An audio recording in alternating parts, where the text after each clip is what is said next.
Good evening. Let's see. Excuse me. All right, Gumshoe Chick. Are you ready to solve the case?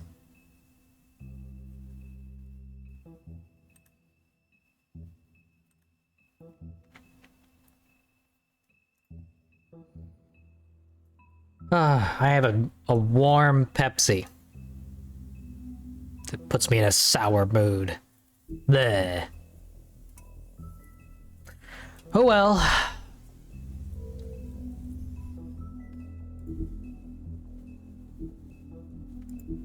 Let's review our choices. We gave Faith all our money. We lied about Beauty's whereabouts. Hi, Evie. We helped Toad before finding Prince Lawrence. Prince Lawrence took, the Sleeping Beauty challenge. Right now, my prime suspect is Bluebeard. But I think he's less interested in killing dames, and more interested in becoming the real king of Fableton. We'll see where that takes us. I think so far, the real culprit might be the Crooked Man. He's still a shadowy figure. And hello, Evie.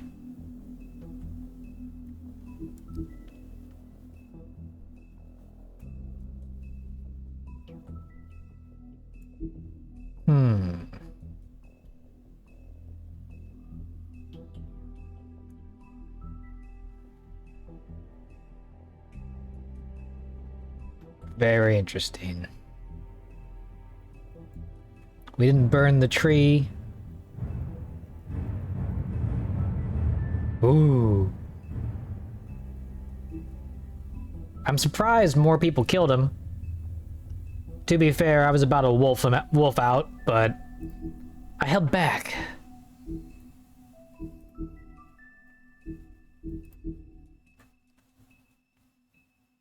Oh yeah, it's a can you tell it's a Telltale game? There's literally no game. It's just a story with a few QuickTime events. That is, in essence, the beauty, the simplicity of a Telltale game. Pure story, choose your own adventure.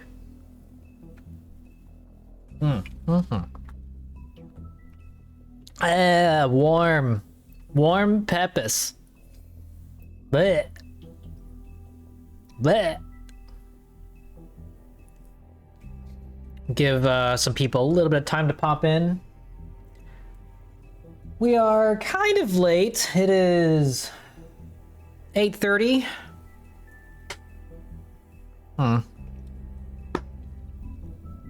8:36, I should say, my time.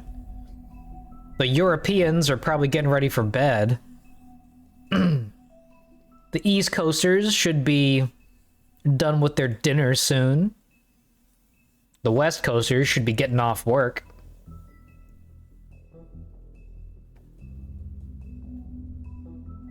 It's tough finding the right time. You've been in the stream, though. Several times. You've watched us play. Like, literally, you've been in every episode.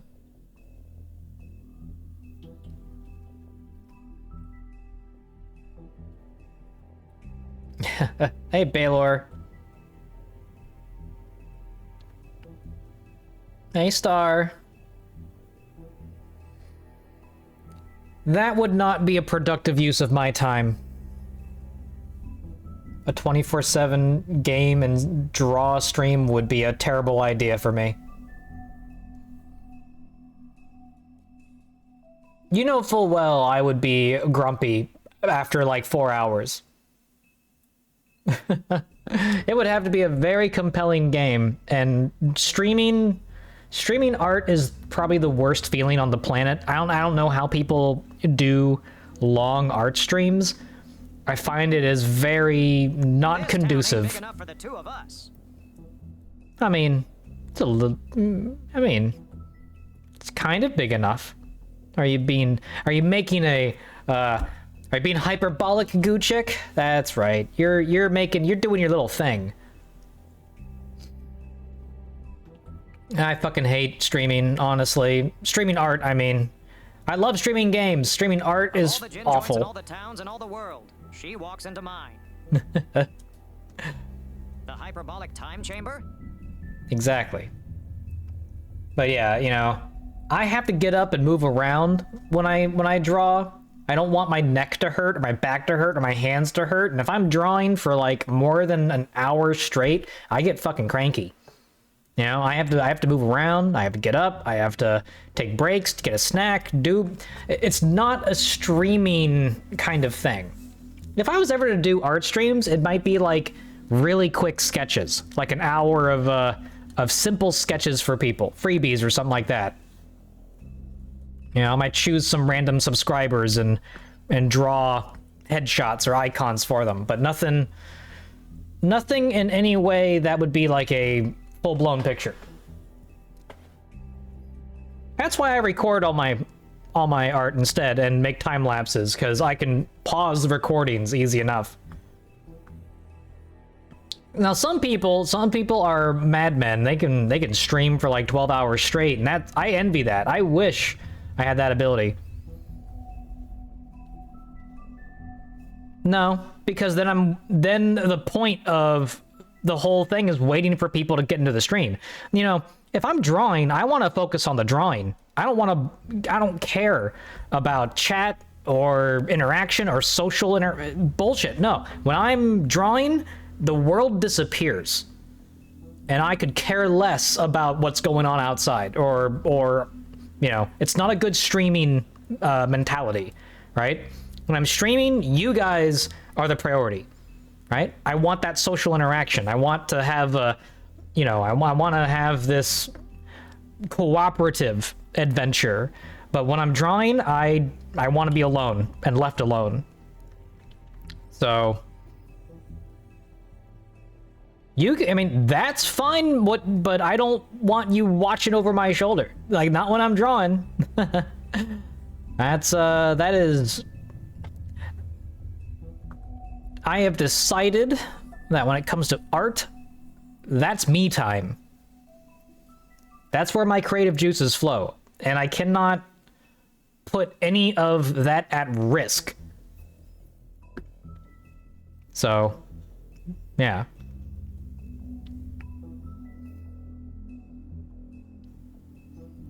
Well, if you're gonna be always watching, start paying up.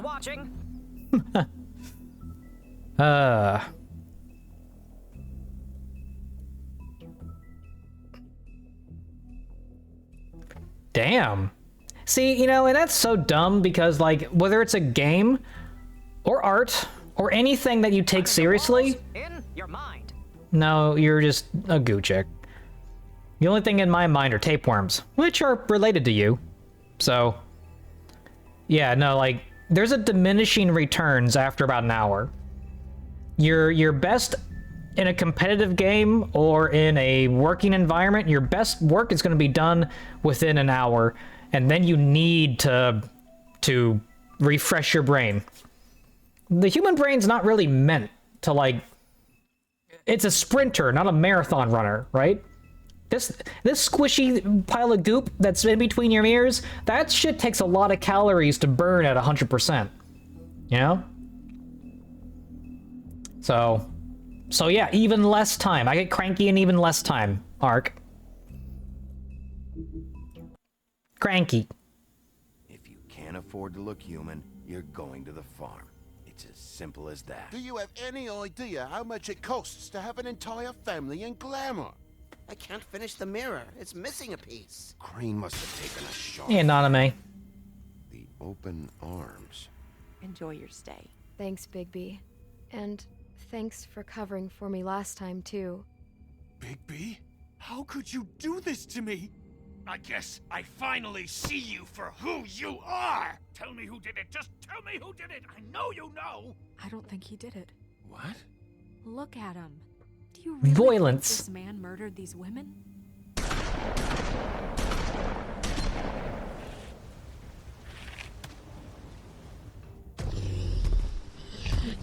Ugly wolf.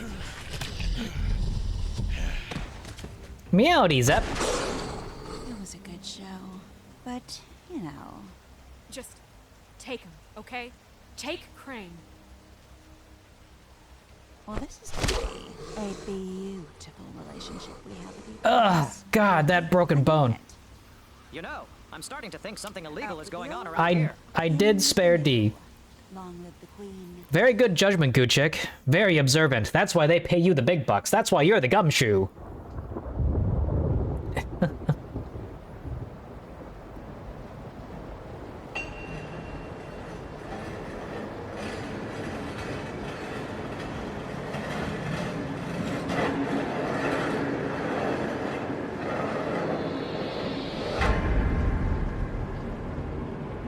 Something ain't right. I think something bigger is up. See you around. Dream sequence. Hollow point bullets are a nasty business. The Silver Slug deformed and shredded on impact. He'll be okay, though. He'll be okay?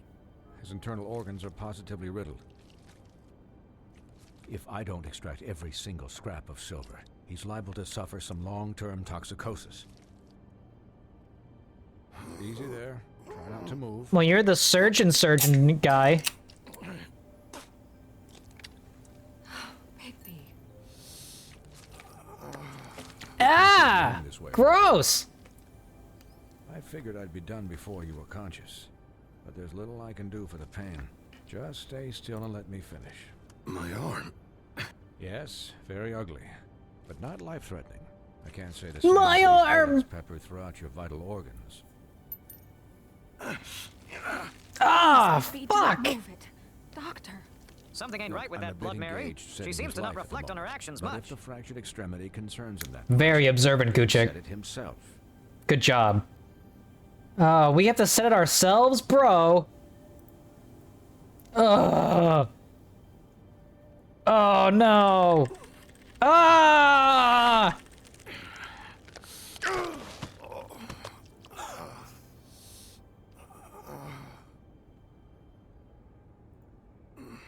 Seriously, this beats anything from Far Cry.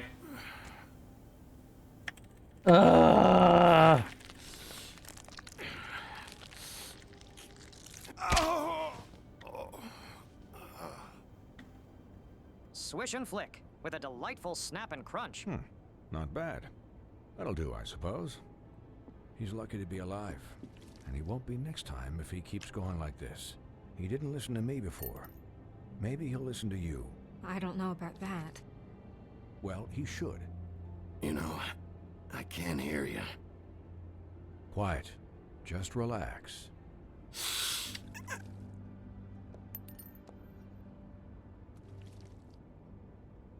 Excuse me, Miss White, but perhaps it'd be better if you gave me a few minutes to finish with him. I think I should stay, at least until he's out of the woods. Believe me, Bigby couldn't be in better hands. And I need the space to work, so if you wouldn't mind. I'll be Don't fine. worry, Snow. I'll be okay. Sheriff Bigby ain't the type of We'll be copper done who would in a listen to moment. any Just dame. please, give us the time. You got red on you, Snow. Hey, Doc, how much longer? Colin, leave him be. It's finished when it's finished. Come on, Colin, get 'Cause I your once get your watched little a vet pig sort snoot through in there in 10 and minutes flat. wiggle out Colin, the you're not wiggle even out the supposed to be silver here right bullets. now. Oh, really? Where am I supposed to be? I'm here to take care of my friend. Oh, Colin, shut up. Shut the hell up, will you? Yes, that would be helpful. There. I don't sound like that. Great. I don't sound like a Detective Guchik. What are you talking about? That's crazy. Having visited That's crazy talk. And, well, this time was no joke.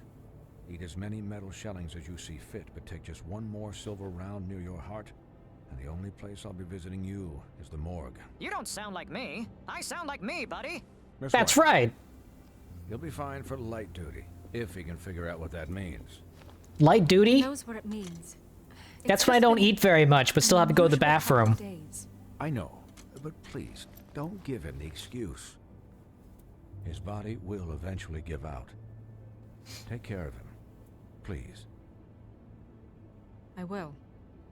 He'll need rest, I assume. Desk job. Sleep That mostly. ain't his department. Just keep watch, and make sure he doesn't get into further altercations. I don't need a babysitter. I can look after myself. Just put a cone over my neck. Guard against, as they say. Miss White, Sheriff, Colin. Swiney. Just be thankful he doesn't take your heart out, pig.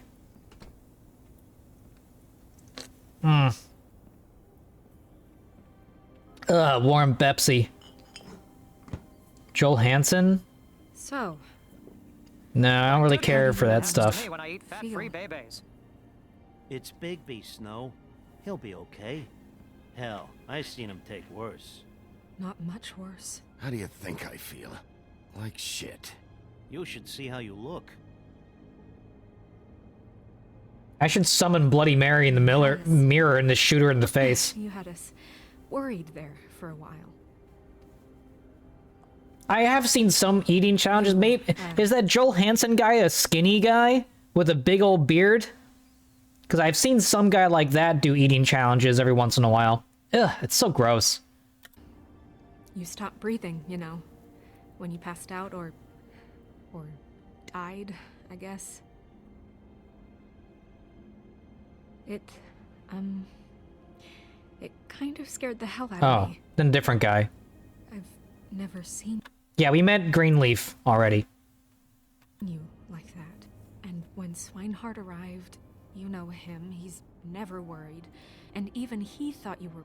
I'm pretty hard to kill. No, of Yeah, course you were not. really fucked up, man. That You tree look is like when you take important. an action figure and bend its And, you limbs know, the wrong way. we might be able to use it as a disguise. I'm just saying, I was worried about him is all. We gave her a Guys, job, night's too. rest in days. Well, I'll She get could some become a rest valuable until he's ally. done. What whole thing? What's even happening out there? I mean, do you guys have like a plan or something? And who should I be asking? Should I be worried about the Crooked Man taking over? Or is Crane still the thing? Crane is still our focus. Let's go gambling. I just Oh, can't dang it. forget everything he's done. I don't care if he has problems with the Crooked Man. Ichabod's gone. It's over for him. He's not coming back. I was kind of thinking we get focus on Crane because he seems to have information on the Crooked Man, and we could probably, you know, overlook some of his indiscretions if he gives us information on the Crooked Man and his connection to the Moiters. Because right now we have no leads on the Moiters, other than it probably leads to the Crooked Man. No spoilers. Mukbang? I like girl dinner. It's not about Crane anymore, Bigby. The Crooked Man came out of the shadows for a reason. For him to attack us so blatantly like that. Also, Baylor, make sure the wiki's ready so you can use Guchik's story time mode. Either feels invincible or desperate. Well, if those are my two options, I don't think I'd pick desperate. What do you mean? You traded Crane to save Bigby. I'm just saying, that's not exactly something you do when you're playing with house money. So he called my bluff. It's not like I'm gonna let Bloody Mary just murder. Yeah, thanks, Snow, for all that. Yeah. There. No problem. Thanks? You're not pissed? No, more like, you know, a side of pickles, some chips, and whatever the fuck else is in the fridge that I can just eat right away. You know, that's girl dinner. That Crane's flown the coop? Basically a Or that the charcuterie Crooked board. Man thinks he's got Snow under his thumb. We're all mad about it, Colin. But it's not like we had a strong choice. You weren't there, pig. There, Colin. So just drop it. Okay. All I care about right now is just what does the Crooked Man want out of this? We need guns. I thought he was just a loan shark. Charcuterie? Really, he's Me too. operating in other circles. It can't just be about Crane, right? Getting him out of town? Is this all about the murders? Crane can't be useful to him anymore. Crane was a puppet.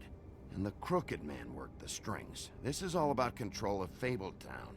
But then what do prostitutes have to do with it? Lily and Faith? Yeah. I don't know how it all works out yet, but Detective Butters is I on know the it case. does. Somehow. Boo. The Crooked Man declared war against us last night. At least that's what I thought when it happened. But now I see this war has been going on for years. We just haven't noticed it because our way of doing things is broken. We need to do things the right way. What does that mean, the right way? What do you think I mean? I don't know, but it suspiciously sounds like your way. Bigby's the one on the front lines. Yeah, what, Wait, what do you mean? What is this right way? We haven't been doing a good job. You and I. So, starting now, we do everything cut and dried. By the book. Straight as an arrow. Pure as driven snow. I disagree with that. I'm the arbiter of Sure you're not. This town has enough monsters. What happened last night, what you turned into, it can't happen again. Hey, I didn't We kill... need monsters to fight monsters. Easy for you to I say. really believed that we needed him to lose his flippin' mind at a moment's notice. I'm sure from your vantage point, it's extraordinarily easy to judge me. Yeah, princess. You sit behind a desk all day, and only tonight did you see what it's like to be pushed into a corner all the time just for doing your job. You think I don't know what it's like to have my life in danger? To not be pushed to do things? I know what it's like. I think you know what it's like when you have a big, strong, bad wolf to protect you from danger. But who protects me from Excuse me, danger? Princess. You know? Oh, miss, I know what it's like to have a stalker and blah, blah, blah. Yeah, but you also know what it's like to have a Prince Charming backing you up. There's no Prince Charming for this fur bag. And I know what it's like to lie to yourself, to justify what you've done. I gotta protect Don't talk to myself. me like I'm other people. Look, Bigby, I care about how this is done just as much as I care about it getting done. If you want to live, you know, without fear, you call on people like me to do the dirty work that you're too afraid to touch, Snow. You want to be clean, you want to be all pure and shit. Well, look at what you have to do to people like me in order to retain that privilege. So for that, you want to give him a handicap? Like the bad guys will worry if shit gets sloppy. Everybody wants Bigby to smile and shave and take a shower now and then. Hell, I'm practically the president of the Bigby Don't Be Such a Dick Club. My work ain't Who sloppy. says I'm sloppy? I always do what I do for a reason. And it's all turned out how We you get our planned. hands dirty, and the He'll world get the stays job clean. done. Right, Just let him Gucci? do it. I'm going to let you do it, okay? It's just that now that I'm deputy mayor, I need your respect. And this situation. You earn our has to respect, end. Snow. What situation? All unglamored fables starting today have to go and stay at the farm. Oh, give me a fucking break. Give me a fucking break! Are you gonna let her talk to me like that? It's been the rule for a reason, Colin. That's Can't. not gonna happen. Yes, it will. It's an impossible rule to enforce, Snow. You really expect to round up every talking cat and raven in town? There's not that many stragglers left. Oh no, she's acting Except like a the bitch one or now. two. You're gonna take Mr. Toad and his little child away. You're gonna put a fucking kid in a carriage, in a fairy godmother carriage up to the farm. I don't think you will, Snow. Fucking fascist. Snow supremacist. You make excuses for. You know, you're lucky that you're a humanoid. You're lucky that you're not a talking cat or a talking Gucci. Wolf's residence. That's rude. Oh, Buffkin, what is it? Okay, I'll let him know. Thanks. Guess who's waiting in your office right now? Make me shut up, Ark. Narissa. Narissa? That broad from the puddin' and pie? Yes. Apparently, she told Buffkin that she has something she needs to talk to you about. But that she'll only tell you. No, she What do you can't. think that could be? Bigby's got an admirer. You always do well with the, disenfranchised. Something about your prickly demeanor attracts him like a moth to a flame. She knows something. She's helped me a little with the case. Ladies are just really into knot tying She exercises. does. I should get back to the business office. I've left Buffkin alone for too long taking calls. They're very interested in, And I should probably and tying check his knots. clothes. Consider the discussion tabled, but not over. Let me know when you're done with Narissa. Aye, aye, Captain. She's a piece of work. she's a piece of work. Hey, you're not really gonna send me to the farm, are you? I mean, she seemed real serious about it, but I can still hang out here. Look, maybe a few will get sent up, but you're my friend, Colin. I wouldn't do that to you. Don't worry about it. Considering I already destroyed his home, I owe it to the pig. Also, he's a pig! Like, bros before hoes, homies help homies. Haven't we not expressed these rules yet? Build up his trust and then betray him and send him anyways. Horrible. No, the rules of this server, homies help homies. That's the rules. That's my rules. But yeah, he's a pig. All he has to do is, like, not talk if we go out. Yeah, I can put a leash on him. We can walk outside.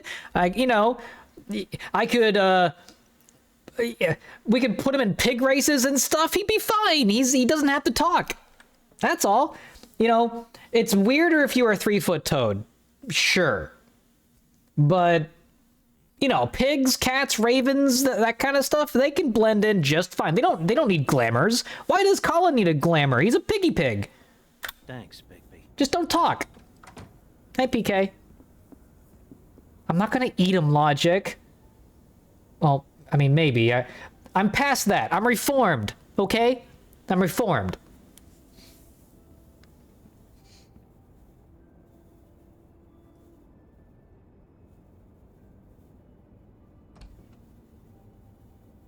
I don't know. I'm pretty sure that Bigby's wolf form is pretty big.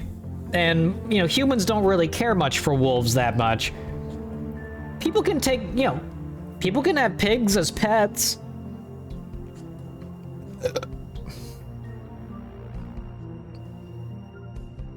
I don't eat my friends.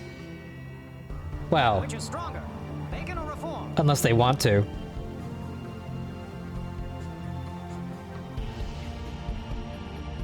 What?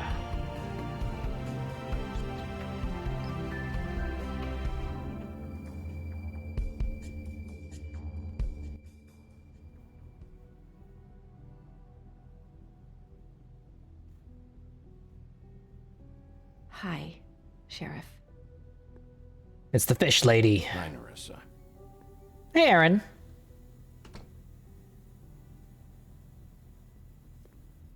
Oh yeah, it's a fursuit. Bro, in this world, you know, he'd make it out with all the furries.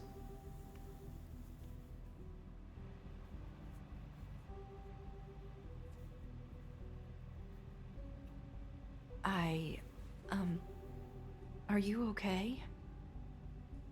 You didn't look good last night. I wasn't sure you'd be, you know, around. Well, let's just say I've been better. I've had better days. I need one of these healthy cigarettes. That hit the spot. Puffin' puffs. They'll blow your house down. Smoke those. Oh, lady cigarettes. What fast food place has the best chicken nuggies? All right, let's hear it. You can start talking. There's not a lot that I can talk about. You know that. So that spell Crane was trying to break. It's not just while you're at work. Huh? No, it Strong was a real spell. question. What I mean is, I don't want to waste your time, but I don't Honestly, McDonald's and Chick-fil-A. Prove me wrong. want you wasting your own time either. Back in the dressing room, at the pudding and pie, I told you what I was looking for, and you found a way to tell me. You sent me... No, Wendy's nuggets are gross, and often they're cold. Again? But Chick-fil-A is delicious. You can try, I just... Oh, really? No, I've never had good Wendy's nuggets. It might work. Oh, whoops. God damn it. I tried to It click. won't work if you don't ask anything. I'm thinking. Again, who knows if it'll work anyway. I'm thinking. Sometimes we have to find our way through life on our own, grasping and fumbling in the dark. I'm good at fumbling. I used Oh, to Burger have King's the worst at friends everything. to help me find my way. But now they're gone. Burger King should honestly... I don't know what to do. I like their Whopper, that's about it. Are you saying you need a friend right now? You can trust me. What I'm saying is friends matter. And I don't have any left. They do good So paper I crowns. hope you're looking That's true. after yours. Are you? Look around you. Are you telling me my friends are involved? I'm sorry. I thought I could do this. I need you to know I want to help, but... It's okay. Take your time.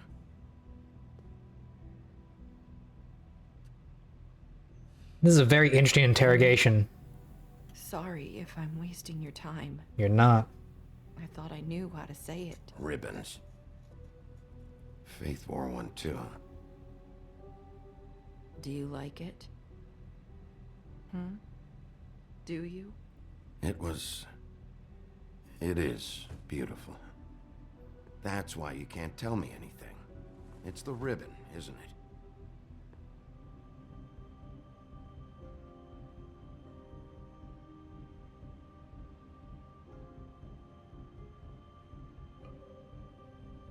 That was an option too with Faith, saying it's beautiful.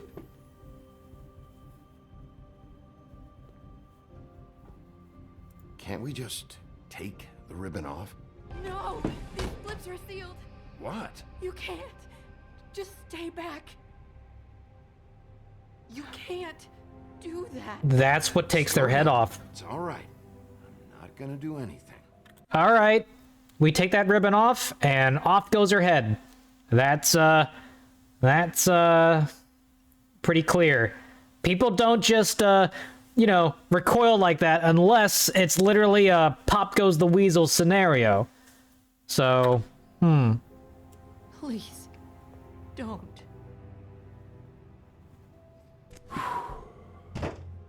Right. Okay. I get it.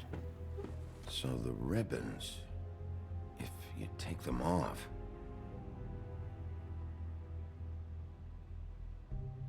I don't know how, but I'm going to fix this.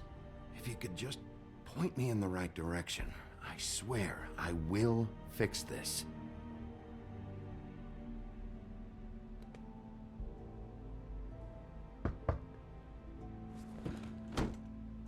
If anyone finds out I came here...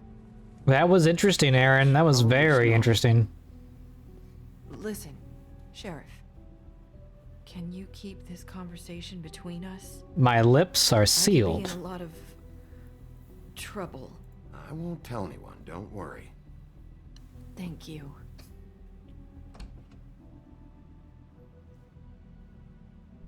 We were just having sex. No big deal. Sorry, I just need to talk to the sheriff for a moment.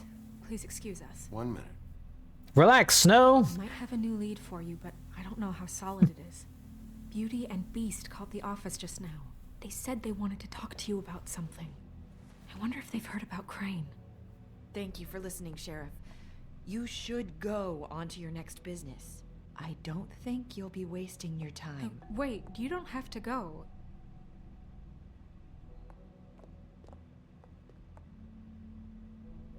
That was... abrupt?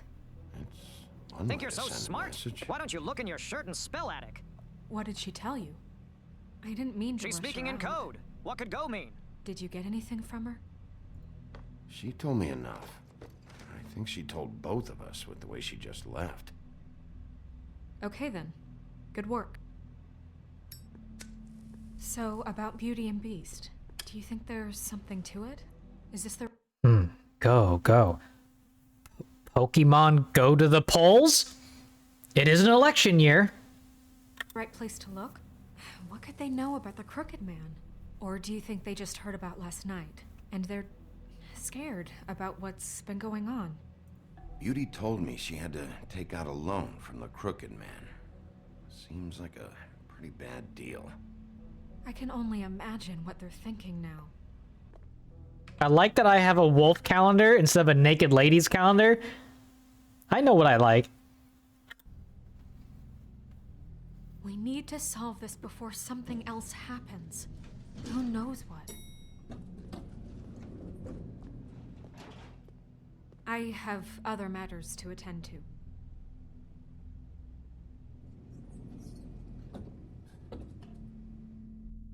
I don't suspect it's Snow. And you didn't want to tell me what you were into either. Good reason. Look what happened.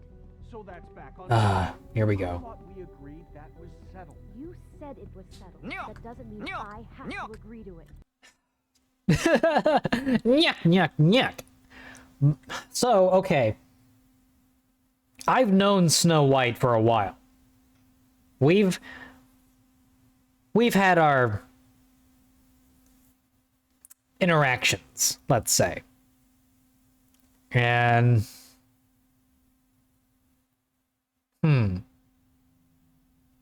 considering the ribbon was stuffed in Faith's mouth, Snow White was there at the scene. She was the one who showed us Faith's head. Maybe she's the one who brought it there. She's self-reported. Maybe she's the imposter. And informing on our actions all the way. Maybe that's why the Crooked Man is always one step ahead of us. Someone's informing. Someone's a mole. Someone's a sneetch. Very curious. And when were you going to tell me? Or were you just going to keep that a secret too? You know what it was. Hey, Gucci's smart. You mean doggy Gucci's style? Because you are a wolf. You wouldn't have it. gross. Make it into something it wasn't. It's the principle of it. Don't act like you weren't keeping secrets. Oi! Someone's trying to heal. Oh. What do you want? Well, you're just going around knocking on doors? You called, right? Or, was it Beauty? Why would I call you? Listen, I've had a shitty night. You think you're the only one? And I really don't want to deal with the runaround. Snow said you called and wanted to talk to me. Well, I didn't call. Must have been Beauty. She's been surprising me a lot. Don't forget to follow the stinky cat. He's only Can I- 3 So followers have away. you. Oh shit, am I really? Hold on. No shit! Look at that! Wow. I'm not stinky though. Yet, with all the sneaking around and secrets, Only on the somehow inside. I'm still the bad guy in this. You're not a I hear bad about it all guy. night long from her. Who is it? Who's there? I'll huff and puff and blow the house down. You don't want to talk. Can you just get Beauty for me? I don't know. Is it safe to turn my back? I wish it could have said I'll huff and puff and blow your house down. God damn it. It's your pal, Bigby. Hi, Bigby. Please excuse us for just a minute. Why don't you put an egg in your shoe and beat it? The reason why Beast is upset is because we covered for Beauty, who's working at a hotel with a sordid reputation. So he's a bit, let's say, upset for not being kept in the loop about all this, being lied to, being betrayed, I guess, a little bit of betrayal. I feel for Beast. He's a big galoot. He's not a bad guy. He's just protective. No, I don't think he's You drinking. in private? Yes, let's. Beast is actually a pretty good guy. Holy shit! What a nice apartment! Well, what the fuck? Maybe they should scale down a bit. Look at this place. Guess I really do have the smallest He's one sensitive palooka, if you ask me. I already tell you're going to make a problem out of this. I know what the electric bill is for that. My God. Beast. I just don't think we can trust him. Not after the way he went behind my back. They got a cell phone? You know how much these things cost? You know how much cancer this stuff gives you? Good golly. One little thing. Expensive cancer, that's what. Or do you want to try to sort this out? All I'm saying is Real we can wood. handle this on our own. You didn't have to bring him here. We're out of money and answers. That's why I Talk called. about living in the past. We'll finish. It's a this beautiful later, painting. But we need to talk to Bigby. Fine. If you want to talk, we'll talk. Oh, I thought I was gonna be alive. Newfangled cellar phonetic devices, eh? Sorry, it's been a long God, I love Gucci. You know what they say. Centuries of marriage come with centuries of baggage. I gotta say, your place, it looks, expensive. What do you mean My by hat's that? itchy. Beast. No, really, I want to know. What are you trying to say, huh? Did you come to give us decorating tips? Nothing. It's a nice place you got here. Thanks, but that's really not why I called. Is this something about that loan you took out? From the Crooked Man? I didn't know what else to do. We so should deal with this on our own. They should sell their apartment. I called him here, and I want to see if he can help us out. I mean, they're humanoid, right? Why live in New York? You know, do you have to live in Fabletown? Can't you just go off grid? If you're humanoid, you can find a luxury apartment in Florida. And, you know, I mean, we have our own local fables. It's not like, I mean, we have the skunk ape. I think Beast would look, you know, fine next to him. We got alligators and all sorts of shit. Like, these guys would be fine. Dude, Florida's actually pretty nice. It's just really hot. Like this. I'm just trying to do what's best for us. That's all I ever do. Well, what kind of trouble are you in? Either it's the money or it's something else. I gotta know one thing first. What if we did have something to say about the Crooked Man? What if we talk and you don't get him? And all this comes back on us? We'd be risking a lot. We've seen what happens when you cross the Crooked Man. And I don't know if it's worth it. If you can't give us certain assurances. We're just looking for a little peace of mind in this. You think you're the only ones in danger? If you have info on that crooked bastard, I mean, need to I took a goddamn bullet into the kidneys. People are in danger. We're all in danger. Please don't. Then tell me what the fuck is going on. You're in so much debt? Look around you. This isn't the way people short on cash live. Look, we're used to a certain kind of lifestyle, okay? Ugh. We couldn't just give that We up. never meant for it to get like this. It's just that Sounds like someone who's used to a bidet. we had nowhere else to turn, and we got in over our heads. Yeah, I was about to say, you know, these two are the most, like, loving humanoid, easy to blend in fables. They wouldn't even have to live here. Maybe they only live here because they want to be around other fables. They don't, you know, they're racist against the Mundies. That's yeah. Yeah. Oh yeah, bidets are win, but you know, you gotta have money for a fancy toilet. There's not a lot of work out there. I wish I had a fancy toilet. Maybe if we just lived like... Well, yeah, but Beast can keep his cool pretty well. Hi there, you've reached Beauty. And Beast. And we're out doing something fabulous. Let me just, A day at the beach? It's a bomb! Skiing the slopes? Hey, we're not done yet. We can't come to the phone right now, so leave a message at the beep and we'll get back to you as soon as... humanly possible. Beep! That fucking message. I'm gonna come down there and bash your heads in with that machine if I have to call again and hear that fucking message one more time. I've been doing this long enough to know that if you had That was cute. you'd have paid by now. So consider yourselves out of warnings. It's time to start thinking about how else you can settle this. Who is that? The Crooked Man's gonna get his, one way or another. Oh, hello, Gregor. Sir Gregor Caliber. I don't think I've seen you around. All I care about is, how can I find the Crooked Man? Who do I talk to? Where do I go?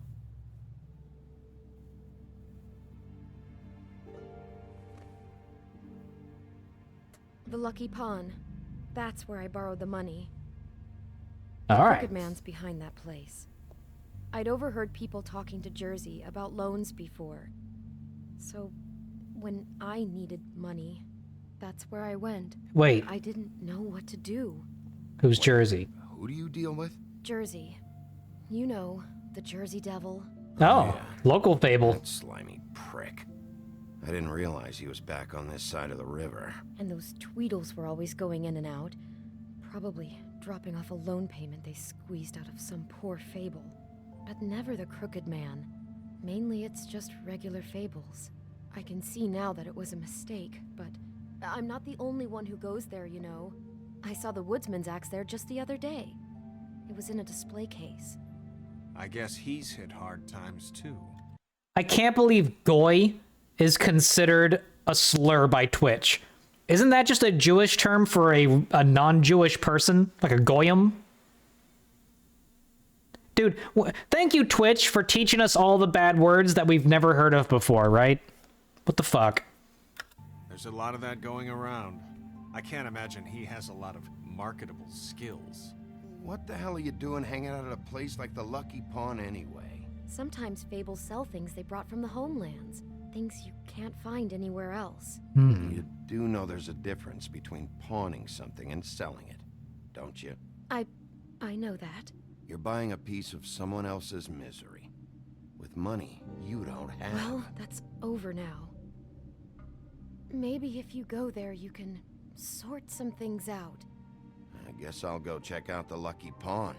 If I can't track down... Looks like we have to go down Nocturne Alley. I can make enough noise that the Crooked Man will come find me. Hold on, Bigby. Don't go there. Sounds like you're just going to get Beauty in trouble. And...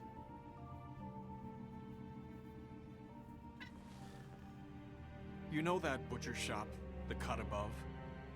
It's the place on Tubman Street. Same block as the baker and the candlestick maker. Well, I've been delivering packages from there for a while. The thing is, it's for the Crooked Man. And I don't think it's meat in the packages. Wait, hold on. What?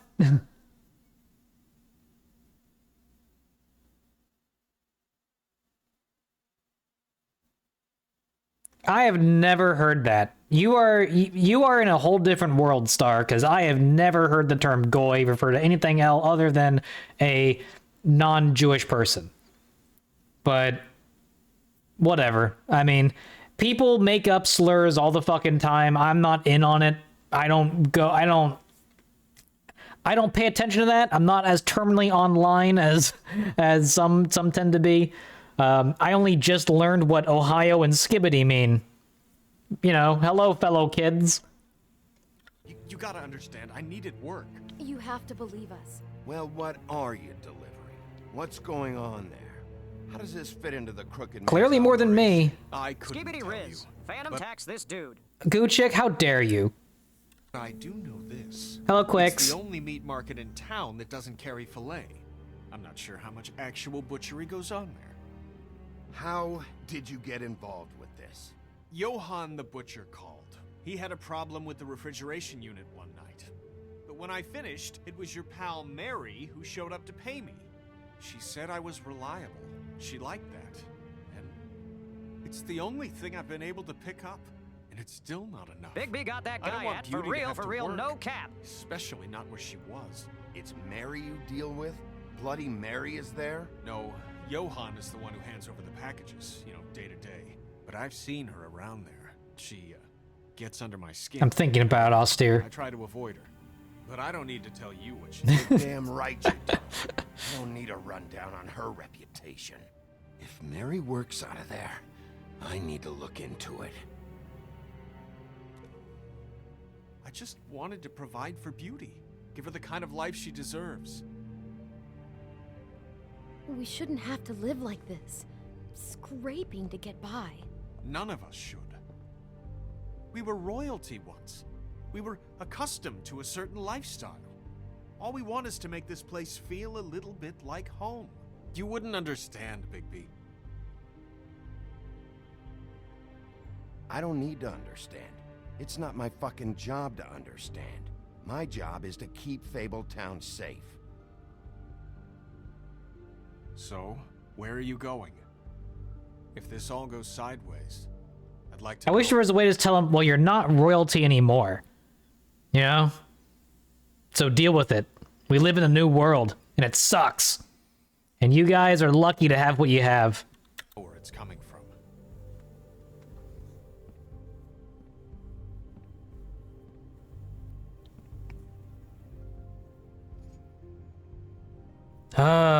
Where do we want to go? I'm kind of curious about the butcher shop, but I also kind of want to see what sort of weird shit's in the Lucky Pawn. There's probably some neat lore in the Lucky Pawn.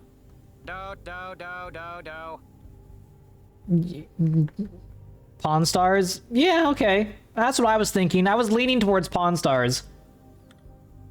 Though I am kind of curious if there's like a bunch of Fable meat here, you know, like animal people who've been butchered. Ugh. But the I'm pawn. going to the Lucky Pawn. There's too much going on there to ignore. I'll have a word or two with Jersey. Yeah, B-Star's Black Market, right? Face there. Word is going to get out. There may be nothing left to see if you go to the butcher shop after. Well, I guess I'll find out. We live in a new world, a shitty world, with taxes and no representation. I don't know what you're planning to do when you find the Crooked Man, but is there any way you could help us out? What do you mean? Well, maybe you can make this all just go away. We would really appreciate it. What do you say?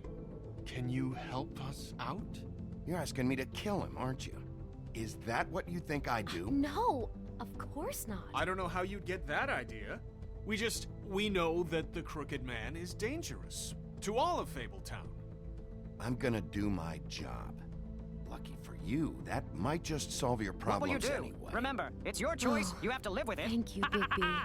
I'm sure you'll do the right thing. What a little Goochick laugh. It's dirty. No, it's not. It looks like you slept in it. In a pile of garbage. Jack, why are you... I've seen you take a torn purse for a tenner. Yeah, but I also got her phone number. I don't want your phone number. Selling a dead girl's fursuit? Come on. Really? What? Bigby's here. Oh. This is a surprise.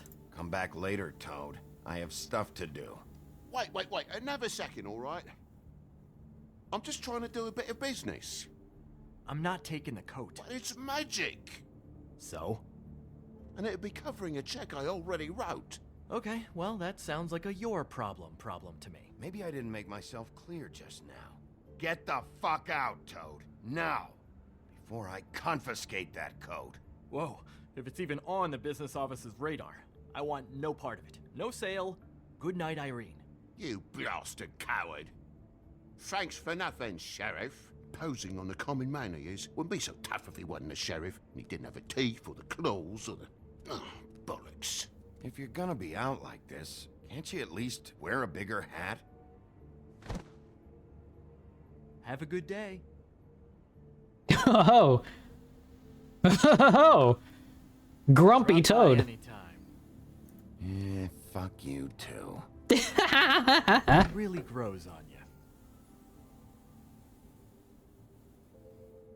Look, I work here sometimes for the extra cash. It's something stable. You know, between more entrepreneurial bouts. Bloody Mary works for the Crooked Man. And the last time I saw her, she had the woodsman's axe. So? So the last time anybody else saw that axe, it was here. We'd never take something like that. Is this really why you came down here? The woodsman's axe? Because I don't know anything about it. Yeah, it's why I came down here. It'll lead me right to the Crooked Man if I can track it. He's been sending people to kill me, and I'd like to have a little chat about that. Was the axe here? No. Are you sure? Yeah, I'm sure. I think I'd notice a giant mystical axe. And that's saying something. Since, I can sometimes miss the obvious. And if I just happen to find a giant mystical axe? That would be quite the magic trick. Listen, I gotta start closing up shop, so, Close? It's the middle of the day. What can I say? What do you get when you cross a likes to snowman and a run it on vampire? hours. Frostbite. And really, he'd be the one to talk to, so catch you Boo. by later. It really wouldn't be good for me if he sees your face when he walks in. So, I still think you're hiding something, Jack. Maybe the axe is back here. It's not. It was bad enough in the woodsman's hands. And if it's not here, I need to track down that psycho who had it last. It's not here. You better hope not. Can't you Shut up, Jack. If the Jersey Devil isn't here to answer my questions, it also means he isn't here to get in my I way. wonder, is that ship in a gonna bottle the take a very look same around. miniaturized ship of the As long as I've got Lilliputians? the elbow. Oh, might be. Don't let me get in your way. Not a bad call. I won't.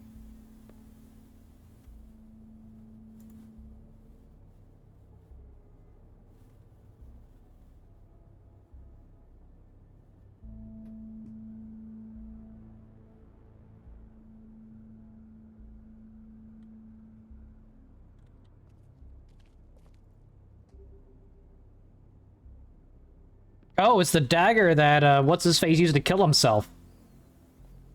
This Previously used. Clarence's dagger. Who sold this? I don't know. Look, are you almost done? A dagger isn't exactly the axe, so, How can you not know who pawned it? I'm not here every day. And even when I am here, people sometimes dump boxes of shit. What does it matter? You don't know how hard most of us have it, do you?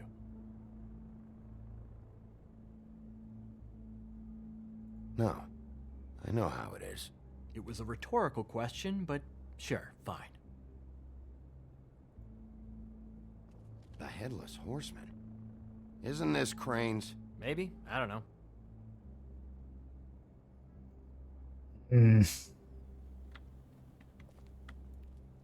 What's the anvil for? Blacksmith didn't need it. Haven't seen him around for a while. I can't go behind.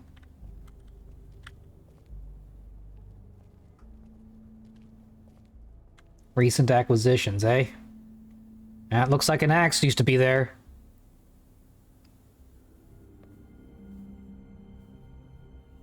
I thought you said you'd never take something like this. What? You're a lying piece of shit, Jack. Oh, okay, come on, Bigby. That The wasn't... axe was right here all along. Now tell me what happened to it. I don't know anything about that. I don't, really. I mean, I don't work every day, so... Last chance. What happened to the axe? It was Mary. She took it, okay? That's all I know. That's all you know? You don't know she almost fucking killed me with it last night? No. No. I had no goddamn idea. She sometimes comes in to pick up shit. Why'd she take it? Just to fuck with me? You think I'm crazy enough to ask her that? I'm not sticking my foot in that lawnmower, thank you. Well, for your sake, Smart. you better think of something to tell me. That's all I can tell you. I'm being straight here. I'm just part-time. I mean, it's Jersey who's the one who's into this stuff. He's one of the Crooked Man's boys, okay? And it'd be great if he was here to tell you all this, but he's not. So just... Jersey, don't give me that shit. What the fuck is the point of having a system if you're just gonna... That's my fucking system. But you're the guy who makes sure I'm that... the guy to keep shit in order, and that's it, Woody. Who Hey, closed the Axel. fucking gate? Jack? If you love your axe so fucking much, why'd you pawn it in the first fucking place, huh? I didn't pawn it, asshole. It was stolen from my apartment. We're doing Brent good. said that he saw it here. Now tell me where it is right fucking now. Hi, fellas. Fellas? Why did the farmer win in a And this war? fucking guy Because he too, was outstanding in the field. What is his axe even here? I'm walking here. He's the Jersey Devil. Nope, it isn't. Just like I said, it's not Outstanding in the field. Oh, God. Gucci, you need to work on your laugh. here. Happy? Hey, I'm walking here. I got shit to do, so whatever you're here for, make it snappy. He wanted to know where... Actually, you know what? I don't care what he wanted. You're dealing with me now, okay? Until I give you permission, you're not gonna do anything but Okay. answer my questions. How's your arm? Bloody Mary leaves a bit of a stink, don't she?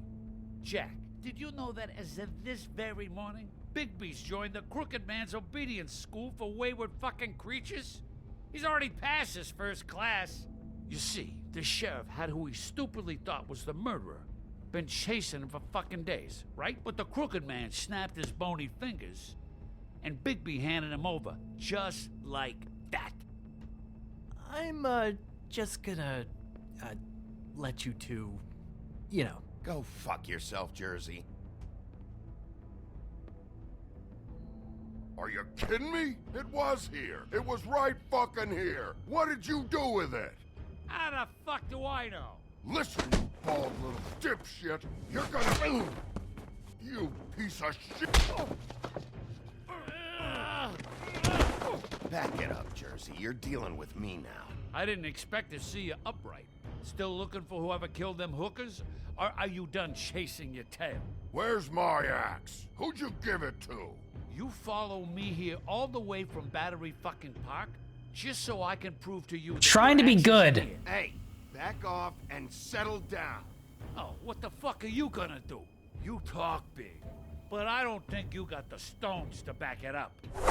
Oh no! My Sword? gunshot! Why should Mary get all the fun? You ain't so tough. You know what? Ah, you fucking motherfucker! Oh, motherfucker! Ugh. What the hell are you doing? This is my fucking fight. Not now. Dog, you got a lot of nerve.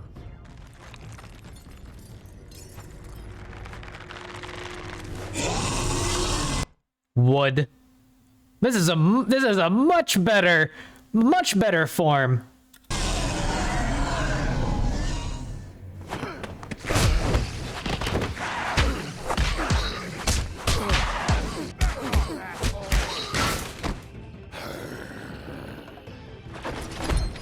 Protected your friend. Too bad you couldn't protect those whores.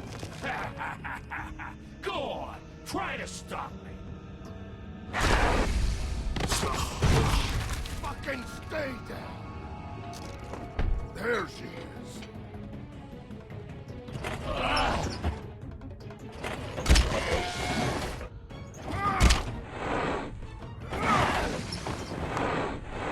Whoa!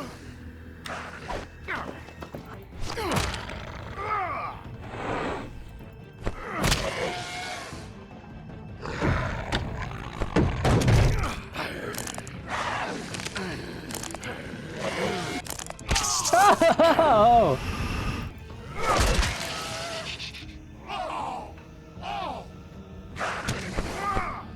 That's not what he said. Ow!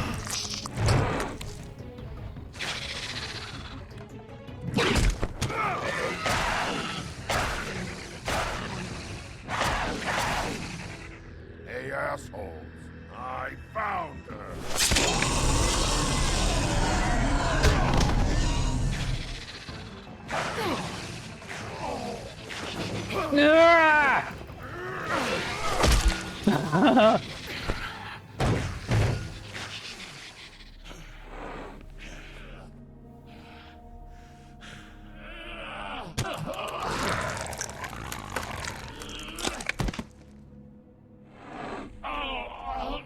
Witcher battle.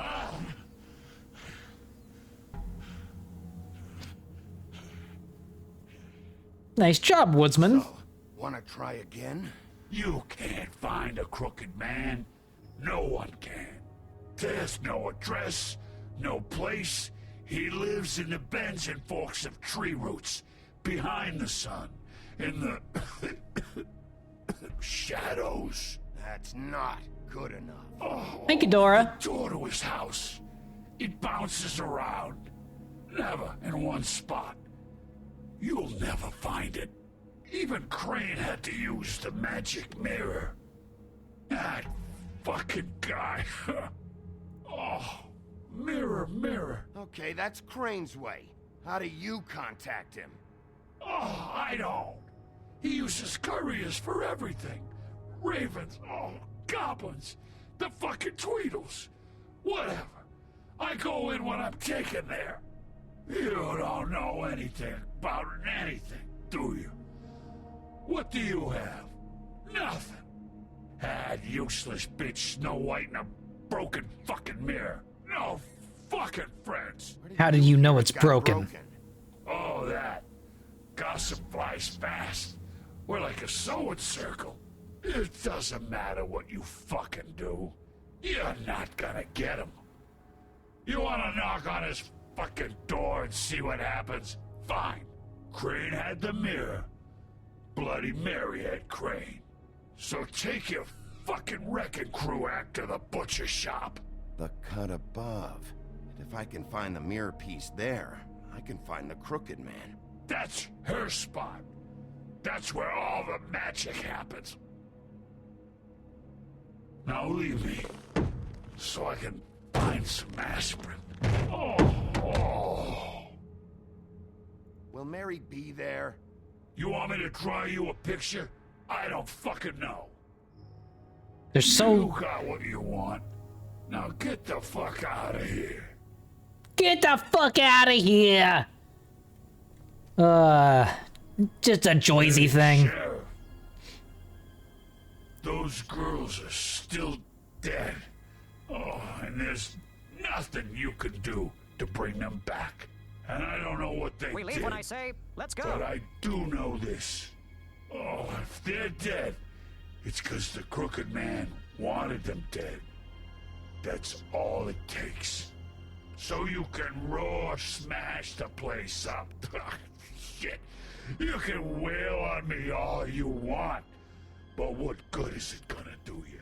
'Cause he ain't in your town. You're in his. And he sure as shit is ready for you. Interesting. Got a smoke?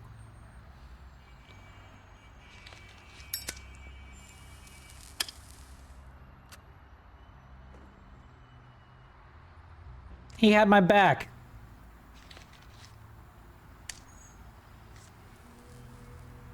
Thanks.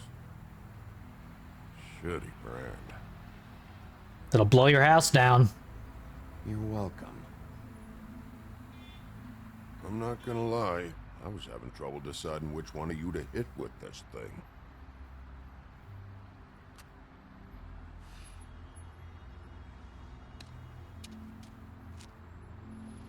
Jersey was wrong, you know. About what? About those So if you say girls. Bloody Mary 3 times in the mirror, There's- you will get Bloody Mary? Can 5 get the times. fucker who did it. Ain't that the plan? Yeah, you're damn right it is. All right, go do it then.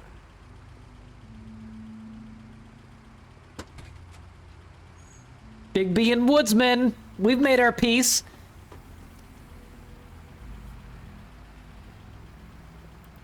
Hey, Woody. Yeah? You gonna be all right? You know me. Yeah. 3 times is for Beetlejuice. Hey, noob.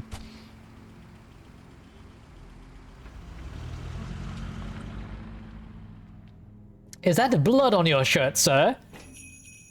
Nah, it's a Joyzy thing.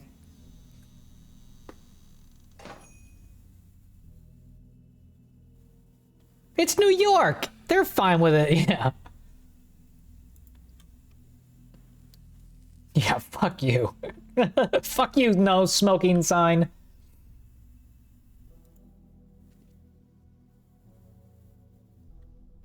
No fillet. Smoke harder. Kohler. Spurt. What does that sign say? Ah, I need a smoke. Fanter. Monsert. Dr. Pepper. Coca-Cola. very appetizing. Frozen solid. Yeah. I'm gonna eat this.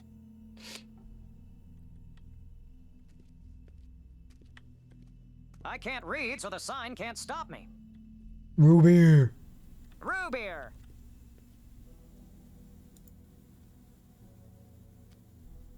Bet that's what Beast was talking about. That logo looks familiar. I've seen this before. I have? Lucky Greenleafs. Ah. Bigby Wolf?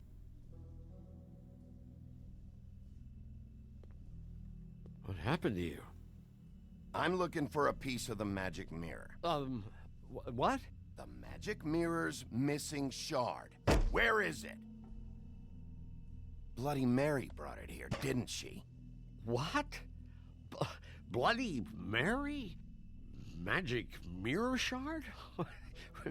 What kind of place do you think this is? Don't bullshit me. I'm not. What you're looking for, I think you'd be better off looking at the Lucky Pond. Yeah, or someplace like that. You know where it is, right? It's around the corner. And Shut up and cooperate. Listen to me. I know Bloody Mary hangs around here, so you need to start fucking cooperating right now. I am. Had up to here with these. Jersey, you know Jersey, right? Yeah. He runs the pawn shop. Not anymore. He wasn't very cooperative when I went there, and that turned out to be a big fucking problem for him. I'm cooperating. Hi, Hardreeve. I swear. Anyway, if I'd have known you already looked at the Lucky Pawn, I wouldn't have pointed you there. I just figured anything worth a damn in Fabletown goes through Jersey's hands at some point. You know that. Believe me, I don't want to waste your time, Sheriff. And I certainly don't mean to offend. Yeah? Well, Jersey had those dirty hands wrapped around my neck not too long ago. Oh, sorry. Be more sorry for him. I smashed his horse face in, knocked some teeth out. He won't be chewing bubblegum anytime soon. Listen, Crane had the mirror, Mary had Crane, and she comes around here, right? If you're covering for her, I'm gonna have a problem with you. So you better think real hard about what you say next. And something tells me that you don't transform. Sheriff, Did you hear that? Ugh. Oh, I'm real sorry. Hold on. I just gotta go check on that. You son of a Don't go bitch. anywhere. I'll be right back. Butcher? I just have to go see.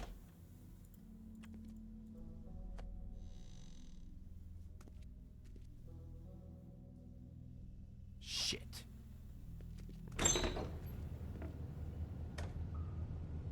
Here we go.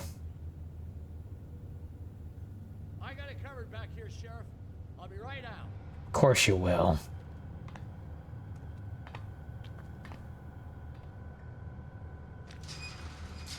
Stinky. Just wait out front. I'll be right there. I've got a bit of a mess back here. Look, can you come back tomorrow, maybe? Who wants to see a bitch die?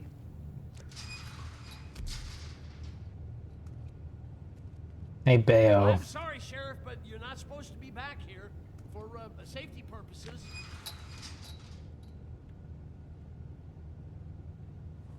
Come on, damn it.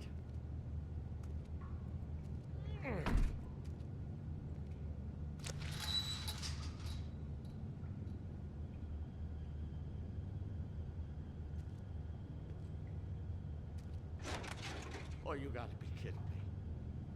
They're gonna kill me. Oh God, she is gonna fucking kill me.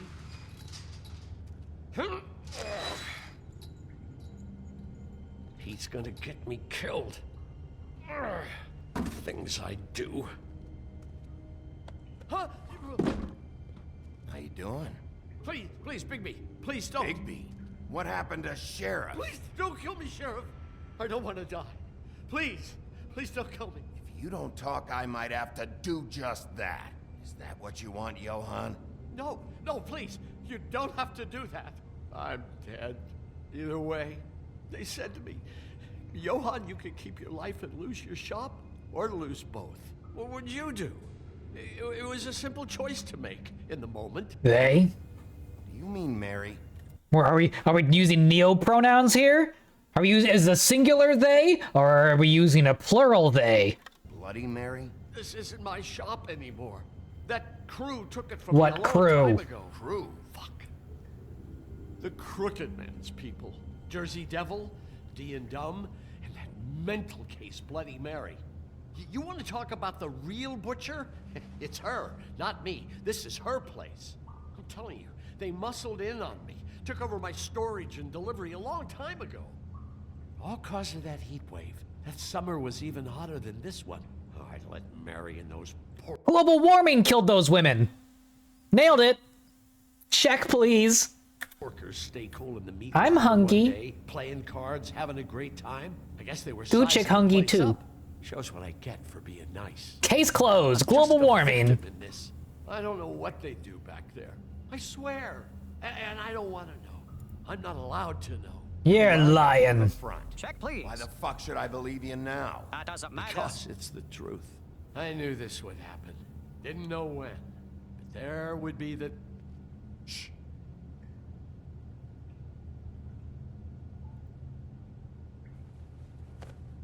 Case closed. Let's grab a beer.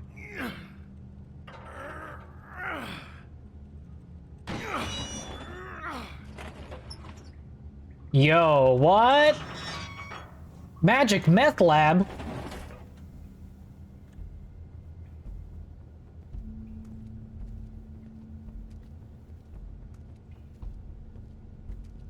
Yeah, the panic button. Someone cooked here.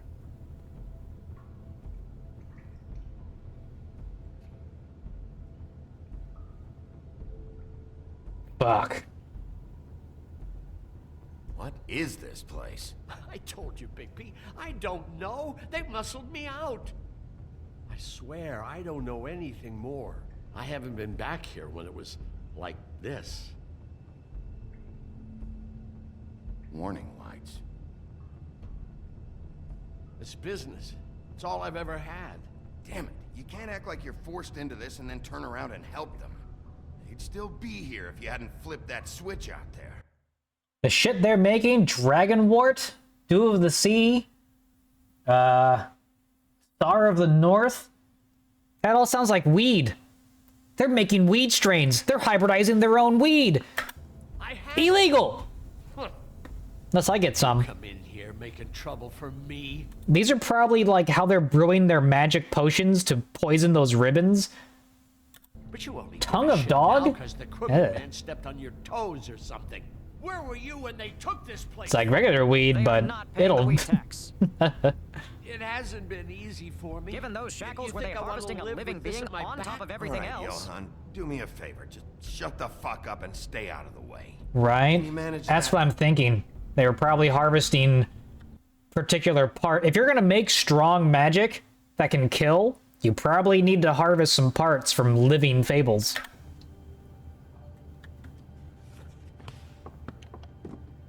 Interesting. They got glamours. This is what Beast was delivering.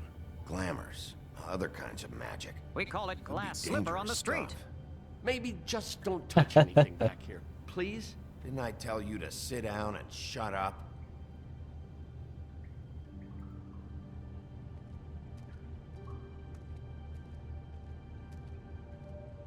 Too bad they had time to erase it all. This could have been useful.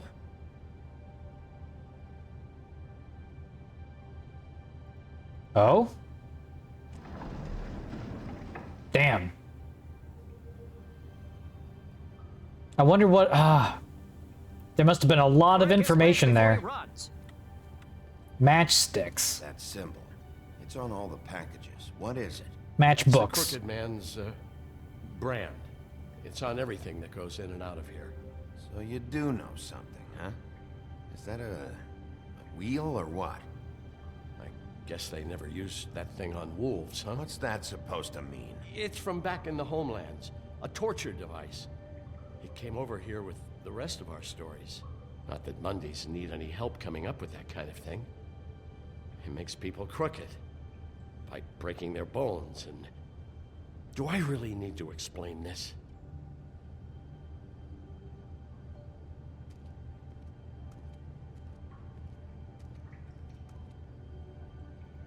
the Famer These are Breaker. raw materials for making magic. Auntie Greenleaf and any other rogue witches out there probably get their supplies here.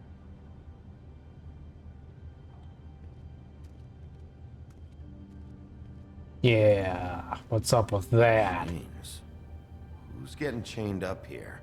You can't think I'm the only one the Crooked Man has under his yoke. Ah, yes, the Crooked Wheel. Break your bones, reset them wrong, permanently what crippling the those victim loans unless the get you? bones are rebroken and Crooked set piece of correctly. shit. Ribbons, chains, it's all the fucking same.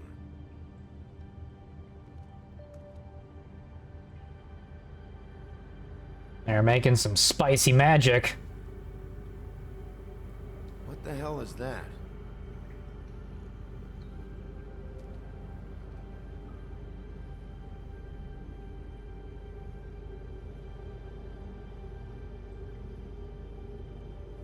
I know this isn't your coat. What's it doing here? It's a coat. Ah. What's the big deal about some dirty... Looks like Crane's. It's seen some abuse. A coat? I'd I'm recognize sure one he'll anywhere. be just fine. To the bottom pocket. No time for traveler's checks, huh? I'll take You that. won't be needing this anymore. Cash. Big cash money wad. That sick piece of...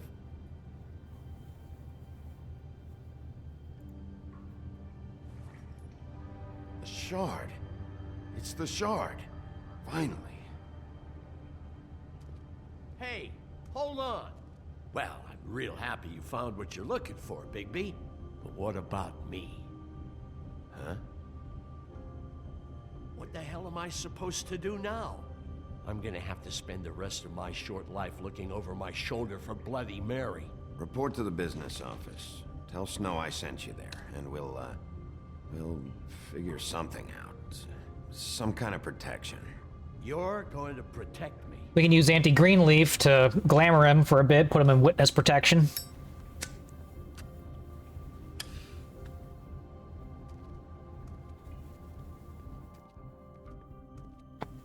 Beep. Wow. Beep.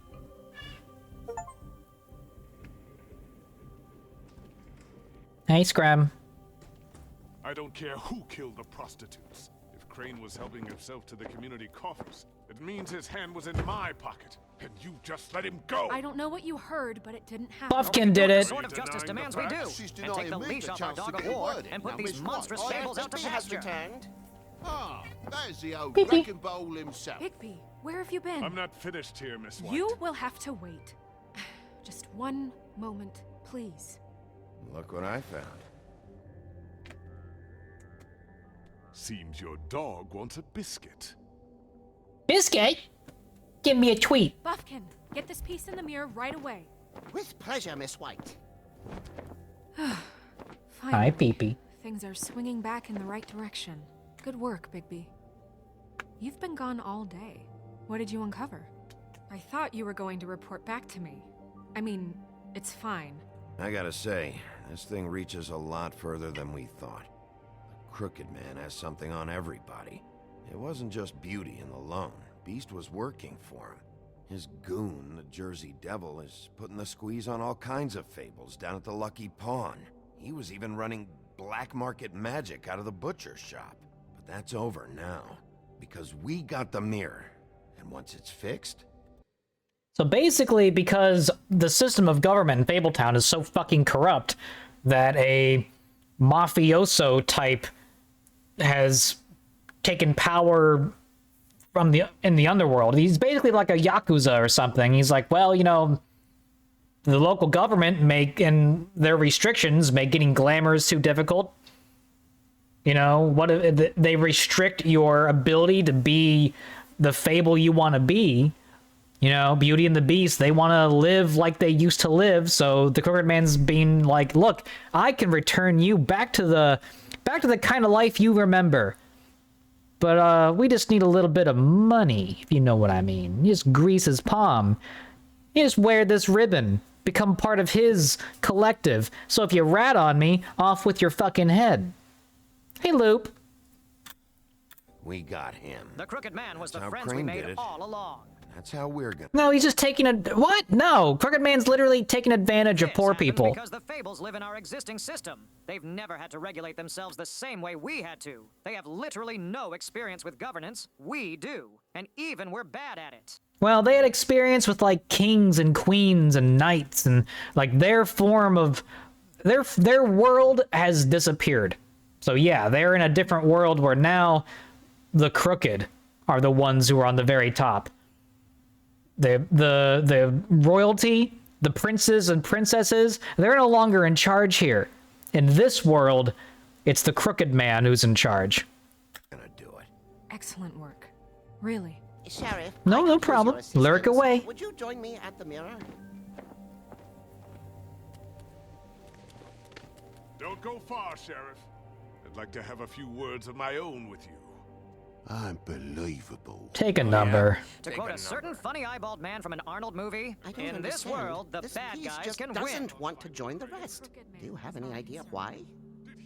Got me. Last Action Hero is a good movie. Where did you find it? What has it gone through since being separated from the rest? Shattering is a very traumatic experience, you know. So this process can be a little touchy. It helps that I have a good working relationship with the mirror. And I don't mind speaking in rhyme. So, can you think of anything? I shall labor on then. This'll Just take fix some the fucking mirror. coaxing. It could be a while, Sheriff. I'll find you when it's ready. Besides which, he might not want to come out with you watching. Oh, he doesn't like being spied on. Just put the Is fries it in the fixed? bag. Did you ask about Right. the Crooked Man? Buffkin's still working on it. He said it might be a while. Maybe should have mentioned Mary, since Mary can do If you're things to so mirrors. self-reliant, what do you want from the business office so bad? What I want is my... I didn't think about that. I can't take those I don't think she can do anything to mirrors other than appear in them. two right now. We're trying to catch a murderer, and they're over there bickering about bureaucracy. We're at war. Don't they realize that? Do you need some help over there? Yeah, thanks. Go talk to Toad. But just so you know, we can't pay him. He really needs to go to the farm, you know. So just break the news and be done with it, okay? I'm not sending people to the farm. Toad, come here. If she can appear in them, it I holds the see how reason it they are is. like doors Asked to off her. to an What else underling, can she eh? do? If she's scary enough to survive all these Well, centuries, you did be cause very what careful and damage wary of brings her. me in here, She's so likely maybe very it's for the powerful. best. Just need a little bit of dosh to cover it. I tried talking to her about it, but it's like chatting up a brick wall, it is. Now, I'm sure you've got your own agenda, Sheriff, but I've taken a real wallet because of you. I'm starting to think you don't take me seriously, Toad. How many times have I told you to get glamored up? You know that if you're out of glamour, I gotta send you to the farm. Well, how about your friend the pig, hmm? Is he going to the farm too? Yeah? You thought we didn't know about him, huh? A worst-kept secret in Fabletown. Colin stays in my apartment. It's a lot different than a 3-foot-tall frog walking the streets. What? If the pig doesn't have to go, I shouldn't either. Okay. If you give me one more chance and hear me out, I'll see a way for me and me boy to stay. I'm not gonna ask for any more than I need. I just want to stay. So what do you say you just give me enough to cover me glamours and we'll call the rest a wash? Please, Sheriff, don't take TJ from the only home he knows. This old glamour rule is oppressive. I've done nothing wrong but look different. You know it's not right. Hey, I got money from Crane. I'll try to get you that money and get you another chance, but you have to understand, that's not entirely up to me. I got Crane's. Can I just give him Crane's money? I knew I could count on you to make me whole again. We get it sorted and I'll be glamour to the nines, I will.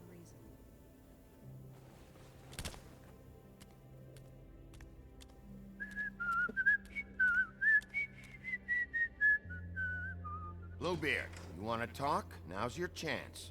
I've just made my Oh. donation funding this office. So direct this is your why you might want to questions- steal all the money you find, since money is a power unto itself. I was just To thinking. help those you want. I was thinking, Granny Appletree. What the fuck is her name?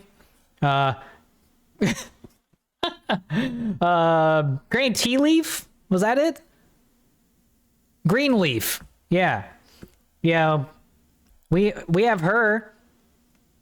Yeah, whatever. She can work with us. We can pay her a little bit. She can make a black market glamour, get Toad glamored up. Really, so much of the problem here is allowing fables to fit in, and Snow White being just like, hey, you ain't human, go to the farm. That's pretty fucked up. She's awful. You know? I want to see her, do that. It's not like these people have a choice. Some people are born frogs, some people are born wolves. Like, come on, lady. It's not like they're, like... They didn't choose to live here in New York. They're asylum seekers, right? Basically. To Miss White. Well, at least he's not trying to get rid of me. Has Snow White even been to the farm? For now. Like, has she ever actually seen what the farm is? I'm curious. I want to see what the farm is actually like. Take care of Toad. I mean, I saw the way he left. I know it may not seem that important right now, but glamours are the law for a very good reason. You know that as well as anyone. Toad won't be a problem. I'll see to that. Are you sure? Because he left looking pretty happy. Fine, we'll deal with it later. I know I should be asking how it got like this, but I just keep wondering why it happened. To Faith and Lily. You've seen his world. Do you have any idea why he'd want If I them may dead? offer a devil's advocacy, humans shoot at things that scare them. Same with why vampires maintain the masquerade.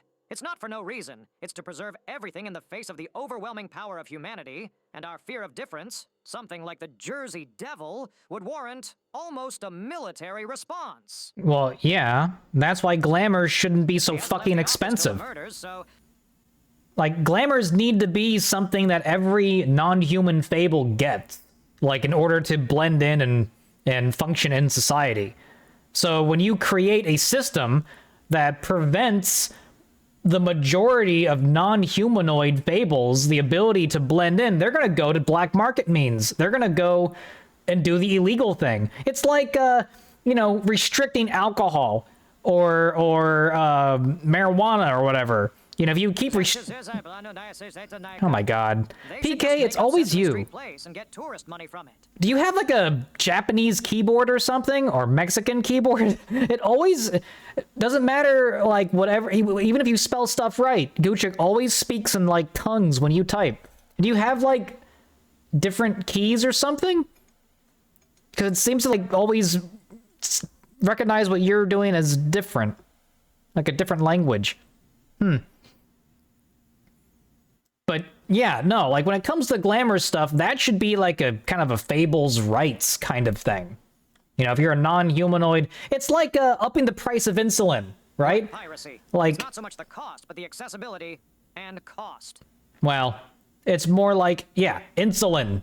You're diabetic. You don't have really a choice. You don't get your insulin, you fucking die. So, that's what glamour should be like for fables. Gotcha, Gregor. See? I'm smart. My brain's so smooth. Wrinkled. Whatever. So the issue is one of a lack of centralized provision of necessity for the preservation of their culture, which they would understand if they had a functional government instead of a business office. They're not a civilization. They do not even have a constitution, because as a species, all fables are new at this game of civilization. True. But okay, let's tone down to Gucci for a bit. I don't know if the Crooked Man killed them with his own hand or if it was one of his goons, but someone did. What would make a person do that? Guys like the It's not, wait. It's not commie bullshit. This is the same kind of crap that happened during Prohibition. You can't make something so restricted that everyone needs. And yeah, people need alcohol. That is like part of the human culture in general. And when you have a system so fucking corrupt that, sure, you can put a ban on alcohol. Whoa, Jesus Christ! Tremere, hello. Welcome. But yeah, we're just talking about the politics of Fabletown in this game. But yeah, you know, if you restrict something, like you restrict alcohol, who's gonna be the one in charge? The mafia. The criminals, right? Same thing with marijuana. You make such a thing super illegal, and it's going to go into the black market. You make insulin a super high price, people are going to get it from Mexico. You make drugs impossible to get, people are going to get it from Canada. Like, people need these things, especially if it means a quality of life standard that people need to either live or even just enjoy life. Like, you can't put all these weird ass government restrictions on stuff. The more government gets involved in restricting your ability to do things, the worse it tends to be. Kind of the opposite of communism. This is communism right here, what Snow White wants to do. It's follow the rules or get sent to the gulag, or in her case, the farm. So yeah. Hey, exterior. Good man. Oh, I love this guy. Money. That's what all his operations were about. Maybe Faith and Lily weren't bringing enough money in. So let's get back into it. Or maybe they were just trying to find a way out. Sheriff, Miss White, I believe the mirror is repaired. About fucking time, Buffkin. I have to say I have been better. But thanks for putting me back together. You're welcome. I'm sorry, I have to know. Mirror, mirror, we're glad you weren't slain. Now please show us that sick creep Crane. Yeah, I want to see where he's ended up, too.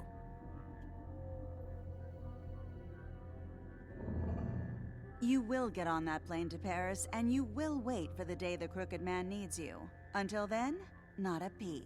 Otherwise, I get to deal with you my way. So please, please disobey. Wait a minute. Someone's watching.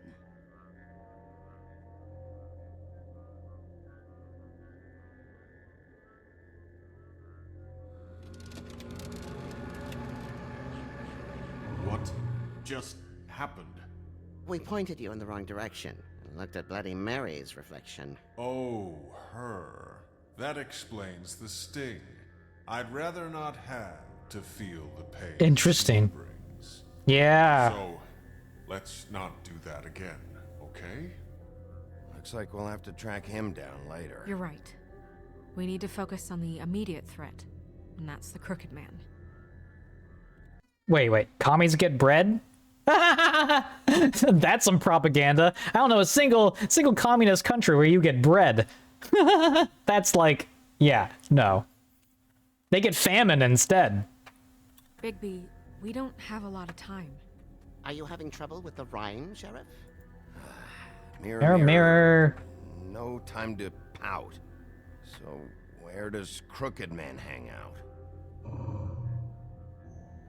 I don't recognize the door, but that's the Crooked Man symbol on it. Hold on.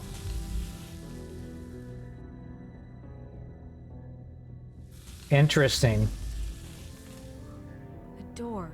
Oh, it's at the Puddin' Pie. Yeah, Jersey mentioned that. Wait a minute. I know that door.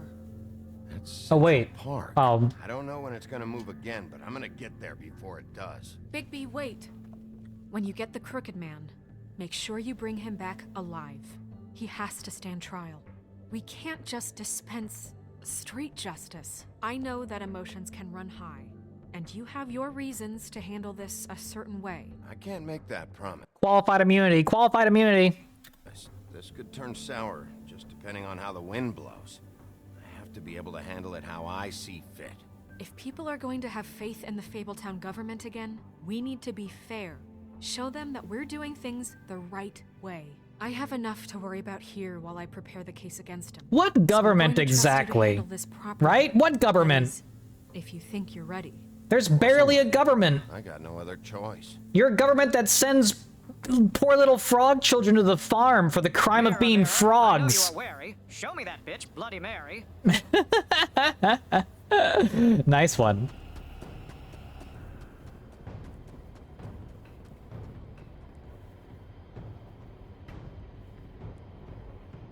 Yeah, you're more like a business than a government. You're not here protecting the people.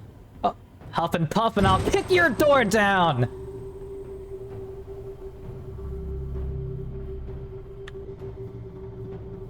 I'm gonna W key so hard.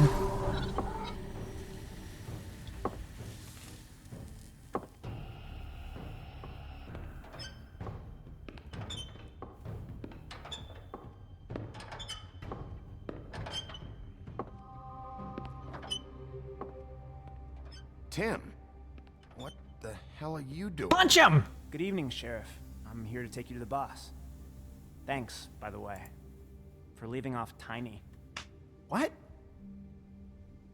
How dare you work for the Crooked Man, you little shit! Social call, but I'm just watching the door here. Then again, I guess I don't know what else I should have expected. Hold on. You've just been waiting for me to show up? You knew I was coming? That's what they told me. I don't know, they said you made it pretty clear. I'm supposed to bring you right on in, so if you'll come this way. Look, this is the one thing I have to do. All right, let's get this over with. Come on. That's all I want, Sheriff.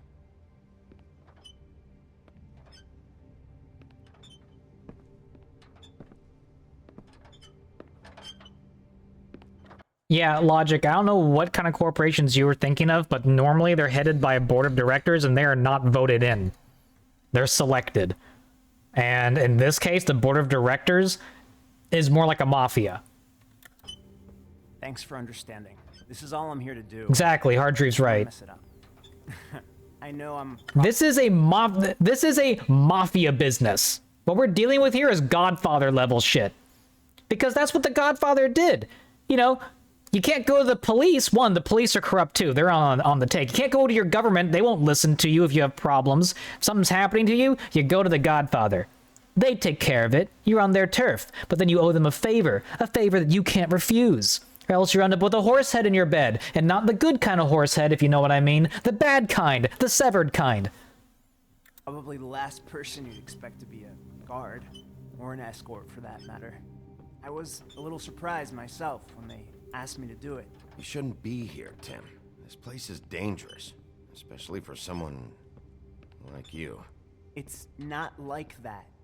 Whatever you may think of him, he doesn't treat me like some broken little kid. I think he gets what it's like. Yeah, Logic, you're pretty... He gave me a job. You're way off. And I'm lucky to have like good this horse is the only head. option Gross. I've got. Just keep that in mind, maybe. Because if you and the boss go up against each other, the rest of Fabletown is going to get caught in the middle. I understand Find another the job, position, kiddo. But you don't have to do this. There are other things you could do. I want to be at the head of this organization. Maybe not, but you don't. I'm gonna kill the Crooked Man and I'm gonna be in charge. Depend on him. Some of us never get to the front of the line at the business office, but he's there. We need you, but we need him too. What we don't need is a war. He started. Sheriff, hold up. I gotta go in with you. Can't you just wait up, Sheriff? Hold on. Ah, you little brat. Thanks.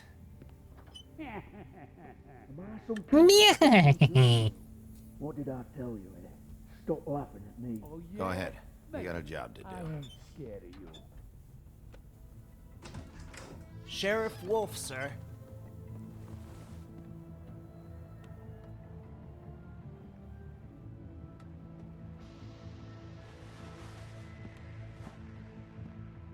Thank you, Tim. I know the sheriff isn't the accommodating sort, but you handled it. You did well. You can go. I'm an oil man. I'm a crooked man. I have companies throughout the United States. Go now. Thank you, sir. Selling my crooked wares to crooked people of all crooked types. Lazy eye. You see, Hey, Proc. everyone in Fabletown has a role to fill. Is that Daniel Day-Lewis? God, it does sound like him. But, I mean, it could be anybody. Just have to pay attention to what they need to help them find it.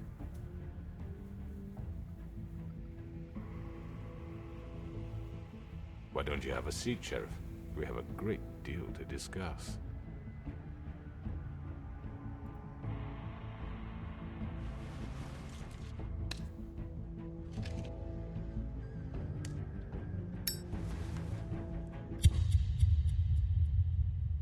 Might be my last one. Interesting. Ah. I've heard stories about you. In the old days, how you picked off those men one by one. Oh, how they screamed. The wolf is coming. And they would wait. It will, Loop. It apparently season 2 will be released at the end of this year. That's what the news says. That's what was formerly Telltale Games. There's still Telltale Games, but it's a different developer, and it's in conjunction with some former Telltale Games employees. Apparently it's going to be an Unreal Engine 5 as well, so, you know, fancy lumen lighting and all that fancy shit. So, yeah. Ever heard the saying, cry havoc and let's slip the dogs of war? I say we unleash the dog of war and remind these wannabe mobsters why the big bad wolf still scares children in the night. Yeah, Telltale by name only. To be fair, Ark, that's every AAA developer. BioWare, Blizzard, these names mean nothing. Everyone who actually used to be in these studios, who actually developed games with a passion for games, they've been long gone for at least a decade.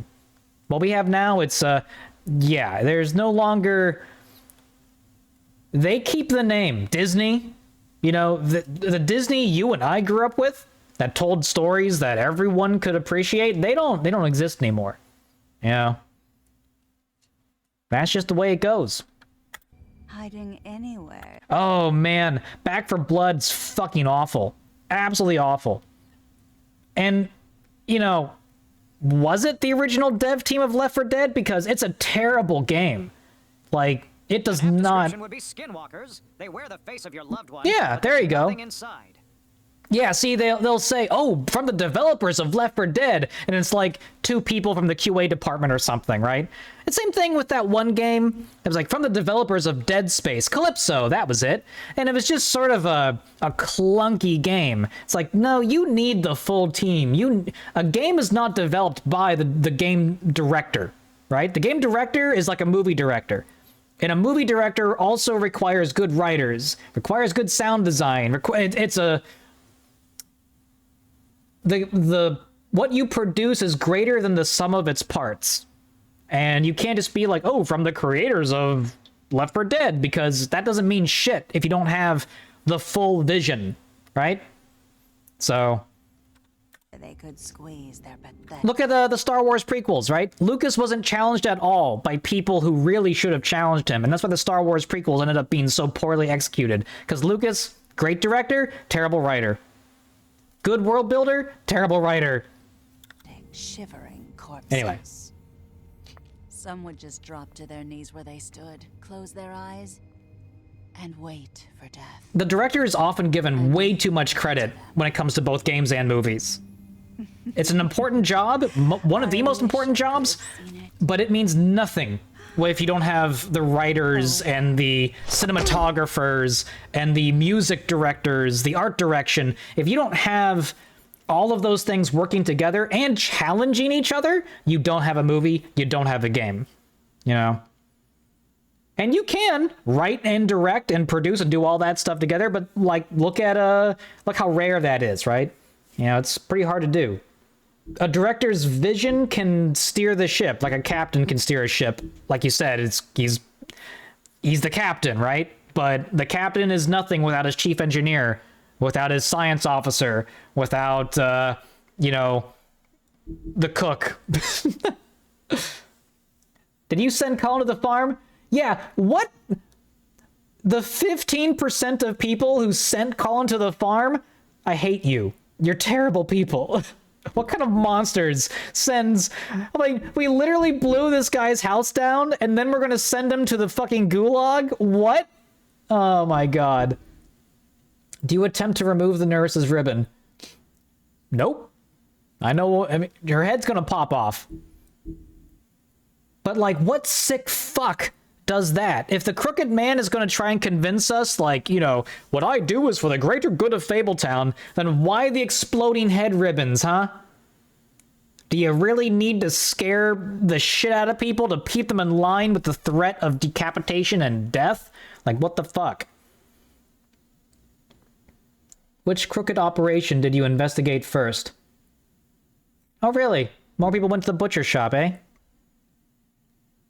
Yeah, their lips are sealed. Really curious. I'm starting to also suspect Snow White. She made a power grab rather quickly. It's like Fabius Bile of 40K. Justifications to hide his villainy and evil. When did you ever meet a villain who didn't think themselves the tragic hero of their own tale? Depends on the villain.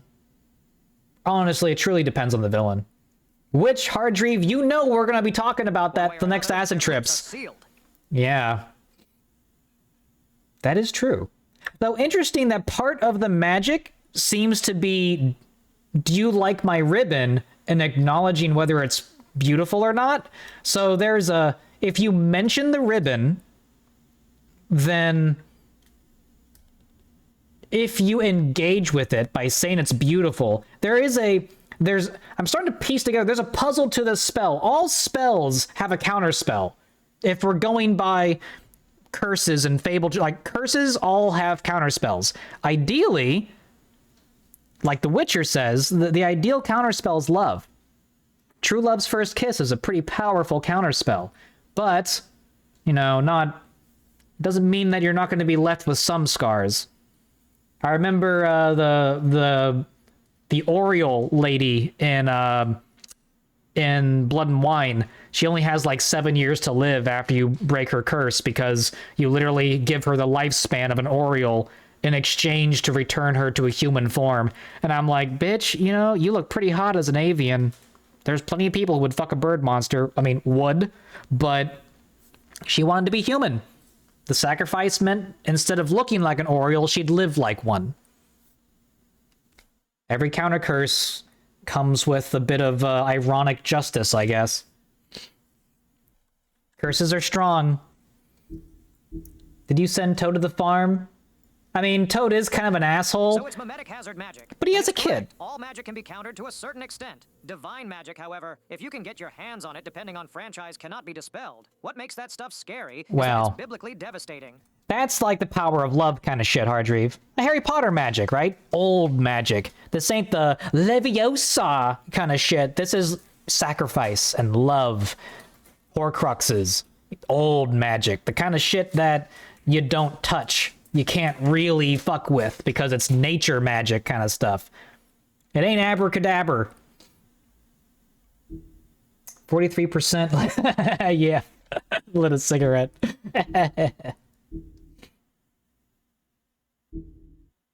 He does give me There Will Be Blood vibes. He's a mix between Daniel Day-Lewis and The Godfather.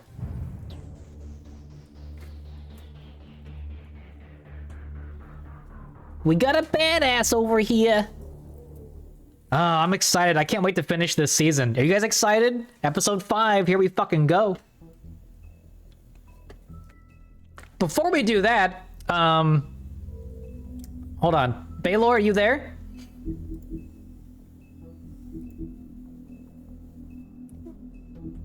Because it is time for a little bit of, but first, a word from our sponsor. A word from our Guccic. Detective Guccic, why don't you drop some lore on us? All right, let's start with silver bullets.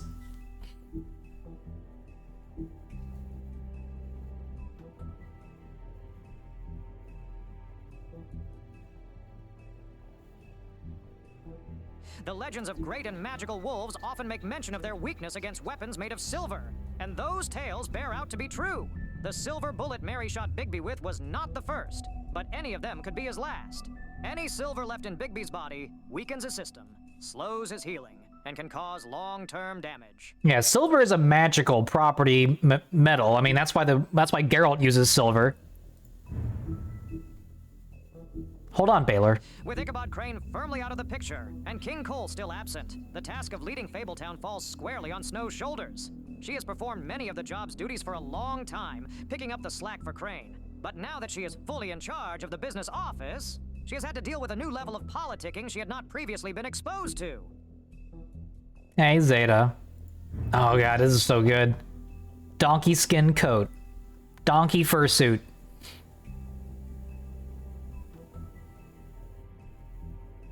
Only the truly beautiful will fully understand the power of a coat that makes its wearer appear ugly. It is the power to be invisible while still being seen. Unfortunately, its value can also be hard to see. But it is still a magic coat, and to some collectors, that is enough. I mean... I think it's cute. Only the truly beautiful will understand the power of a coat that makes its wearer appear ugly. Well, gee, I certainly don't know about that. Yeah, nice fursuit. The Joyzy Devil. Not yet, Hardreeve. Not all of the fables who came to this world landed in Fabletown. There are those who scattered across the farthest corners of the earth, and there are those who simply prefer the Garden State to the Empire State. Boo. Such is the Jersey Devil. Reports of its appearance have varied, although most accounts make mention of leathery wings. But an encounter with a certain axe of legend some years ago has temporarily rendered that feature absent. Oh, that's what those little bits are. Those used to be his wingies. Interesting. He had chicken wings before. Dude, that axe is pretty cool. The Woodsman's Axe.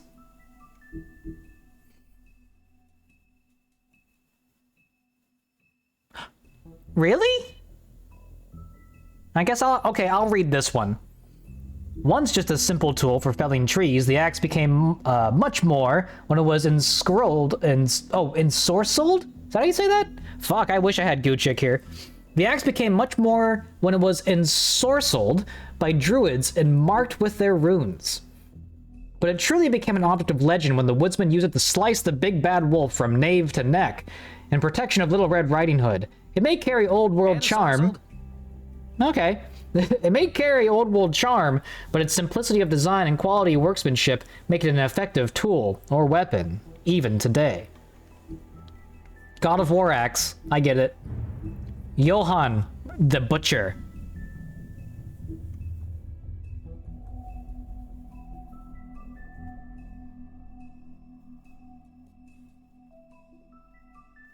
His name is often said in the same breath as that of the baker and candlestick maker of Fabletown. And like those other tradesmen, Johann the Butcher's storefront has served Fabletown for ages. Fresh cuts, exotic meats, and even full sides of beef for the vigorous appetites of ogres and trolls. But Johann's business has fallen in with the wrong crowd. As the quality of his products declined and his business turned into a front operation for the Crooked Man, some have started to wonder if they, Whoops. I never really knew Johann. So...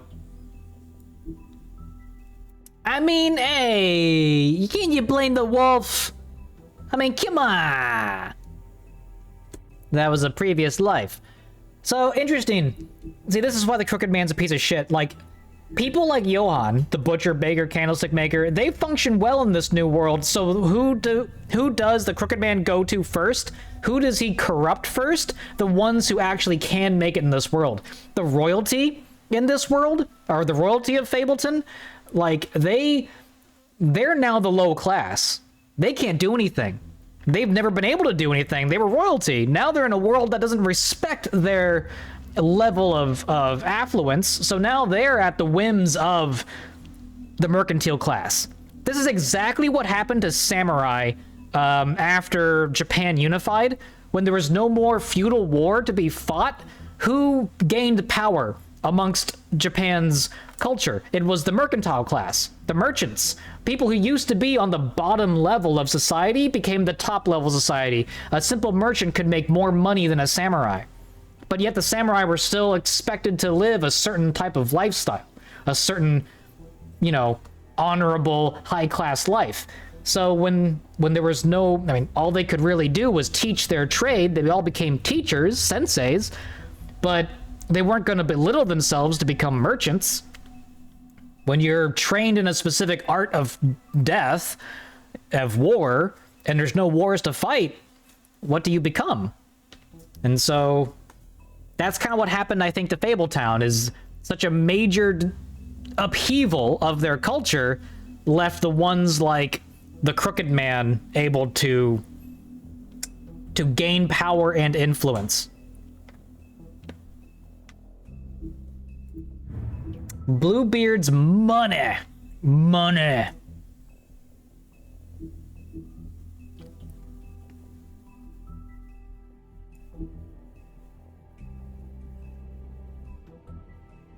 One might think that Bluebeard donates funds to the Fabletown government for nefarious purposes, seeking special favors or to have a louder voice in government proceedings. But what he really wants is stability and strength. Because, as far as Bluebeard is concerned, Fabletown exists to insulate him from the Mundy world. As much as his money can be a sword, it also serves as a shield. Okay. Gucci's really smart. I'm smart too. The Crooked Lair.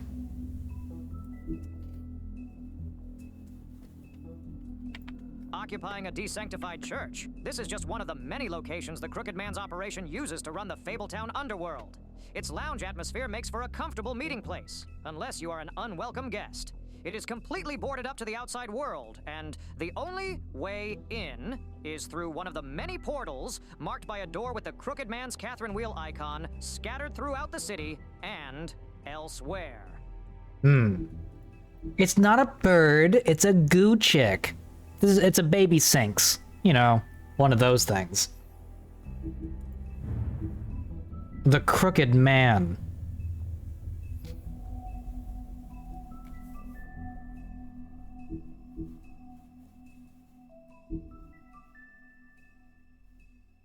The Crooked Man has slowly built himself into one of the most powerful figures in Fabletown. His operation started with a crooked sixpence and a crooked house.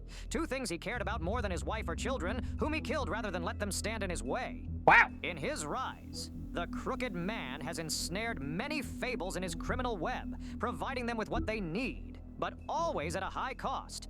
He is cunning, persuasive, and ruthless. You don't pay here. Not with money. But you do pay here with money. Tiny Tim.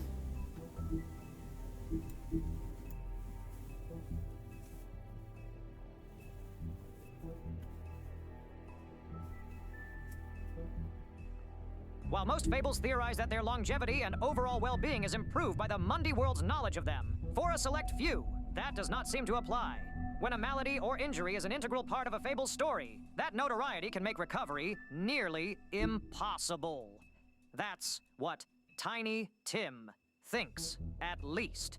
And no medical care or magic, rather, none that he can afford, can heal his leg. Interesting. I love that concept. The idea that, kind of like Chainsaw Man, the more you fear something, the more power that gives a devil. In Fabletown, the more notoriety a fable has, the greater its longevity, but that comes with a double-sided coin. Like I said, if part of your notoriety is a malady, like the Crooked Man or Tiny Tim, then that aspect cannot be changed. Interesting that the Big Bad Wolf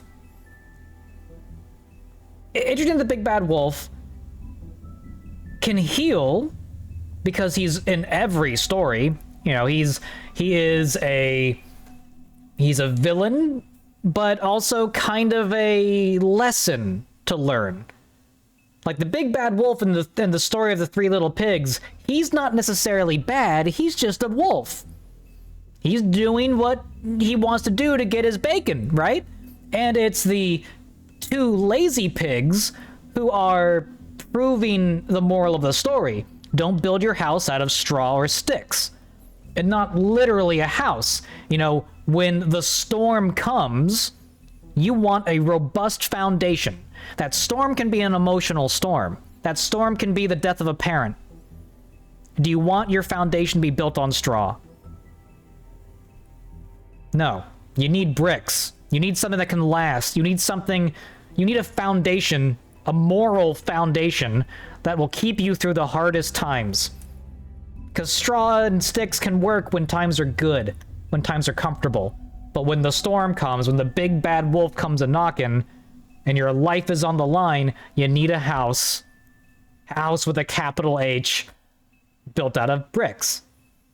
Big B is a force of nature. The big bad wolf is not a villain he is the agent of change. So interesting that Big Bad Wolf is the sheriff in these parts. He's kind of an agent of change right now. And he's coming for the Crooked Man. Go ahead, Hardreeve. Yeah, you can use him. We're gonna move on in just a second, but...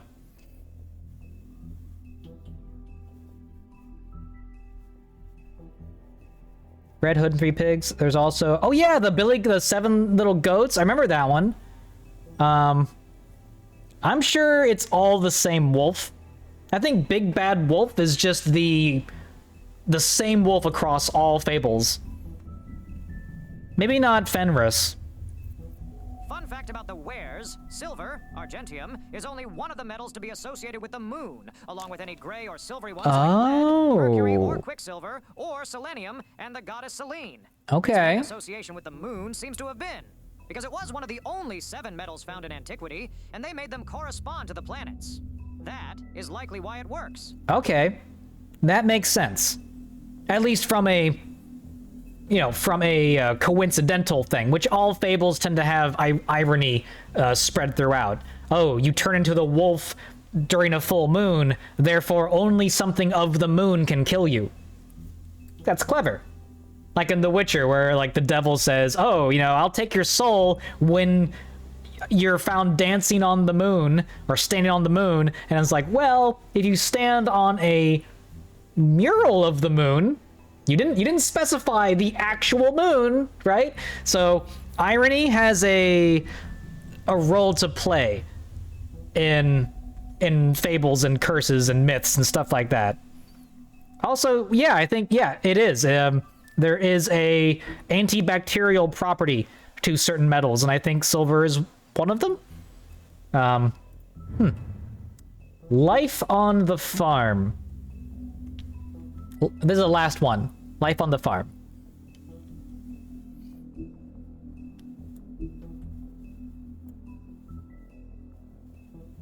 With its idyllic location and managed community, the farm would seem to be a welcome alternative to eking out an existence in Fabletown. But those who have lived there see it very differently. They see it for what it is, a prison. A place where you are free to be who you are, and do whatever you please. Except leave. It doesn't help that while fables who appear human do not have to worry about being sent to the farm, they always seem to fill the leadership roles there. Yeah, interesting. It is basically sort of a prison camp. And when you have animals who are just as intelligent, just as sentient, just as self-aware, and, it kind of... Why not have an animal leader? 3 men who wanted to leave hell. The last one tricked him into taking his shadow as each before him said, "Take the man after me as I am not the last." That man went his entire life never casting a shadow. Huh. Right? Yeah, they call it the farm. That's the very nature of this whole thing is very humanoid-centric. I resist. I resent that. Animal fables are people fables too. Well, you guys ready? Pee break! Everyone take a pee break. I will be right back. Detective Kuchik, make sure no one moves. Make sure none of these scumbags leave. We gotta question them later. I'm on it, boss.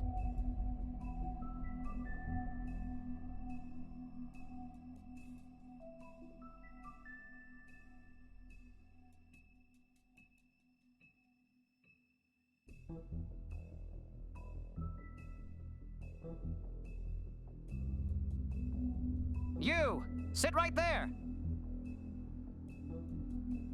Reach for the Skyuse mugs. I got you covered. One wrong twitch and I'll fill you full of lead.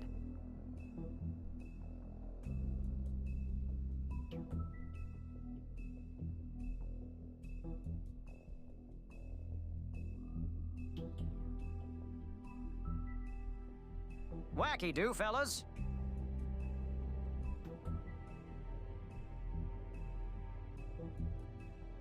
Very small lead pellets. I cannot wield proper-sized firearms.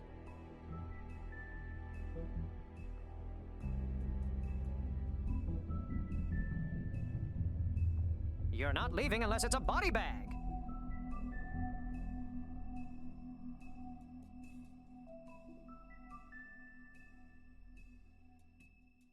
Or a Skittle bag.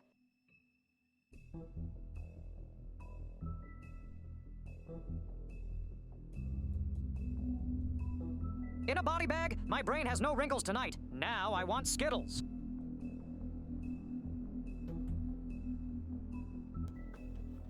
Jeez, Goochik.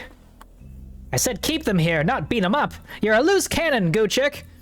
You fuck up one more time and I'll see you in a desk job. You'll be pushing papers to the end of your career, buddy.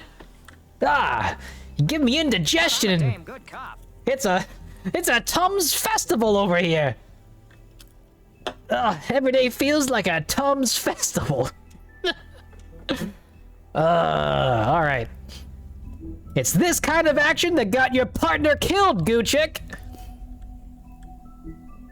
We are the creators of the stories. It makes sense we'd see ourselves as the highest form of order. If we were cats, then cats would be the highest order. There's no crime here, I think. Just arrogance. Don't see Goochiks running things, do we, boss? Or would you mind it if I ran the stream for a while? Yeah, no. Cats do run things. I'm sorry, Hardreeve, but that goes out the window. Cats are fucking deities, bro. Use a typewriter. That is true. Your typing speed would be pretty low, Goochik. You can use a gun, but you can't use a typewriter. But seriously though, Hardreeve, you're wrong on that, because not just cats, but mostly cats, are highly deified. If Worshipped cats didn't even. run things, then why are they all over the internet? Exactly. Well,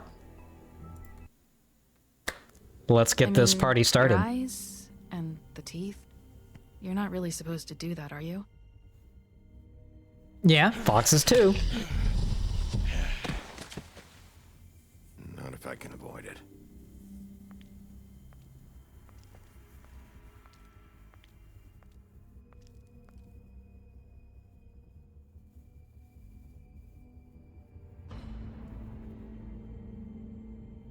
No. Holly's sister, Lily. Do you even give a shit about us? The strays. That's why you can't tell me anything. It's the ribbon, isn't it? We're destroying the tree. No! We're not burning the tree, Snow. Yeah, Snow's been acting weird. Like, she wants to destroy a piece of the old world. Something that, you know, isn't just... I mean, sure, it's been used for illegal things, but this is a part of who we are. Like, that's like destroying a piece of the Titanic or something. Or a Civil War monument. Like, this is history. It's culture. You can't just destroy this tree. Also, it's kind of good to have Granny Green Apple in our back pocket. It's kind of nice to have her, you know, on our side. We scratch her back, she glamours ours. Oh, hello, Mukai. Or Kubo. Just let me know how you want to be called. But welcome. Hey, you're not really gonna send me to the farm, are you? Look, maybe a few will get sent up, but you're my friend, Colin. I wouldn't do that to you. Auntie Greenleaf, boss, I gotta feed you more brain wrinkles. That's the third name you've given her. That's what I said. She's certainly useful. Granny Green Apple. It's autocorrect. It's autocorrect. Don't worry about it. Oh God, Bigby! This time was no joke. Eat as many metal shellings as you see fit, but take just one more silver round near your heart, and the only place I'll be visiting you is the morgue. Ah. Bigby, wait. When you get the Crooked Man, make sure you bring him back alive. He has to stand trial. Why don't you have a seat, Sheriff? We have a great deal to discuss.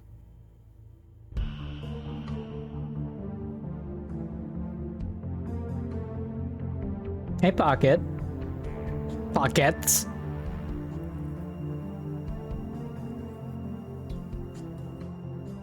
Gotta remember, like, Pocket Jabari is around here too sometimes. Dude, the music, the art direction, this game, love it. I love this world. Very well done, very clever. Some of the, before we go into this, there's a reason why I didn't like Shrek 2 but loved Shrek. So Shrek 2 is like a parody movie parody. Kind of like the latter scary movies.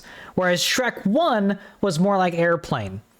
And so what I mean by that is that you have a fairy tale movie that makes fun of fairy tales. It parodies, it satirizes fairy tales. But Shrek 1 is still a fairy tale movie. In order to make, for the whole movie to make sense, you still have to understand the nature of fairy tales. Shrek 2 is like, oh look, it's a fairy tale Burger King. It's a fairy tale pop culture reference. Pop culture, pop culture, pop culture. Oh look, an old white woman is singing and dancing. How funny. You know, none of it, the humor and the storytelling of Shrek 2 and onward, really, don't carry with it the fairy tale heart. And that's why the new Puss in Boots movie, The Last Wish, is also quite good. It makes fun and satirizes fairy tales, but is still at its core a fairy tale movie, which is why we love it. All good stories kind of function like that, right? All right, what does Aaron have to say? I have a theory. Snow has been through a lot. Seeing herself dead because someone was glamored as her, learning that the deputy mayor was creeping on her something powerful and living that fantasy with a dame of the night, then finding out he was using Fabletown funds to do it. And that is why some fables have it harder. She may be coping too hard by being more strict and callous. This possibly being a kind of PTSD for her. That is true. She probably thinks that if Fabletown was run more by the book, then none of this poison apple bullshit would happen. You know, the reason why bad fables do bad things is because there's no, that the rule of order is not established. You know, she's thinking like a princess, I guess, and she's using her own traumatic experiences at the hands of creeps and bad fables to right that, what she considers a wrong, but she's overcompensating. I can agree with that, Aaron. That's a very astute observation. You know, Snow White's been through a lot. That is certain. And being taken advantage of a lot. Well, she was still being taken advantage of, Ark. You know? And I think that's the key here. She doesn't want people to be taken advantage of, but she's also willing... Lost their standing, she is the only one in a position still to regain her authority. That is true. She's the only royal who actually can still make decisions. Though Snow White was never a princess, was she? I don't think she was. Was she a princess, or just the fairest maiden in all the land? Which is quite different than royalty.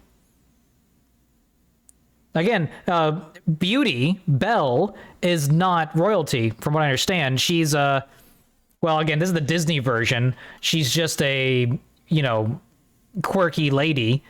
Oh, she does? Okay. Interesting. See, I don't know. I don't know the Grimm's fairy tale versions, which I think this is what these are all really based on. So, yeah. Oh, a prince married her. That's right. That's right. Because True Love's first kiss woke her from her slumber. And, of course, it was a prince who did it. So...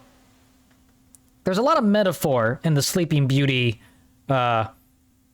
mythos. Yeah.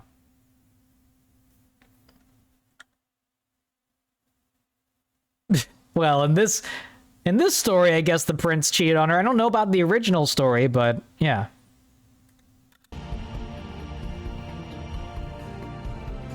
Yeah, she was just a daughter of a normal dude in a little French village.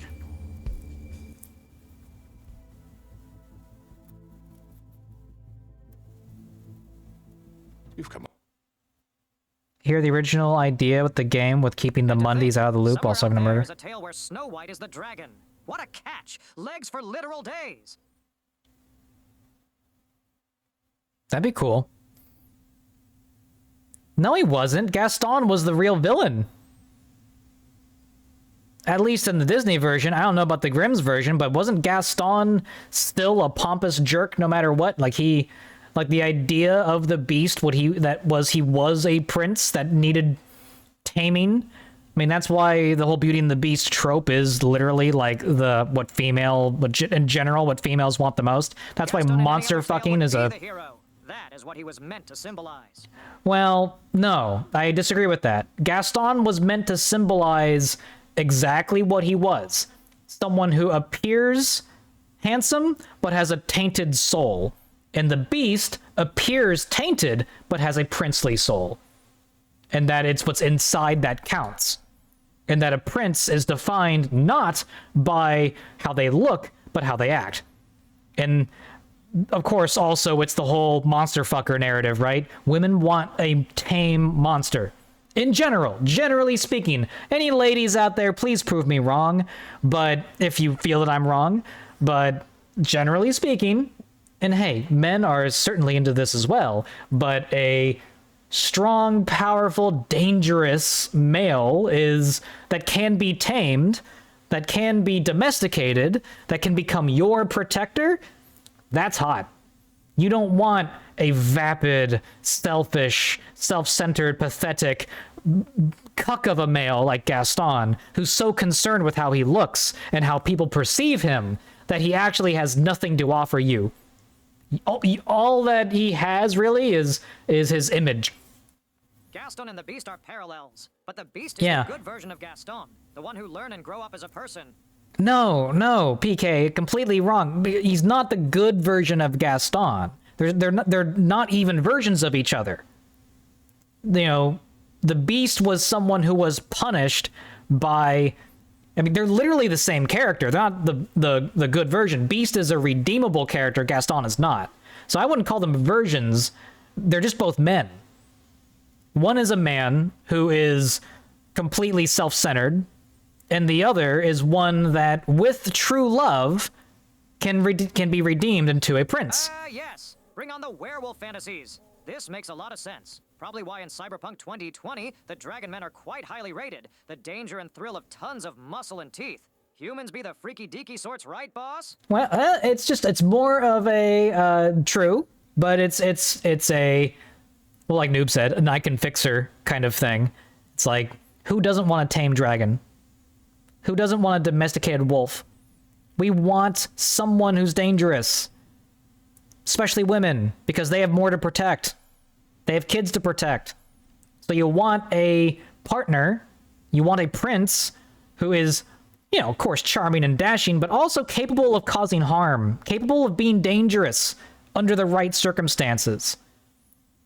Not being a loose cannon, because, well, that's a psychopath.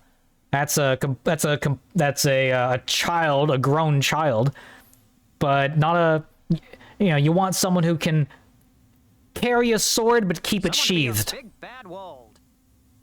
Well, nice try, Gucci. Wolf. I love how like even Gucci is tired of your shit arc. Even Gucci's like, nah, Wolf. Hi, Ivan. A long way. All right. Let's get into it. So the hot new werewolf butler von Lycaon makes a lot of sense then. Pristine, elegant, All right. terrifyingly powerful. Let's put Gucci away for a bit while we go into the story. I do think the Beast was supposed to be self-centered before the curse, but I don't remember where I hear that. No, I think you're right, PK. The Beast was meant to have done wrong. He I think in the original story, he was punished for his inhospitality. That was why he would always be alone. He was turned to a beast so he could never show... I mean, it's one of those things where a stranger came to him to beg for alms for the poor kind of a thing, but he would not invite her in, and it turned out it was a witch, and the witch cursed him with the form of a beast because he was inhospitable to her. Inhospitality is one of the cardinal sins that is in every fable or story. It's kind of like the blind, you know, old prophet or whatever, like be kind to the stranger. It's the story of you never show your ass to a stranger because you don't know who that stranger is. It's Undercover Boss kind of shit, right? It's literally like Undercover Boss. Undercover Boss is a modern interpretation of, you know, be wary of the stranger. And not be wary that the stranger might stab you with their hobo knife, but be wary that the stranger could actually be someone good. They might be a god in disguise. You know, undercover witch, there you go, yeah. And especially don't betray those you break bread with. Exactly. Oh god, that is such a... That cuts to the core. That is a deep human thing. If they eat food from your table, don't betray them. You know, if they seek food, and you are capable of offering it, then it is hospitality that defines a human. To be... Send their regards. Exactly, Austere. That is one of the most cardinal sins you can commit, and that's why Tywin Lannister meets the end he meets. Betrays his family and betrays the rule of hospitality. The rule of hospitality cannot be betrayed. Even The Witcher had a story like that, like the Spotted White, which I think is what it was called, was cursed to become a monster because she refused, in her arrogance, refused to let a starving old witch into her home, and so was cursed. Well, yeah. It's, you know, that's the modern interpretation of that rule, but hospitality. Show hospitality to strangers when you can, especially when you have the ability to. So, all right, let's get into the story. I wonder if the boogeyman exists in this game world. You haven't had a lot of rest recently. Please, Sheriff, relax for a moment, will you?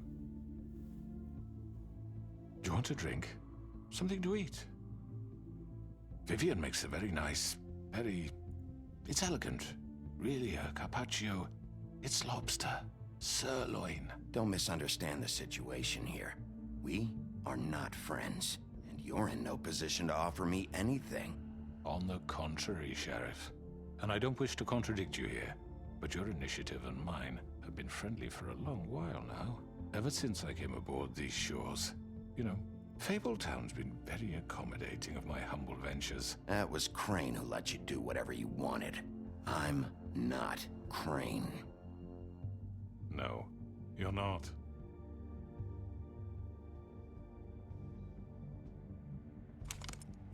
What do you think you're doing? He's gonna... Mr. Wolf is our guest, and I have every intention of cooperating. So don't waste the silver. Sit down, Jersey. Well, Sheriff, for the sake of transparency, why don't you tell us why you're here? It would help settle everyone's nerves, I think. You know why I'm here. You killed those women. What women? Faith and Lily, the girls who worked at the Pudding and Pie. Did I now? I assume by your confidence in accusing me, you must have some proof of this, yes? Some allotment of evidence. A witness, perhaps. Your servant over there told me you did it. That's a fucking lie. I didn't say anything like that. Fine. All I said was that this was your town, and nothing wouldn't happen without your approval. All right? That's it. Then you approved of those murders. Those women. I don't relish telling you that the killings were perpetrated by an employee of mine. Then who was it? It's a very unfortunate bit of business, but I promise you that the matter will be dealt with internally. I just want to settle the issue for you, and to assure you that it's over with. An unfortunate bit of business? You're gonna tell me right now who killed him?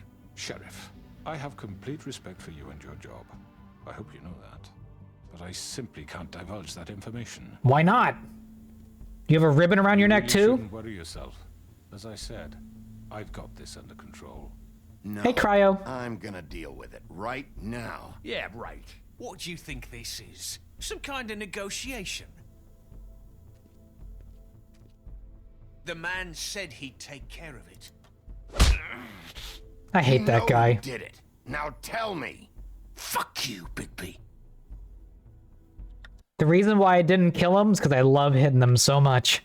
He's squishy. You think I'm scared of you? You should be. You're nothing more than a... That's enough. I was hoping it wouldn't come to this, but in the interest of preserving our alliance, if you have to know, it was Georgie.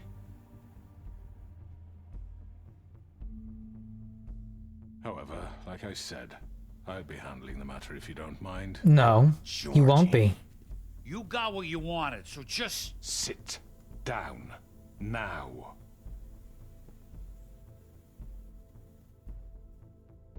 Yeah, I killed him, so what?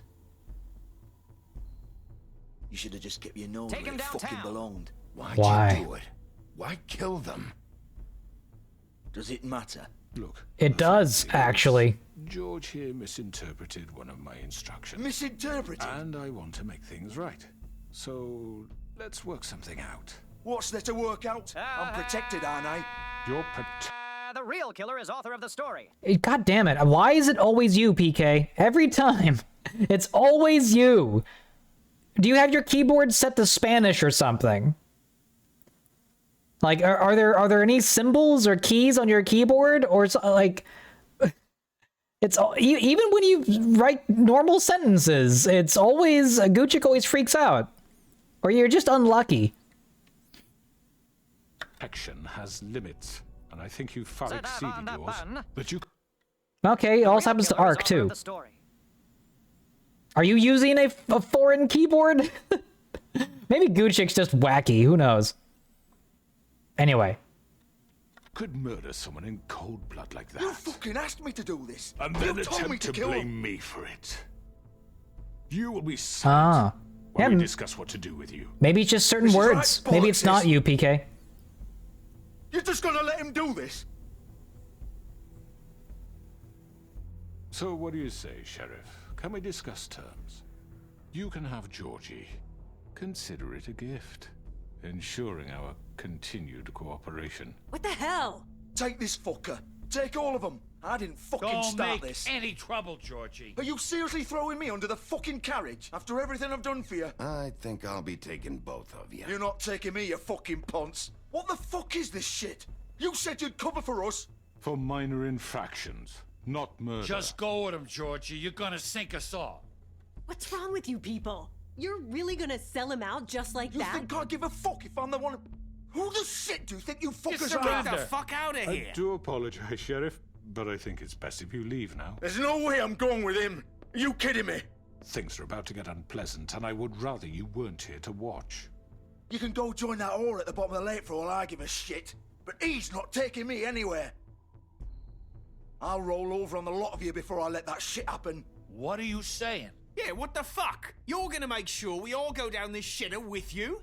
I'm running out of patience, Crooked Man. I don't have time to fuck around here. This could have gone so well. But you just had to complicate things. To speak the truth, I've never been a very good mediator. Why negotiate when you can just decide?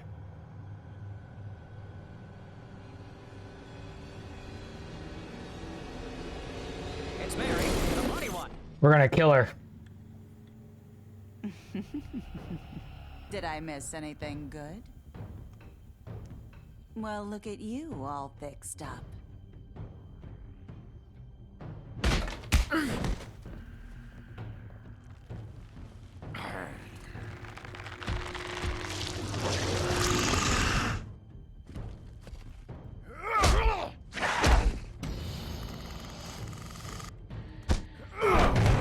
Take this!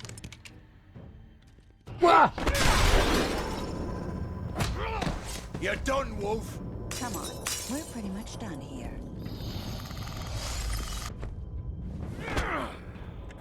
I'd like to say it was nice knowing you, but I'll be glad to see your insides turned out.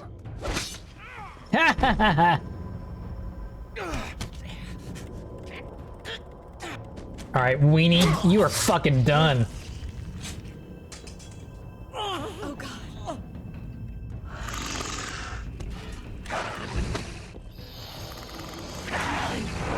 This way.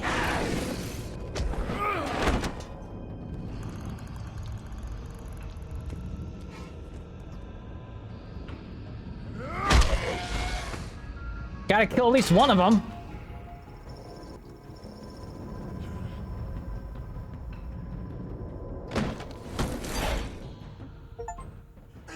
Come on, Georgie. Oh, shit. I know. I'm gonna take your ribbon off. Don't let them get away.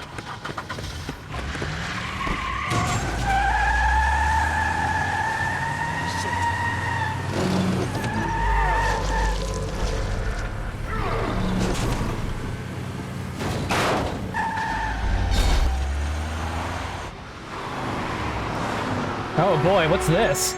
This is new. Ah!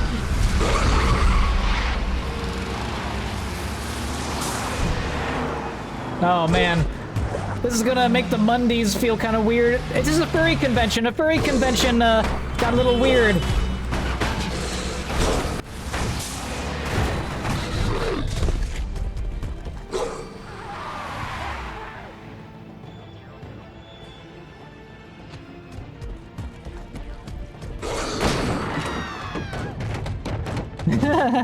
We are What? late for the Fury convention. Don't mind us.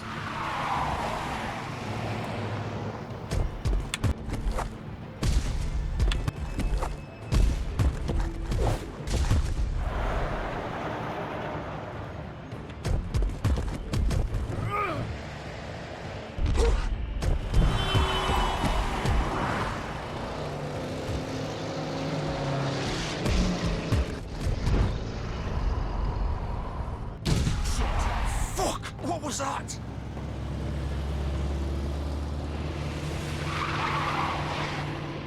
Well, we're going after Georgie this time.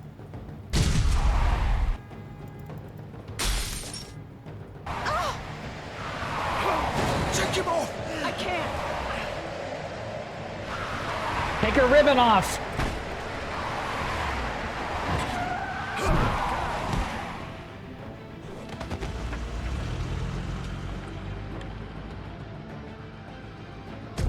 I know, they should... No balls. Make him a wolf, damn it! Gun it! Are you sure? Do it! I mean, the Jersey Devil looks hot. Why couldn't they make us look hot?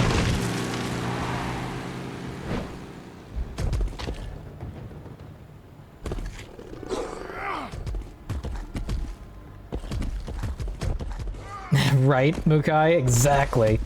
We're gonna make them afraid of the big bad wolf. Come on. Oh, really? You brought him here? That's gonna work.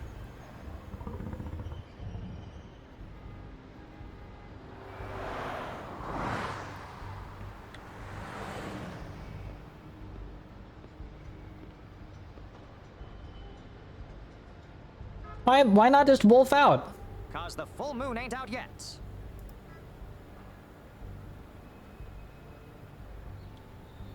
They were in a hurry. Maybe they left something. Well.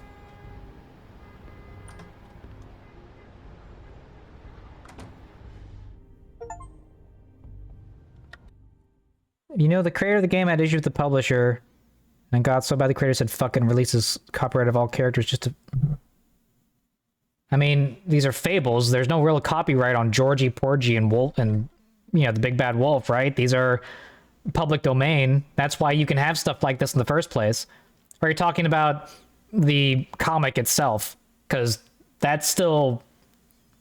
I'm sure that I can't take these specific characters and sell my own comic of them or anything. Come on. We can't stay here. Hang on. No, we're killing him. Or we can bring him in and he can give us information about the Crooked Man. Shit. I want to kill him. Hello, Bigby. I hoped you'd come to your senses. You're gonna give us everything you know about the Crooked Man. Man's the one you want. But of course, you're too much of an idiot to see that. Or maybe you just like me too much to let me go. Please, Sheriff. Haven't you done enough? Look at him. He's dying. If you don't get out of the way right now, I'll have Go to... ahead. Slap her. It isn't his fault. He's a murderer. Faith and Lily, he's the reason they're dead. Look, I know he made a few mistakes. We all Mistakes? What? He made sure they couldn't talk with those damn ribbons, and then he killed them. You're wearing one yourself. Doesn't that bother you even a little, knowing that man murdered... Of course it does. Those girls... So it's all my fucking fault then? I You didn't fucking... mean- You're gonna throw me to the fucking wolf too? You know I didn't have a goddamn choice. What the fuck? Ugh. I did what I had to! You can't fucking blame me for that. Look, Sometimes you just have to do what you're told. Why'd you do it then, huh? If it's not your fault, then what the fuck happened? Look, Faith and the others tried to pull a run on us. And as you can imagine, the Crooked Man wasn't too thrilled. But of course, the big boss didn't want to get his fucking hands dirty. So he told me to take care of it. You think I don't know what that means? Either I do what he says or I'm the one getting dealt with. So you put their head for me to find?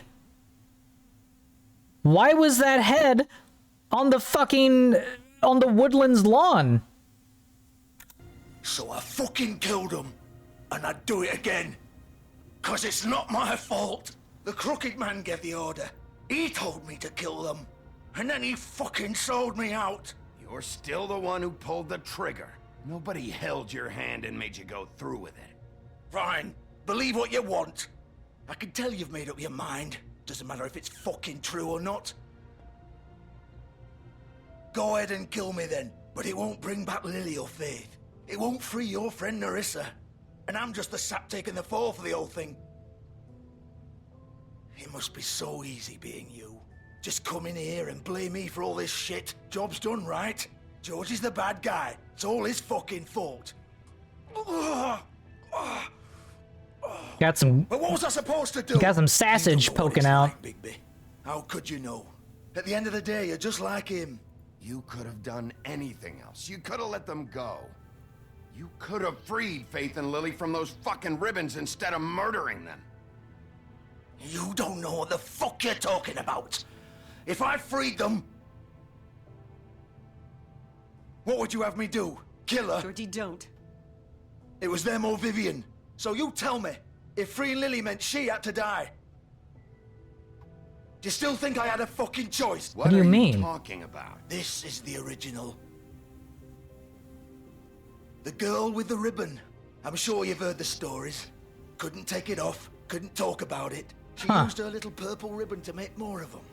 To keep our girls quiet. I've never heard of this one. Ensure absolute discretion. You promised you wouldn't. I know in The Witcher 3 that the ribbon is a protection spell used with what's her face? The princess of the Dark Sun I forget her name, but she's the bad girl.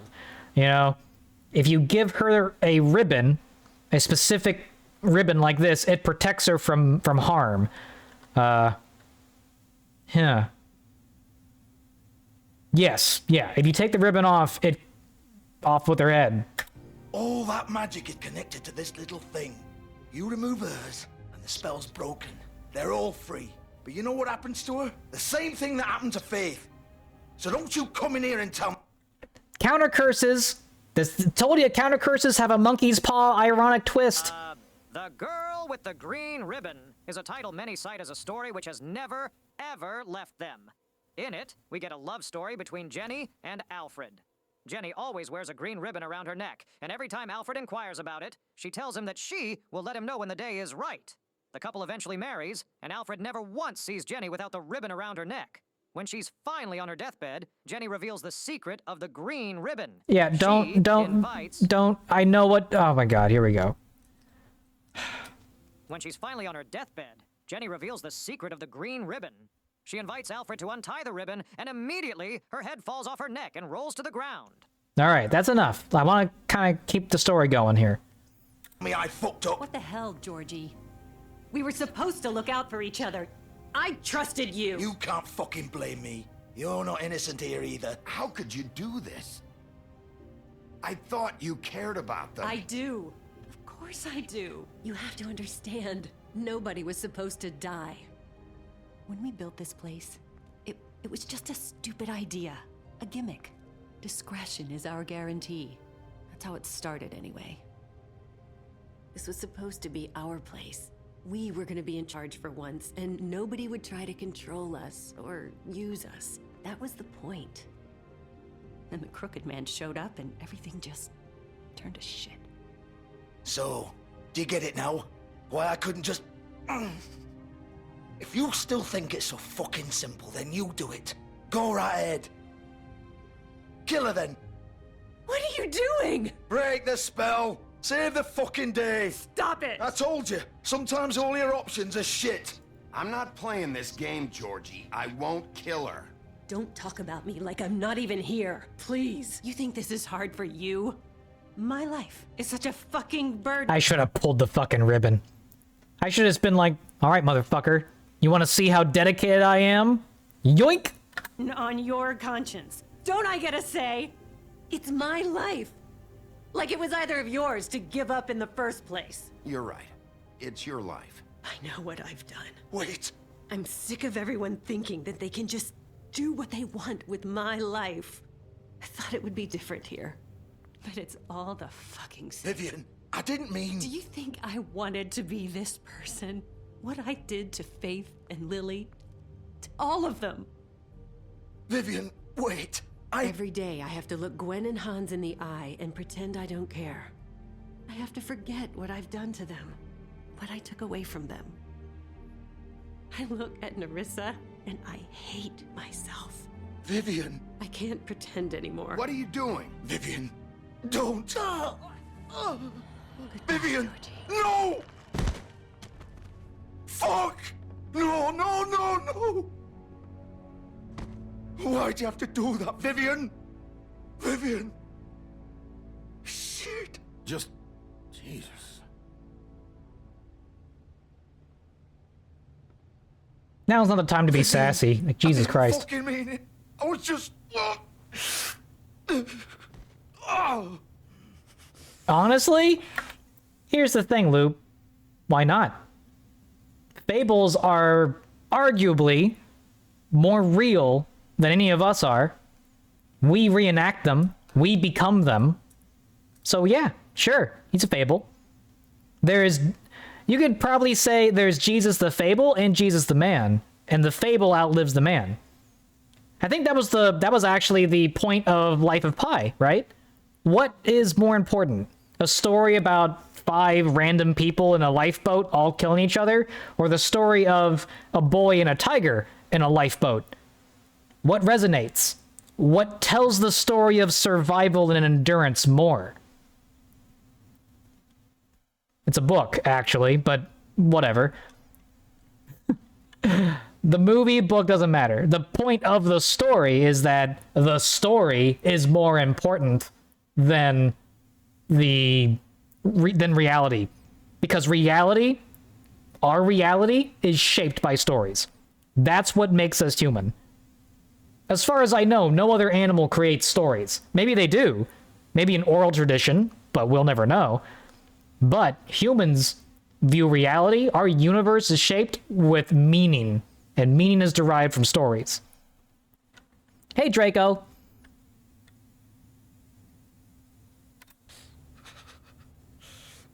It's not 20 years old, it's 10 years old. The last episode was in 2014, I think, or something like that. It's not a philosophy, it's true. Like, it's, you know, Carl Jung understood this, Nietzsche understood this, even the postmodernists understand this. Like, what... Oh, fuck! Oh, quit your belly aching. Get it? Belly aching, you know? I've had worse tummy aches. I mean, reality is shit. But if something has to live on its worth, it's to make it something worth letting live. I'm gonna die here. What? I think we both know that. Just make sure You're just trying to be edgy, the PK. same treatment when you find him. You're not gonna die. Fuck him up for me, all right? He's gonna have it worse. Don't worry. Good. Old foundry by the river, all right? Shepherd Metalworks. He'll be there. Fucking asshole. You want to finish me off now? I agree, Hardreeve, 100%. Or do you plan to kick me around a little first? Rip my limbs off one by one? That's what you want to do, right? That's not who I am. Sure it's Shepard not. Commander. No more games, all right. We both know how this ends. Just make it quick. I know what I did. Let's not draw this out. I meant the story, Cat. If something is worth living on, what should be in the story? What? You're just gonna leave me here? I'll send someone for your body. Ooh. Both of you. Fuck you! Piece of shit. Famous last words, Georgie Porgy.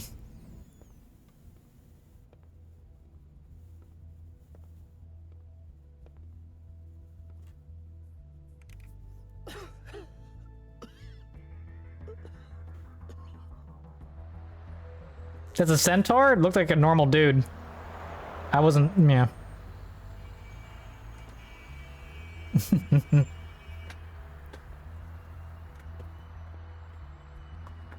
I want to say I feel for them, but there is a limit to how far a sinking person should be allowed to pull others down under with them. Right?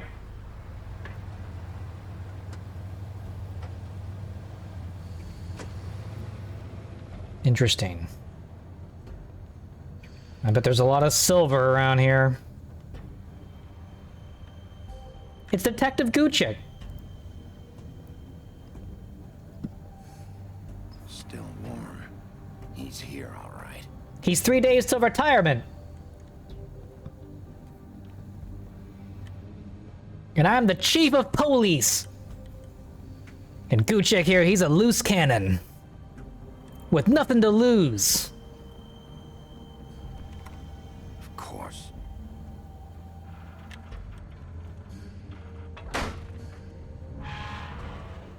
And he makes my life a living hell. God damn it, the mayor's gonna have my ass for your antics, Gucci. First day, and I'm 2 weeks from retirement.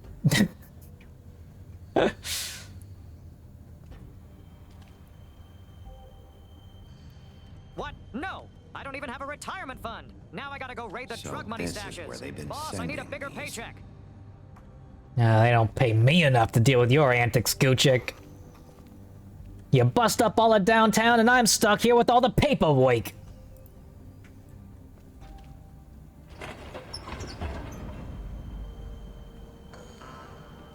They pay you? Well, a little bit. Like and subscribe to pay Gucci his pension fund. Bigby Wolf. The big bad wolf. Mary. The bloodiest Mary. Like it. Oh! You used to be something. Draco, you son of a bitch. Mary?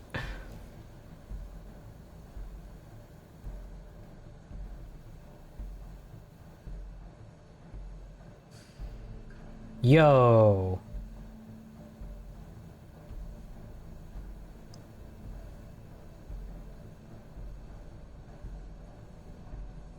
Was Mary watching us the whole time?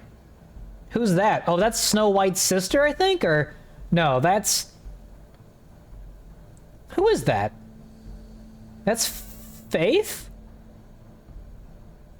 Nerissa? And... Oh, this must have been Lily before she had the glamour charm. Or the different glamour charm. Oh shit, I just realized something. All of these are near reflective surfaces. Mirrors, windows, any glass. Puddles are technically mirrors. She's the perfect spy. That's true. They used to fear you. They'd hide anywhere their small shivering bodies would fit.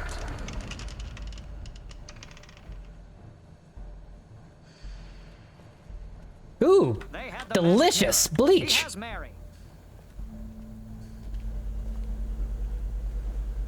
Yeah, we could literally just ask the magic mirror. Well, she could probably fuck with the magic mirror. Silver bullets.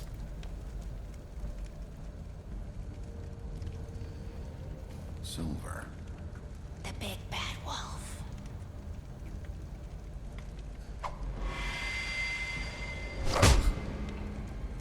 Where'd she come from? About time. There's no mirror. I had to take care of some things first. Little errand boy. That's nice.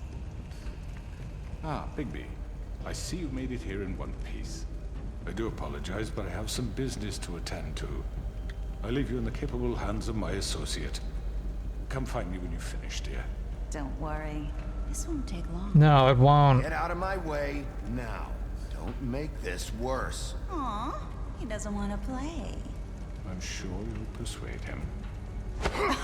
Wow, what a man. Stealing punches while my back is turned. You're no lady. Did your mother ever teach you to fight proper?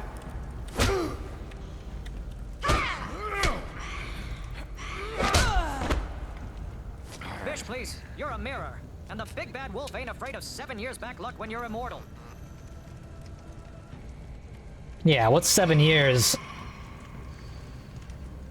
She would be a hard one to kill. Everyone knows the Bloody Mary mythos.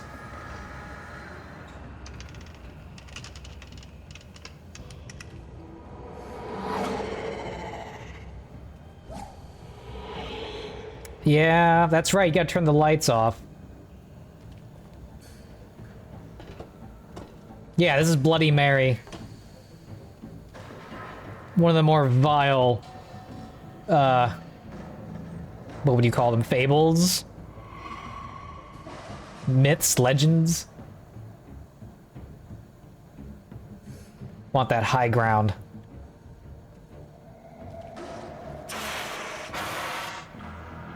God damn it, burst pipes again.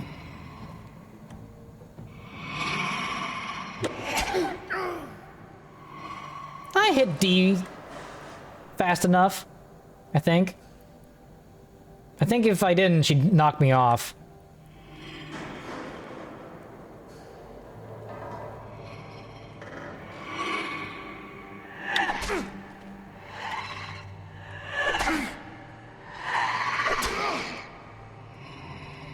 Where are you? Come out and face me!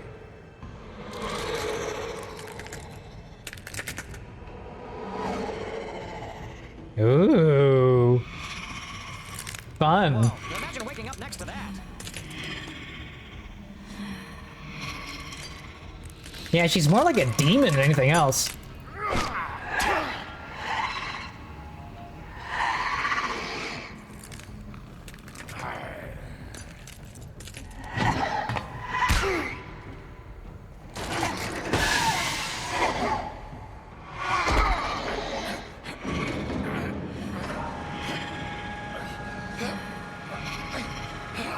I don't know. What is a demon? I mean, literally, right? Like, maybe not a biblical demon. Whoops. Oops. I gotta pay attention here. These QuickTime events are pretty quick. Yeah, I mean, you know, it's Telltale. It's part of the game.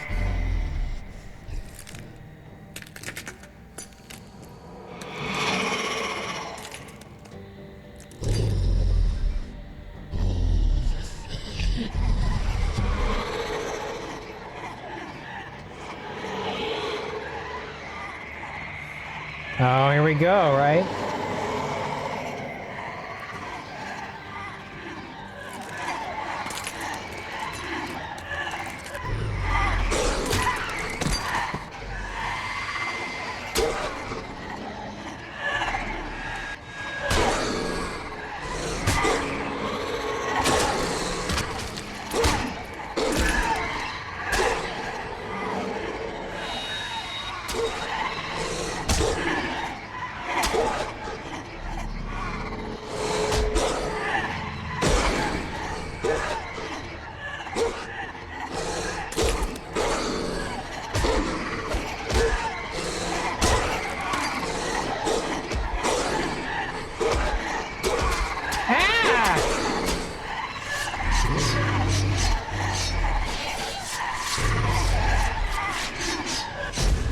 Oh, hell yeah!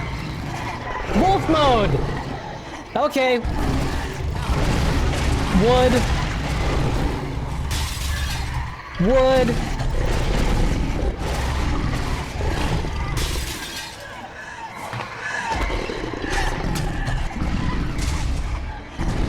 Roll over. Ah!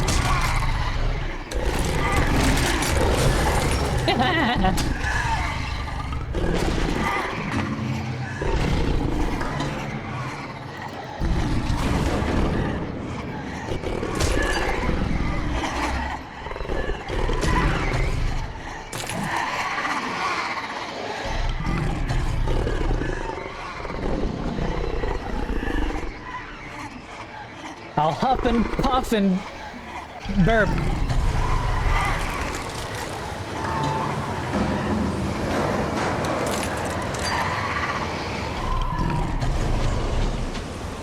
Hey, my daddy was a wind.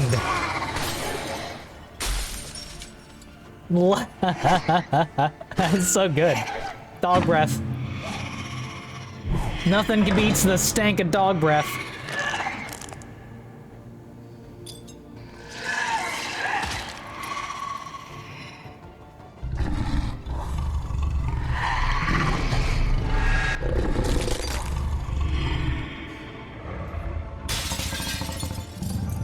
Nom nom, tasty glass.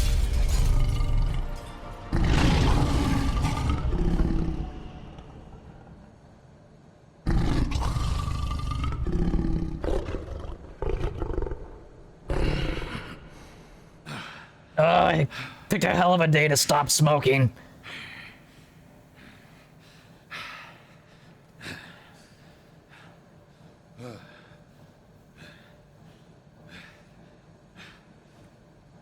I don't know. Maybe that was the original? Hard to say. Bloody Mary, Bloody Mary. Nothing but brittle glass in the net. Picked a hell of a day to stop sniffing glue. Picked a hell of a day to stop taking amphetamines. Hello, Bigby. Only two things see me. You look Dead tired. things. Give and those me that know one better than to good admit reason not to rip you apart right now. Oh, that's a good reason. I won't miss next time. Before you do anything with me, I thought I should point out a few things. Snow White wants you to bring me back to the woodlands, doesn't she? And that's what I want. Snow's not here. You're dealing with me now. That may be true, but I'd advise against defying your new boss, at least for the time being. You will bring me back alive. Look, all I ask for is the chance to speak for myself in front of the community. And I'm sure Miss White would agree that I should be given a fair trial. Can we at least agree on that? I will have a trial. Are we clear? The whole town will be calling for your execution. Why would you want me to bring you back there? Why don't you let me worry about that? Oh, he has everyone. He has, you know, it's, oh yeah, one of those trials. Sure. If everyone of the jury has something to lose, he has them in their pocket already. He'll kill Mr. Toad's kid. He'll shut down Johan's butcher shop. You know, yeah. Prepared to break his arguments, I suspect. He's planned this from the start. He has a if I get caught plan. Every villain has an if I get caught plan. He is this is one of them smart villains. There's no reason for us to be at each other's throats here. That's funny, coming from a guy pointing a gun at my head. This is just a precaution. I'm sure you understand. I'm no murderer, Mr. Wolf.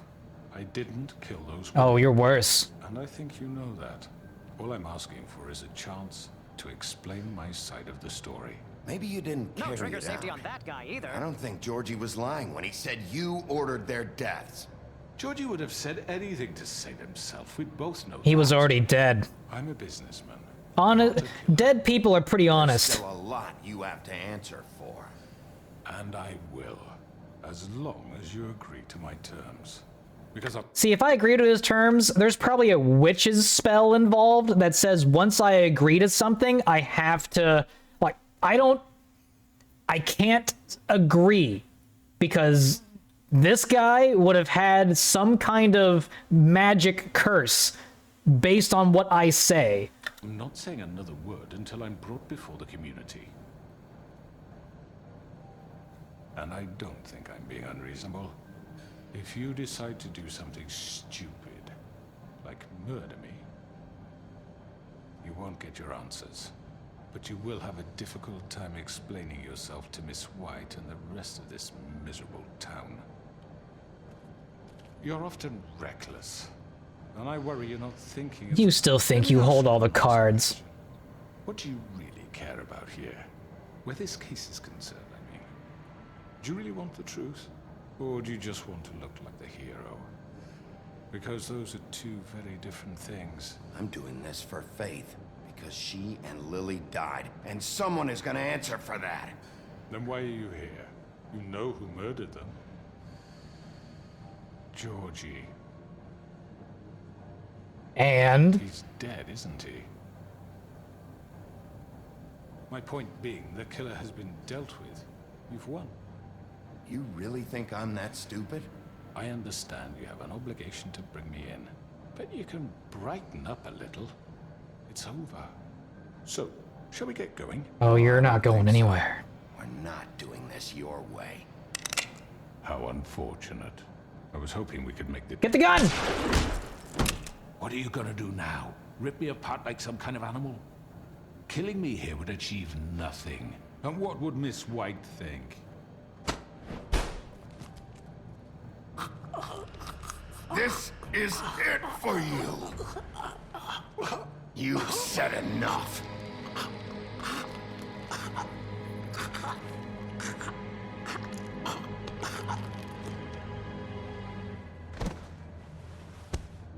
It would keep him feed for a week. And I'm the loose cannon. Hey, I'm the big bad wolf here. You're the soft, squishy goo chick. We all have our roles to fill. I'd probably get shot. Or he'd probably have another gun. What is this? Where the hell is Big A silver knife? Come on. A second gun? Are you fucking kidding me? Are we sure he's coming? Yes, any minute. And then we'll get started. I really appreciate you taking the time. I know it's short notice, but given the circumstances...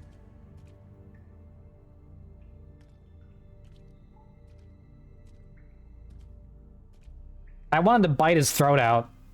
I thought we could really wolf him. Instead, we just choke him. Like, what the fuck? What have you done? Oh, God. Bigby. Shit. He had a gun on me. Holy shit. Baylor's back. I didn't think you had it in Hey, you, Link. baby. Stop it. You ripped him apart. Motherfucker had a gun on I me. told you to bring him back alive. You really fucked him up. What did you do? He's... It's over. Crooked Man is dead. No shit. I thought I wanted him gone. But this... It's terrible. No, it isn't. What the hell happened? Tell me. Tell me why you did this. I think it's pretty clear. I was just defending myself. It was him or me. That's not what it looks like, buddy. You tore that fucker apart. I had fun, too. You call that self-defense? Oh, God. Would it have been that hard to restrain him? Did you really have to murder the man? Hang on. It's not murder. Then what would you call it? Justice, maybe? This is not justice! You know it's not. Why not? This is Bigby Wolf doing whatever the hell he wants. I say it is justice.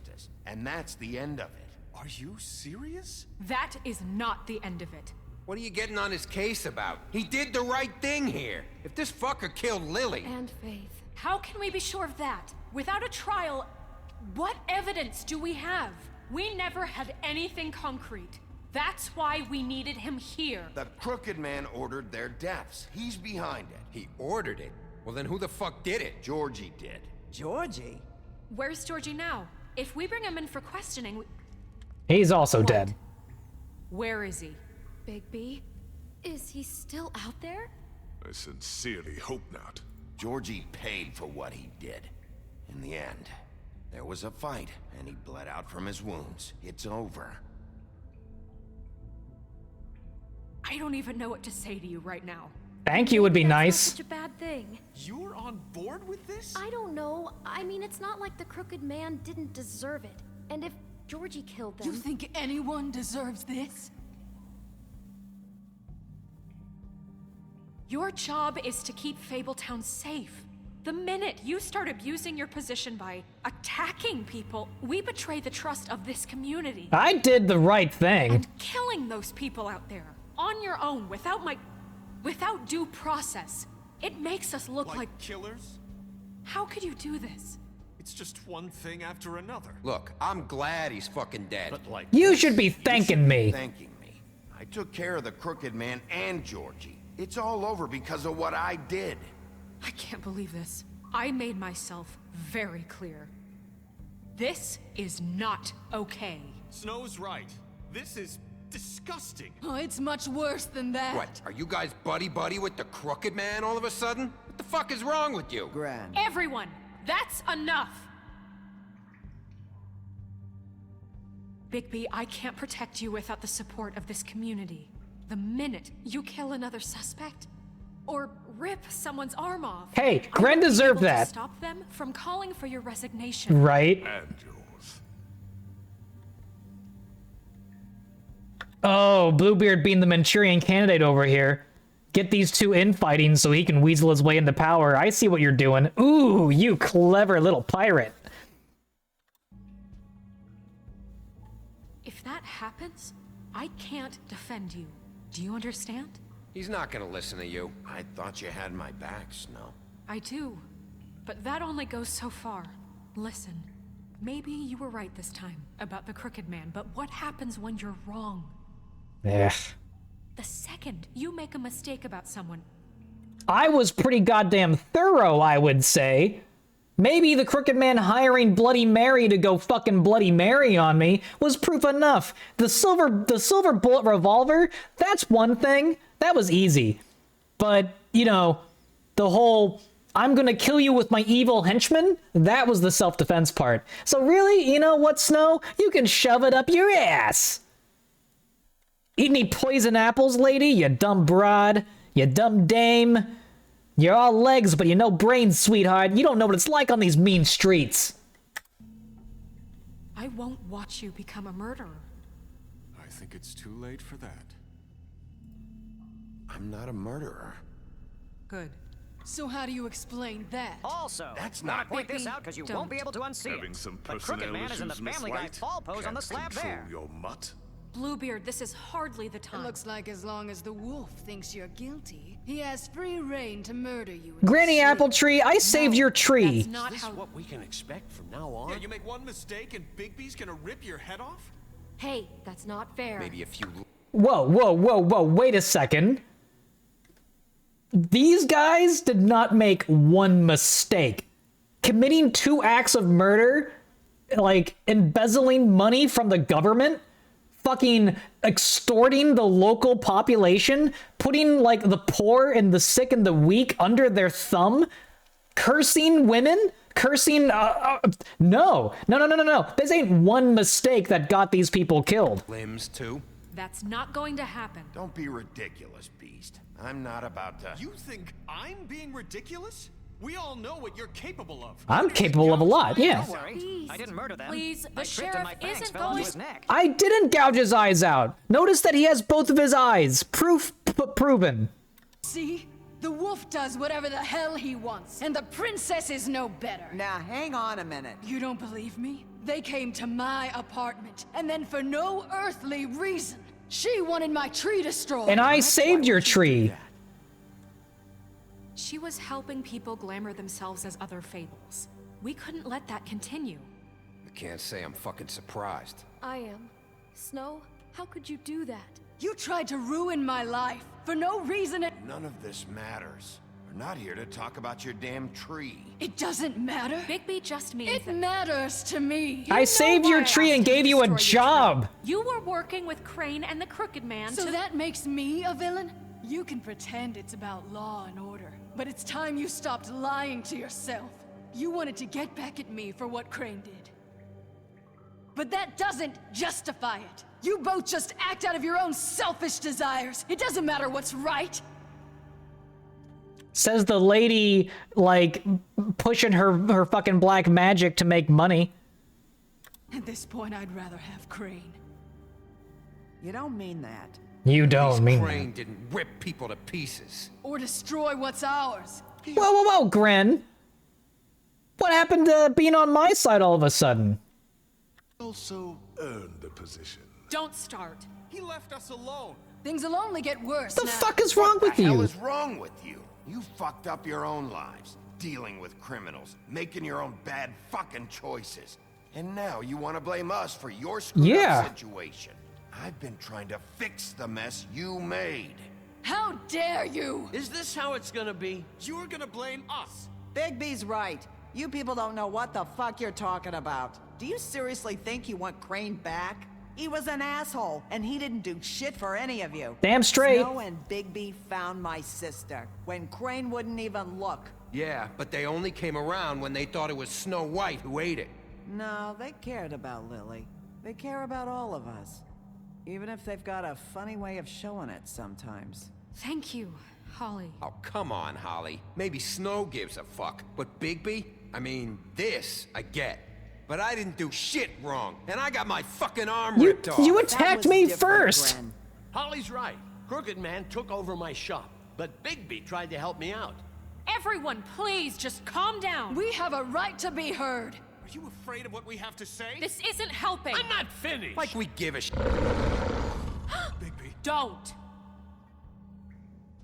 They should be afraid of me.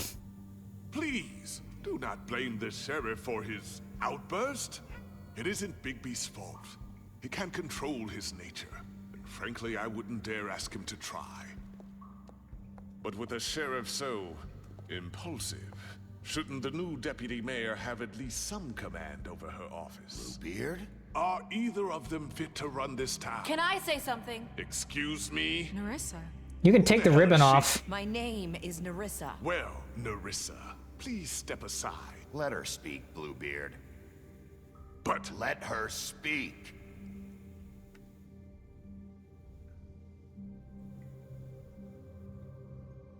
To be fair, Loop, I did fuck Gren.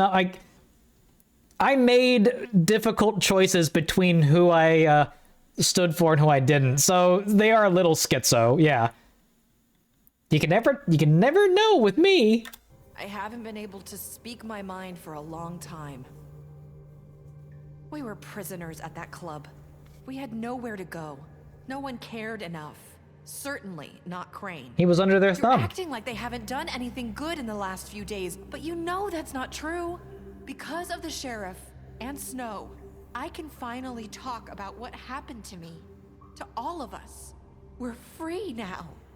And I think that should count for something. Thank you, Nerissa. She's right. We haven't been. I mean, to be fair, I'd still be scared to take that ribbon off. We've made plenty of mistakes. You never know. But I truly want what's best for this town, and we're trying to make things right. I'm gonna send And Colin to the that may farm. not always be clear right away, but I want you all to know that I care deeply about all of you. And I'm sure Bigby does too. It's going to take some time to clean up things. I should just but work he's at the gone. laundromat. The Crooked Man is dead.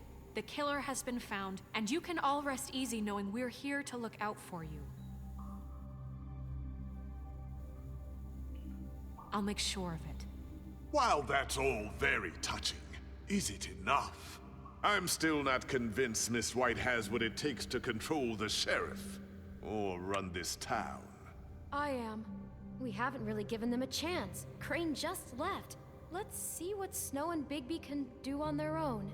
I trust Snow to do right by us. Bigby too. That's I think kind of we've nice. had enough chances. Things are I should have burned your tree, Apple Lady. Maybe you don't feel it, but I do. Bigby and Snow are good for Fabletown. She's right. Now that things have settled down, I'm sure they can do better. And we will. Right, Sheriff?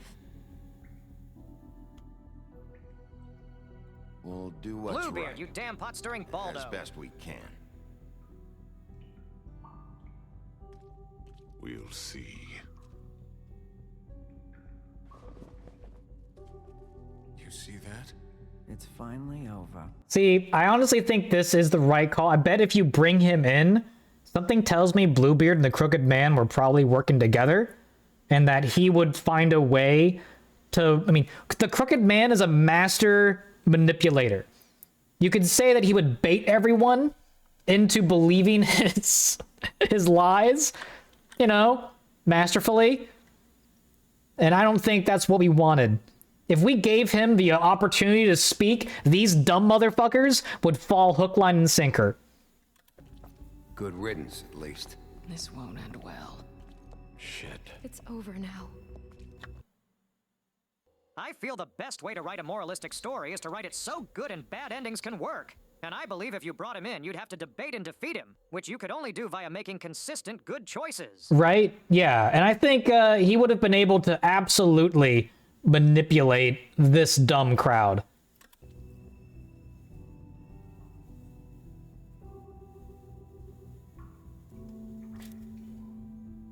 Good riddance.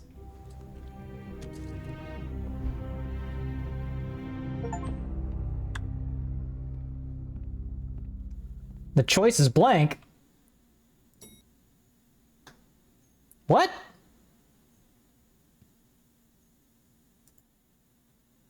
What is... Is this a bug? Oh, it fucking glitched out. Wow.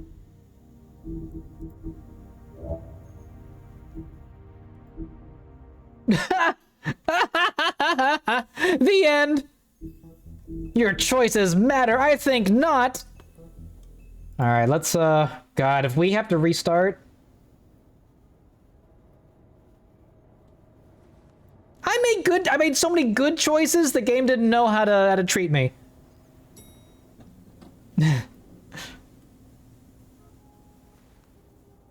Neither, both suck. Werewolf. Hey, Sheriff. Obviously werewolf. You know how much poon I'd get if I was a werewolf? All of it. And I could still hold my day job. And I'd get laid non-stop.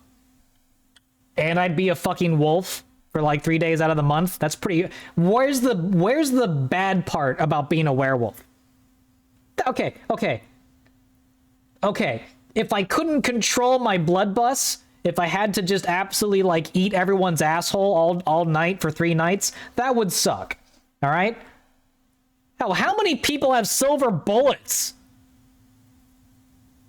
Yeah, werewolves, not swearwolves. As long... Yeah. I mean...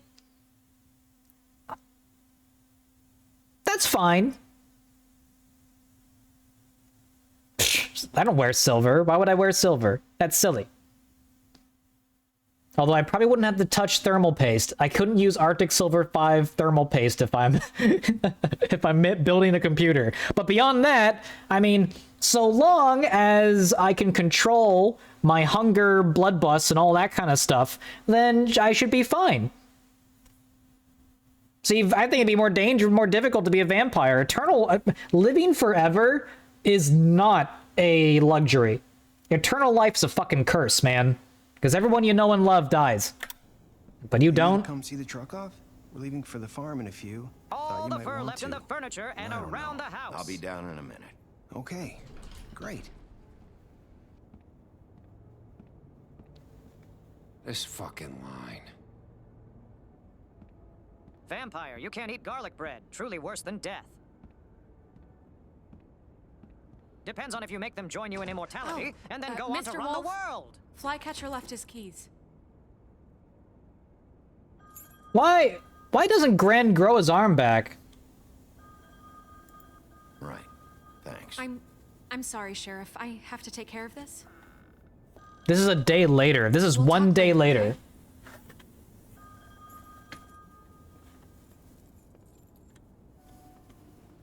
Good morning, Miss White. You're late.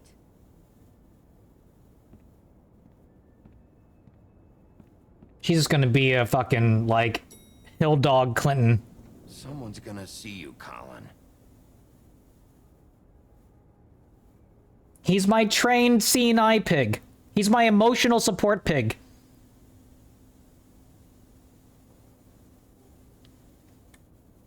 I should just put a little jacket on him. Yeah, he's trained to fetch me beer and cigarettes. I should. Werewolf, and I buy raw meat to keep people safe. I need to put a little vest around him that says service pig, and everyone will be fine with it.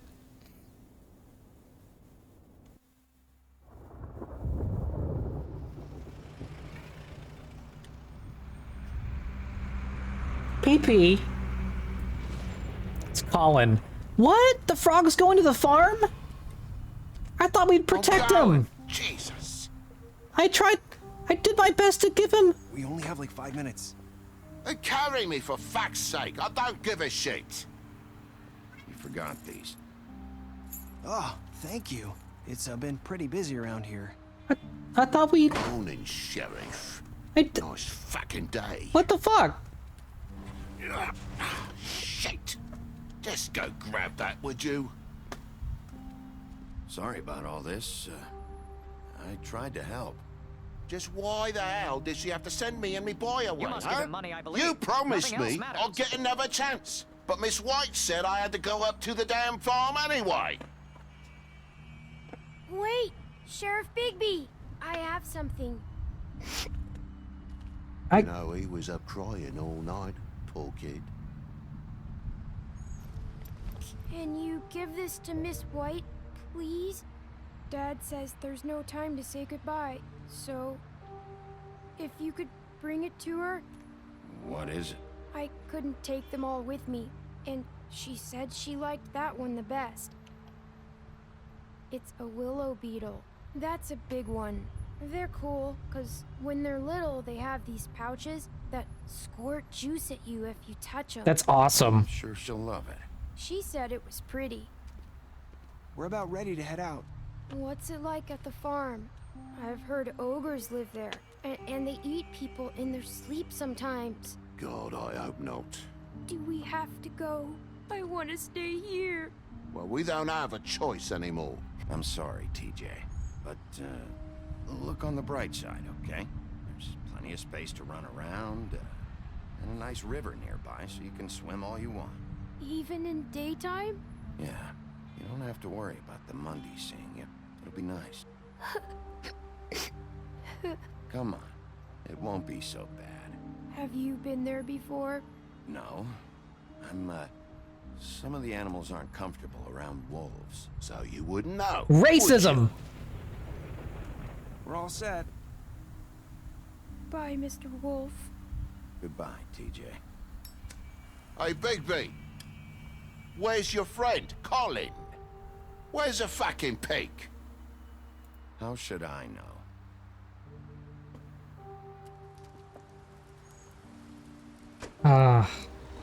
That sucks. I thought we could help them. Saying goodbye?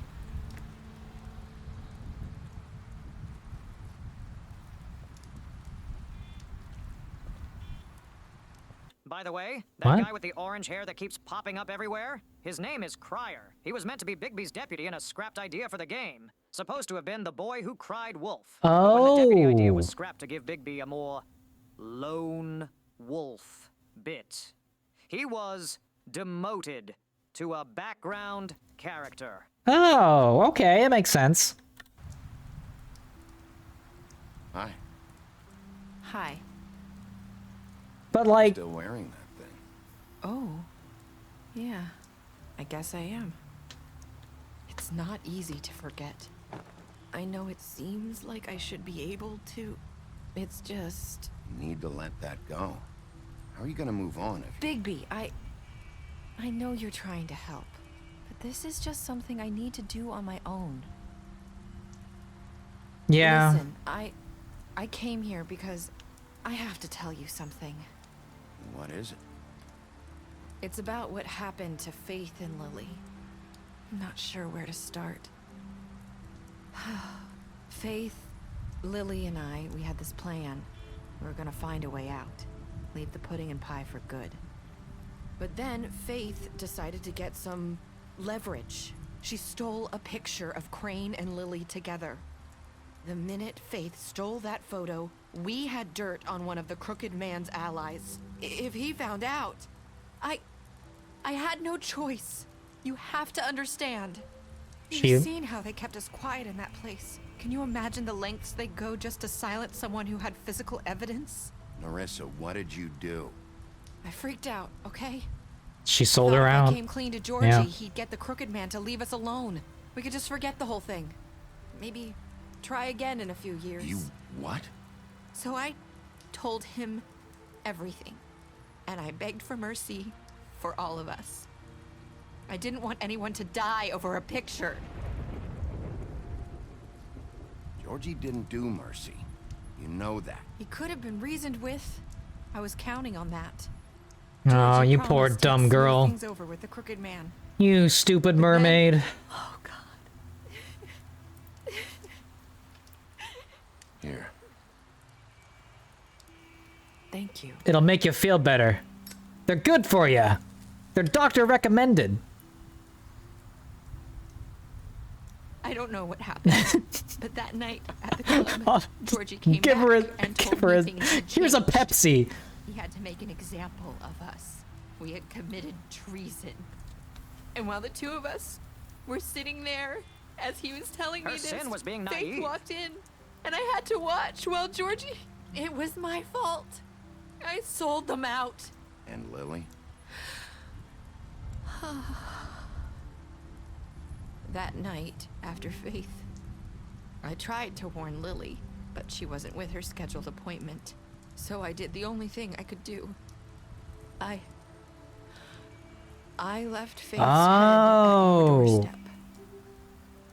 at your doorstep. That explains it. I walked her over here, and I left her, just hoping that maybe if I couldn't save them. You were trying to get my attention. So you started all Because she couldn't say anything. Pointed you in the right direction. Yeah. People like us get forgotten all the time. The Crooked Man was counting on that. When we suffer, we do it in silence. And the world likes it that way. We just fade, like we never existed. Yeesh. I couldn't watch that happen to Faith or Lily. Nobody cares about us. Not really. It's going to be different now, I promise. Things like that won't happen anymore. Not while I'm around. You'll make things right. I'm a good dog. You and Snow. I don't know.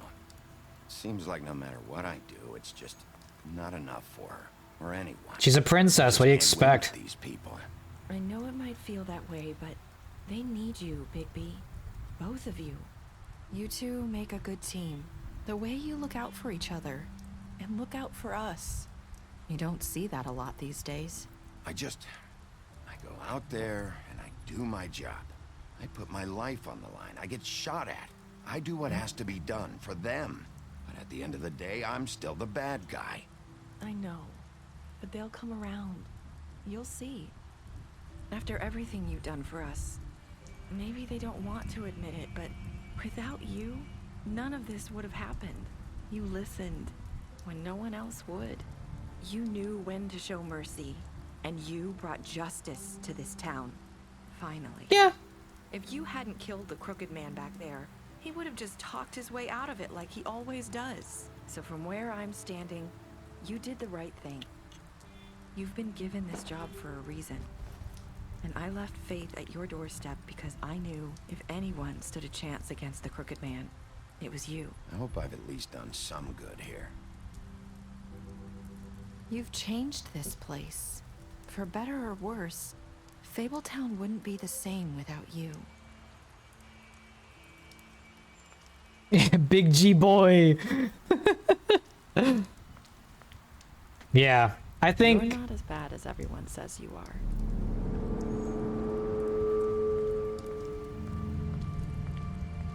Huh. I need to tell you something. I have to tell you something. I feel like we've met before. You're trying to place me. Do you like my ribbon? Do you like it? Faith wore one too. Would hide her beauty so she could escape his kingdom. They used to call me the Little Mermaid. Dr. Swinehart ever get back to you about Faith? He said he wanted to run more tests. I hope you find what you're looking for.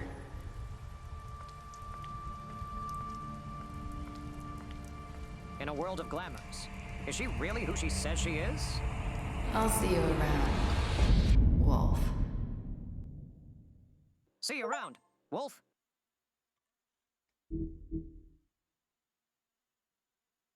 That's Faith. So, Faith sold Lily and Nerissa out and pretended to be Nerissa.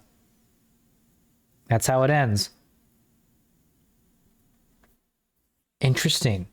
Done! 10 years later, and we're still walking after her. So, Faith, donkey skin girl, she disguised herself as Nerissa. And she used a glamour on... Only 10% killed the Crooked Man? What is wrong with people? What? Wow. That's crazy. Yeah.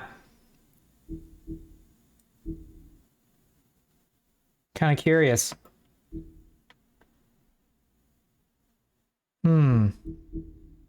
You should go visit Todd and his children at the farm. 90? What? The 1.5% of monsters out there are absolutely psychopaths. I don't want to be your friend if you're one of the 1.5%. Evil people. Must be playing an asshole run. Did you walk out of the witching well? You and a... You can walk out? Wow. Okay. So... yeah, maybe they're doing an asshole run. But still, like, I don't know. If you are this kind of an asshole, we can't be friends. Like, it's like doing the Undertale genocide run. No. I don't care. No. Not that kind of gamer. But, okay, let me try and piece this together. So I'm guessing the only way to save the Froggy is to give him enough money. So you gotta steal a lot of money. Even then, it might not work. Yeah, Maybe probably. He would at least appreciate you more, boss. Maybe. All right, let me cook here. Nerissa, Lily, and what's her face? Faith. Those three that we see in the picture. They want to leave. They want to get out of Fabletown. So Nerissa, Lily, and Faith try to get out. Faith sells everyone out. She's worried. Basically what Nerissa's telling... just Nerissa's faith in this situation. She's basically saying, look, you know, the only way we're getting out of this is with evidence. And the other two disagree. The other two are like, no, this is crazy. The Crooked Man's going to go after us. So Faith orchestrates... I mean, she thinks she's going to be ratted out by the two others. So disguised as Nerissa, she rats out... She probably killed... what's her face? She probably killed Nerissa, disguised her as Faith, disguised herself as Nerissa, and then told... what's his name again? Georgie, about the deception. Or something along those lines. Or maybe she disguised herself as Nerissa, told Georgie about Faith and Lily. Trying to think, at what point did...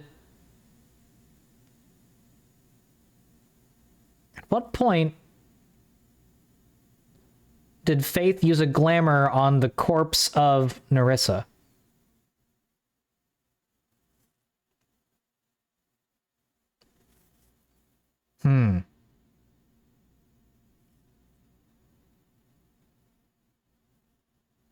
Yeah, after. Or maybe Nerissa was still the one who ratted out Faith and Lily. Maybe all of that is still true. And when it came to hunting them down, Nerissa was probably the first to die. Like, Nerissa probably never even left the... Oh, wait, no, because Georgie said he killed Faith and Lily. So as far as Georgie is concerned, he killed Faith. But that was actually Nerissa that he killed. Interesting. Interesting.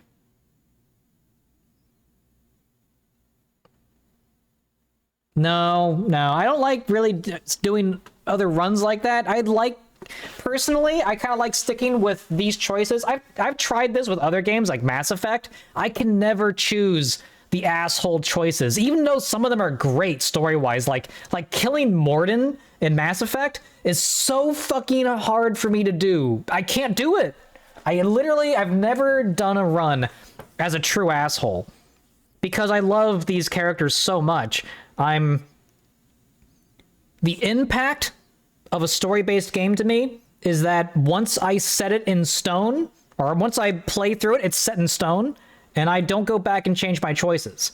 Unless I feel like I've made a really bad decision, like I made a choice thinking it was going to go somewhere completely different, but it ends up being different. Like, wait a second, that was not the dialogue option I thought it would be. Unless it's something like that, that's when I go back and change a choice.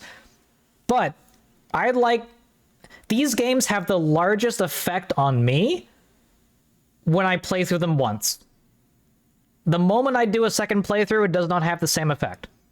This is why I could never do the genocide run in Undertale, because if I did that, I feel like some deep part of me will be negatively affected to the point where I will never be able to see these characters as anything but game characters, you know? Like, I won't be able to feel the same as my first pacifist run playthrough. Probably not, because I'm not a big fan of robots. I don't like robots that much. We'll probably play L.A. Noire, though. I'm thinking about getting L.A. Noire. It's on sale for like $6 right now. The sale ends on the 29th. Or is it the 26th? I think it's like this weekend. So I kind of want to try out Detroit Become Human. Or not Detroit Become... I'm reading your text again. L.A. Noire. That way we can keep Detective Guccic around for a little bit. What's a robot? It's a robot. You know what I mean? You know what I mean? You know, one of them, beep, beep, boop, boop peoples. Oh, we gotta play that. Yeah, I still have I Want to Hug That Gator. It's right there in my thing. It's just, that's a lot of voice acting. Oh, my voice is gonna be run ragged. I'm sure you guys will enjoy that. My wonderful voice acting. I need to get some girls. I need to get some girls in here so they can do some of the girly voices. Oh, the tin sins with sparks coming out of it. Basically.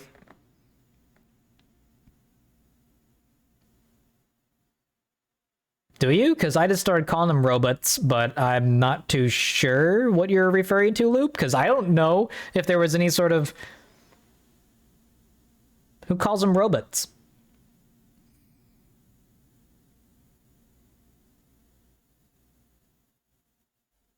Which one?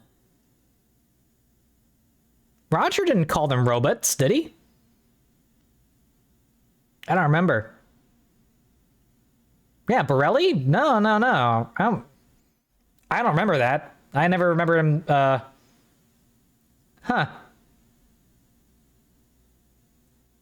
Well, there was a lot of things to laugh about with Roger. For those who don't know, me and Loop went to the same school, and one of our teachers was actually a practical effects and 3D modeling artist who worked with the Stan Winston school, so, he had some street cred. But he was quirky. Very quirky. Roger Borelli. Great guy, but a quirky motherfucker. It wouldn't happen any other way. They were all kind of assholes at that school, though. No one was... I liked him. I got on great with Roger, but we're both like modelers / practical effects kind of aficionados. All the movies that we kind of liked, that I liked, that he worked on. I mean, it was kind of something that I was a little starstruck, let's say. But there were some asshole teachers by far. The worst one, in my opinion, was what was his name? Jeff. Hey, thank you for the resub, Journeyman. Shit, you're almost at your 2-year mark. But yeah, there was one teacher we had. He was he used to be a 3D modeler for Cloud Imperium games. He worked on Star Citizen. Jeff Cavett? Fuck Jeff Cavett. He was the one talking behind my back. My name, Yef. Jeff Cavett was an asshole. He was the one who, when I declined the terrible offer that NetherRealm Studios gave me. Here's a bit of drama. You ready for some drama time, guys? Here's a little bit of drama here. I applied for NetherRealm Studios for Mortal Kombat 11, right? And I got the job. They offered me a job as a 3D modeler, a contract position for Mortal Kombat 11. Although they didn't say Mortal Kombat 11, but it was during that development time. And they offered me to here was the job, right? Chicago. That's where their studio's located. $15 an hour, no benefits, part-time, 9-month contract.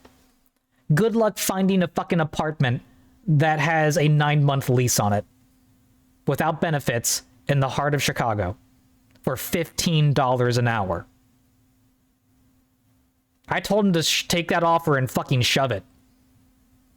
And when news got out that I declined that position, one of the teachers at the art school I was in was so pissed off. One, that teacher, Jeff Cavett, and I will say his name over and over again because fuck Jeff Cavett, he messaged me on Facebook knowing that I had declined the offer, and he tried to weasel me.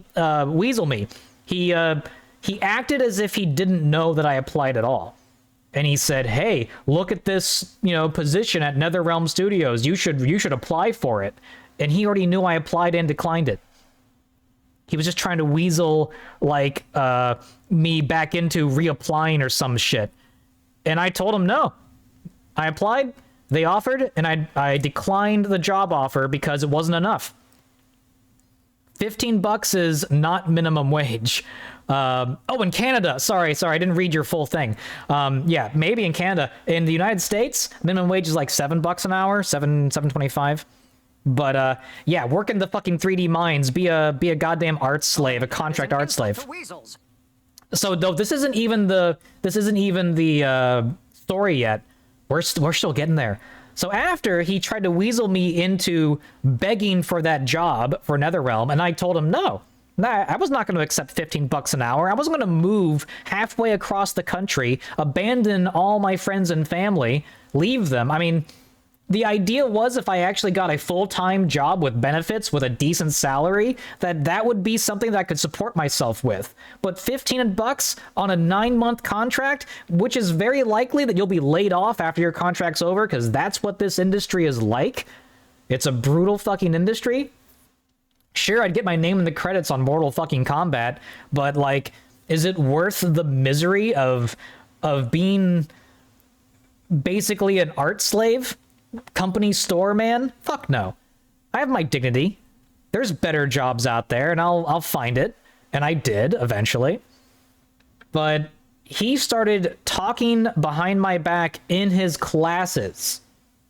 In all of his classes, he was basically using my story to tell other students that if you get a job offer like that you need to take it, and that what I did was objectively a bad decision. And I called this motherfucker out on it.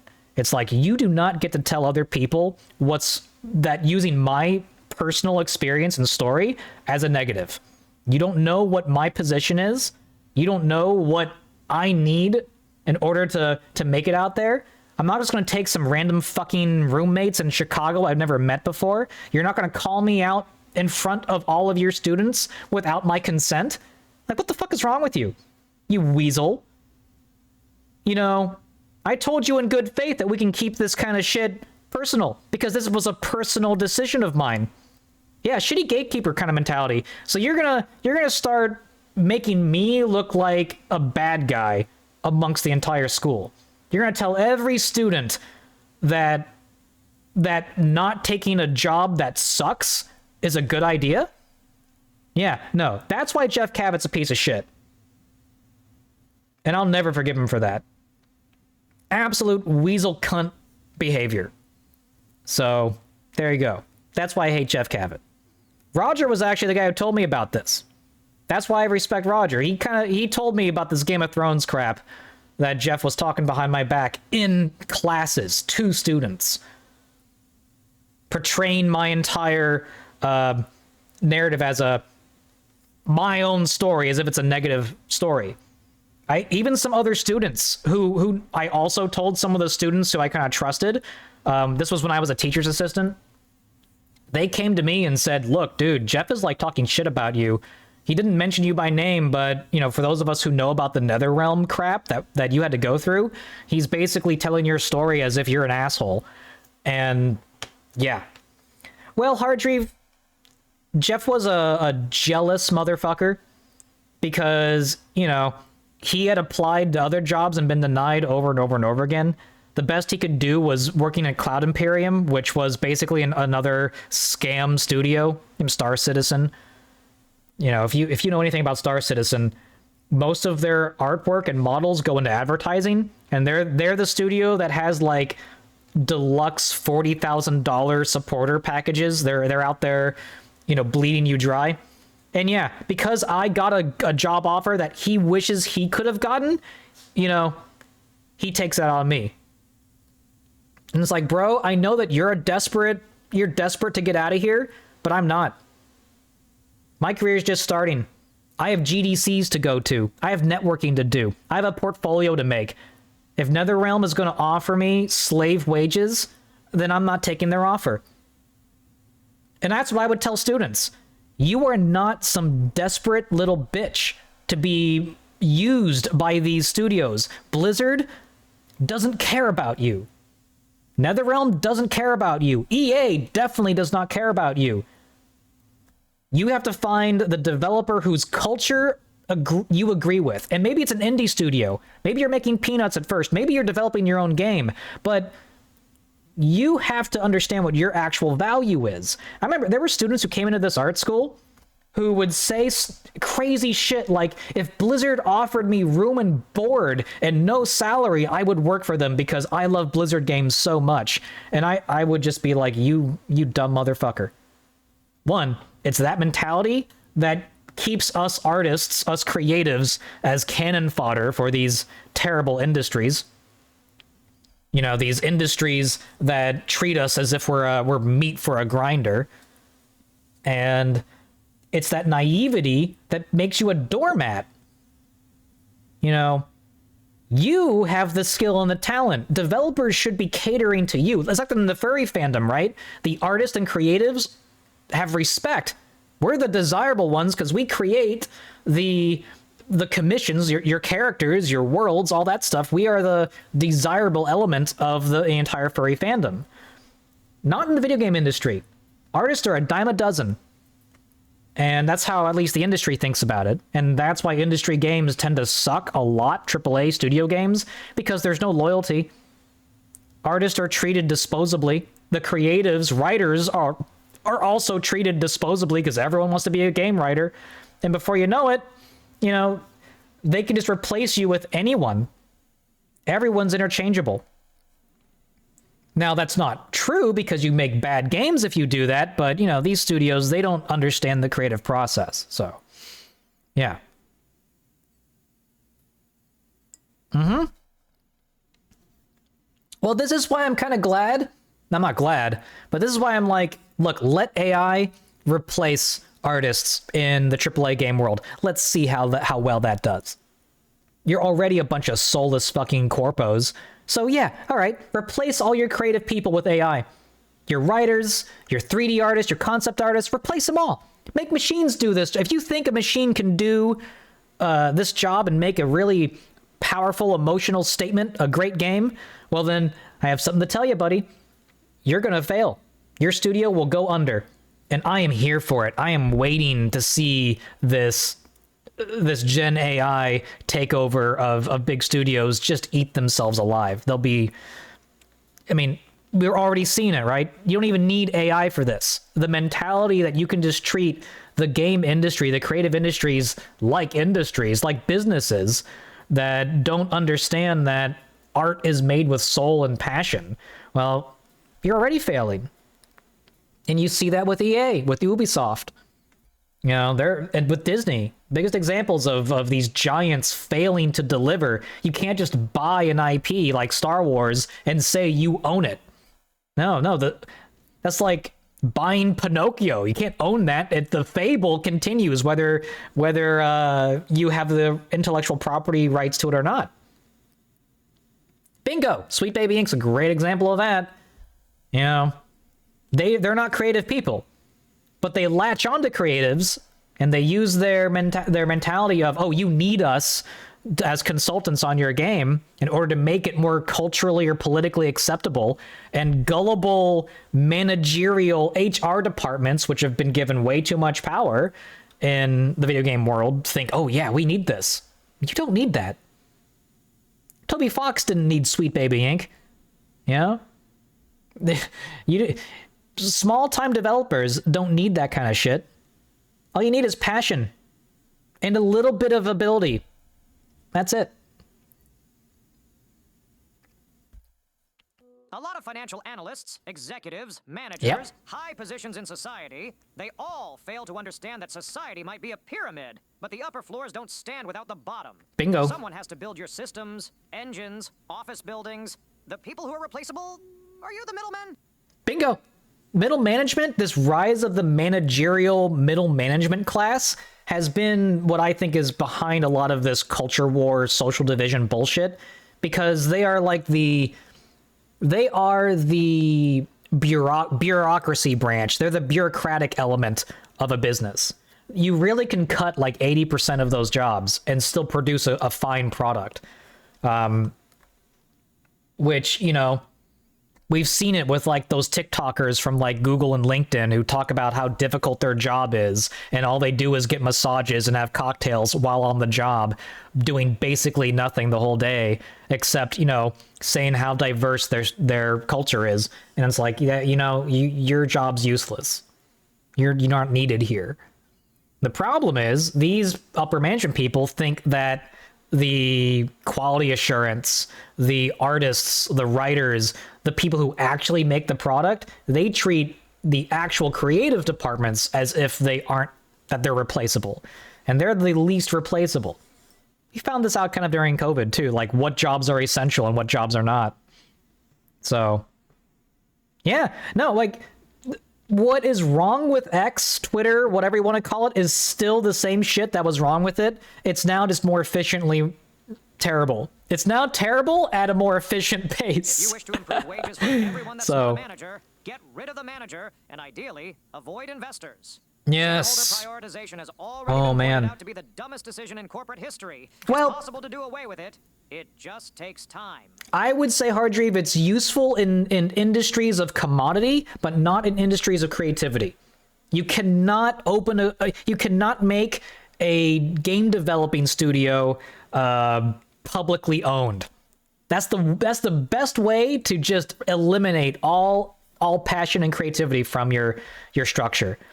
I mean, look at Unity. Unity going public was probably one of the worst things for them. Although a few people made out like bandits who worked at Unity because, you know, going public, their stock rose dramatically. But of course, now they have to think of how do we make more money to increase our earnings report so our shareholders think we're a growing business. So we'll develop terrible anti-consumer plans that put ridiculous subscription fees on things like download rates for games. It's like, what the fuck? Yeah, good job, Unity. Way to sell your usefulness as a game engine out, just so you can appear to be making more money than you are to appease your shareholders. So, but anyway, the creative industries going public are terrible. Infinite growth, yeah, actual fucking clown face. I think it was, correct me if I'm wrong, but I think the Blair Witch Project is the highest profit margin, not highest grossing, but highest profit margin movie of all time.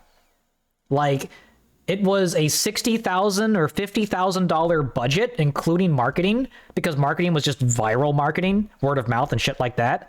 And they made millions, multi-millions. It was crazy. Profit margin, in my opinion, is more important than your gross fucking product, right? So if it cost you $250 million to make a movie and that movie makes $1 billion, then you have a profit margin of 4x, right?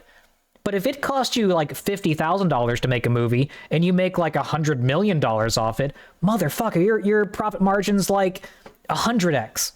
So realistically, you want a large profit margin, not a large amount of money coming in. Yeah. Be aware of what your budget is. Exactly. Control your budget. Know what your limitations are. I always talk about this with Dark Souls. Dark Souls is one of the most popular games of all time, but they're very budget focused. They are not FromSoft does not spend a whole lot on fancy graphics and shaders and state-of-the-art stuff, right?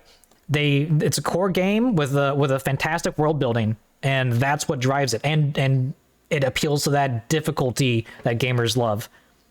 Same thing with things like Indigo Park. Look at Indigo Park. It was made as a passion project by someone who's really not that good of a game developer. Like, he even admits it. I'm not shitting on him. It's like he's learning. He's learning things, but he has a vision. And so that's where it goes. My point being, the creative industries are failing, not because of AI, not because of a lack of good stories. They're failing because the people in charge are assholes. They take advantage of the creatives. They lack soul and passion. An Elysian Tale. Yeah, that too. The programming, everything except the voice acting, all done by one man over a decade. And you also have people like Jeff fucking Cavett, who worked at that art school I was talking about, deliberately telling future creatives to just bend over and pay your dues. Just take it. Get fucked by whatever studio wants to fuck you. And I'm like, maybe if you have a lot of parental money, if you have a lot of money and you can bite that bullet and live in Chicago for $15 an hour, go ahead. But I still think you're supporting a vampire industry at that point. God fucking damn it. These fucking bots. But yeah, don't let vampires suck your blood and everything that you're worth. Because if I worked for NetherRealm for $15 an hour, and after going to GDC and talking with other 3D character artists and who worked at NetherRealm, they do not treat their contract workers well. Like, there's a division between full-time and contract workers, like a Game of Thrones kind of shit. Penis. Hey, Bone Smoker. And it's pretty terrible. Like, this happens in other places too, where, like, I think in I forget what studio it was. Maybe it was Unreal or Epic Games in North Carolina, where they keep their QA departments. No, I think it was Sony, actually. Sony Games keeps their QA departments in a completely different building. You don't even get to interact with the rest of the game development team. It was either Sony or it was Epic. I forget which. So, don't quote me on this. But yeah, like, there are real shitty practices in the larger AAA studios of not wanting their developers to develop strong culture relations with each other. When I was working at Funcom, one of the great things about Funcom, I'll say this, they had a great studio culture. Everyone got their work done. No micromanagement bullshit. Middle management was pretty lax. There was like one or two project managers. The community managers there weren't like stupid woke weirdos. It was all very game centered. We want to create good games for you guys within their abilities. And I like that. I mean, Conan Exiles could not be made today. The game that literally is based off slavery and penis sizes. So you can guarantee Conan Exiles would not be made today. The hand not knowing what the foot is doing while the penis is jerking itself off. I think it might not be able to handle the. Maybe Gucci can't do the. Weird. Also, that saying is completely butchered, Zeke. Like, completely butchered. The thing about the right hand not knowing what the left hand is doing is actually a phrase more reserved The statement for... in here is a test. Oh, well, that worked. But the idea of the right hand not knowing what the left hand is doing, I believe that statement was originally kind of like a parable or a story about you should do good things without expecting others to acknowledge them, right? You do good because it's the good thing to do, and you don't expect a handout from some other thing. You don't shake with one hand while fucking around with the other, right? You keep your deeds separate. It's kind of a separation of, like, you know, your life. So at least I think that's the case. I have to kind of look up that term of phrase because I don't think it was necessarily meant to be a negative phrase.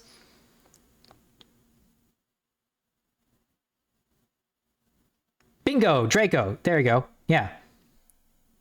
It's a Bible thing, yeah. I'm not really familiar with a lot of the biblical terminology. I know that so much of our idioms are biblical. Pearls before swine, you know? That's another one. Don't try to give nuggets of wisdom to people who will not accept it, who are so convinced in their own bullshit.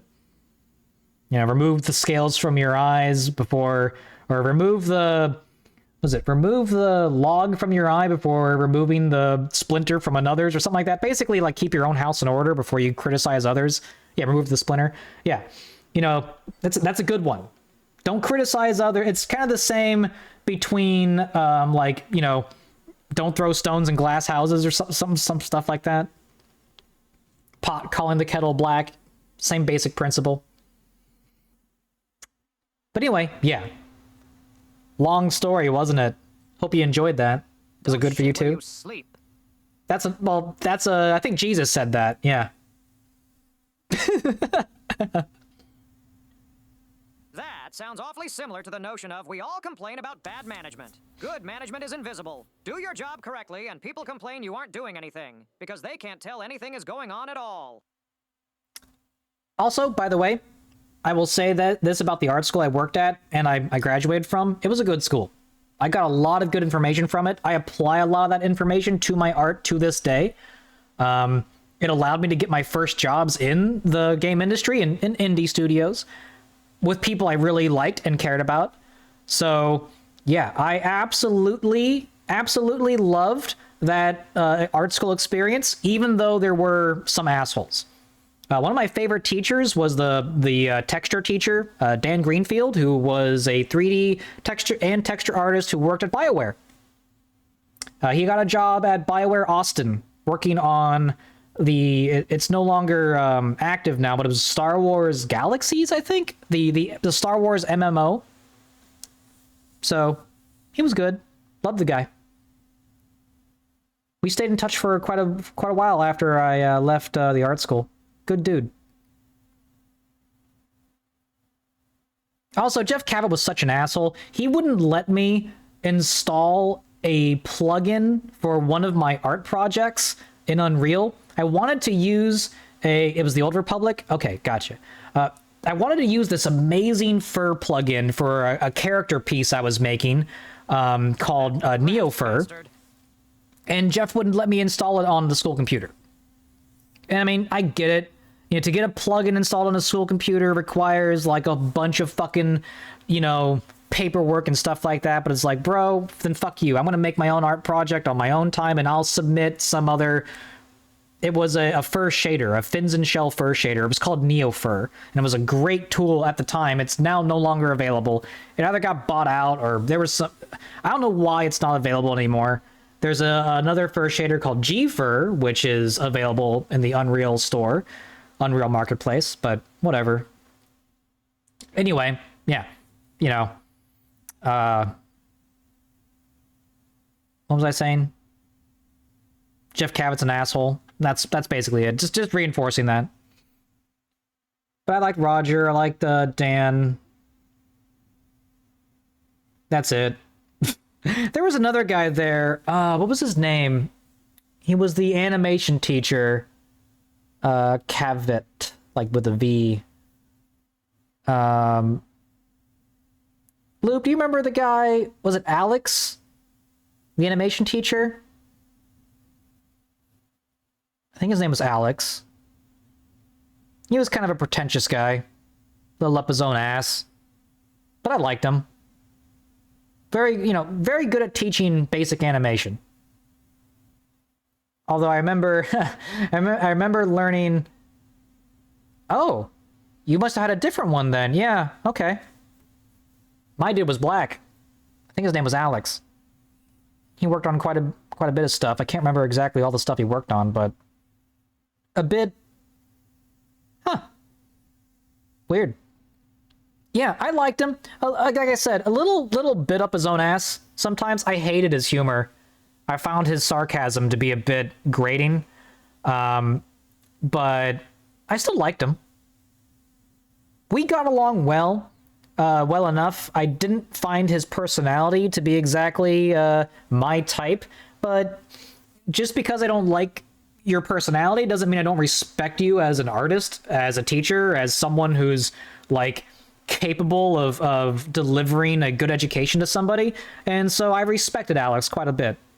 We probably would never be friends in real life, but I thought he was a pretty cool guy. Yeah. Yeah, that's the problem with art school, guys. It's expensive. Very expensive. I don't recommend it to everyone. I think you can accomplish everything by being self-taught with YouTube, but I do think there's a benefit to art school that is the camaraderie you make. Like the first major contacts you get, the first network you build is in art school, and that's kind of what you're paying for, is a huge, really like deep network of people. And you're also paying for the structure.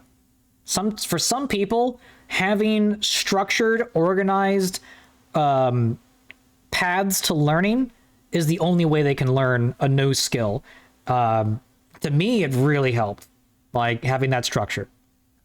So if you need structure, if you want and can afford to build that art school network, and you're willing to work your fucking ass off, art school's worth it. To a degree. But we're talking like $40,000 for an entire year's curriculum, and it's probably gone up since then. Yeah. Oh, well, that's on your end, Zeke, because I think everyone else is doing fine. So, yeah. Exactly. It's like friendly competition. Exactly, Loop. I remember I don't want to sound like some kind of arrogant jerk or whatever, but being one of the few people in my class that was an artist before joining the art school, it did kind of give me a leg up significantly. Like, I had played around in ZBrush, I'd been doing a little bit of 3D modeling here and there before even going into the school, because I was wanting to prepare for it, and it helped me quite a lot. And because I was also older, that sort of helped me I was sort of looked up to, let's say that. Some of the younger students sort of looked up to me because I was able to just figure out this stuff a bit better. I was more self-composed. A lot of young kids, like 18 to 20s, the early 20s, they went to this school thinking, oh, it's going to be like college. It's like, no, you're going to get your ass kicked here. It was like 10-hour days every day, at least. Especially for those who really were having a rough time. And I remember seeing multiple people having breakdowns, like emotional breakdowns in the school. And I'm like, dude, really? You're going to have an emotional breakdown over this? Weird. I don't know any state college that requires 10-hour days, Anonyme, unless you're like doing it, unless you're forcing yourself to work those kind of crazy hours. Yeah, some students lived there because they had all the tools, right? Luckily for me, I didn't have to do a lot of after school time, but oftentimes I would just do it because I wanted to stay around my friends and hang out, and so we would like work on projects together. But I had a beast of a computer that I brought with me that honestly ran so much better than the school computers. So oftentimes I would just do my work at home. Being a local Florida boy has definitely helped too.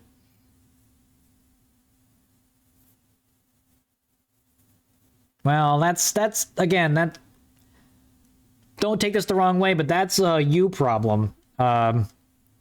Most students in college don't pull 14-hour days. Like, that's insane. Honestly, you don't even retain information well. Like, that was my biggest beef with this art school. No, chat's looking fine for me. But yeah, like, here's the thing, right?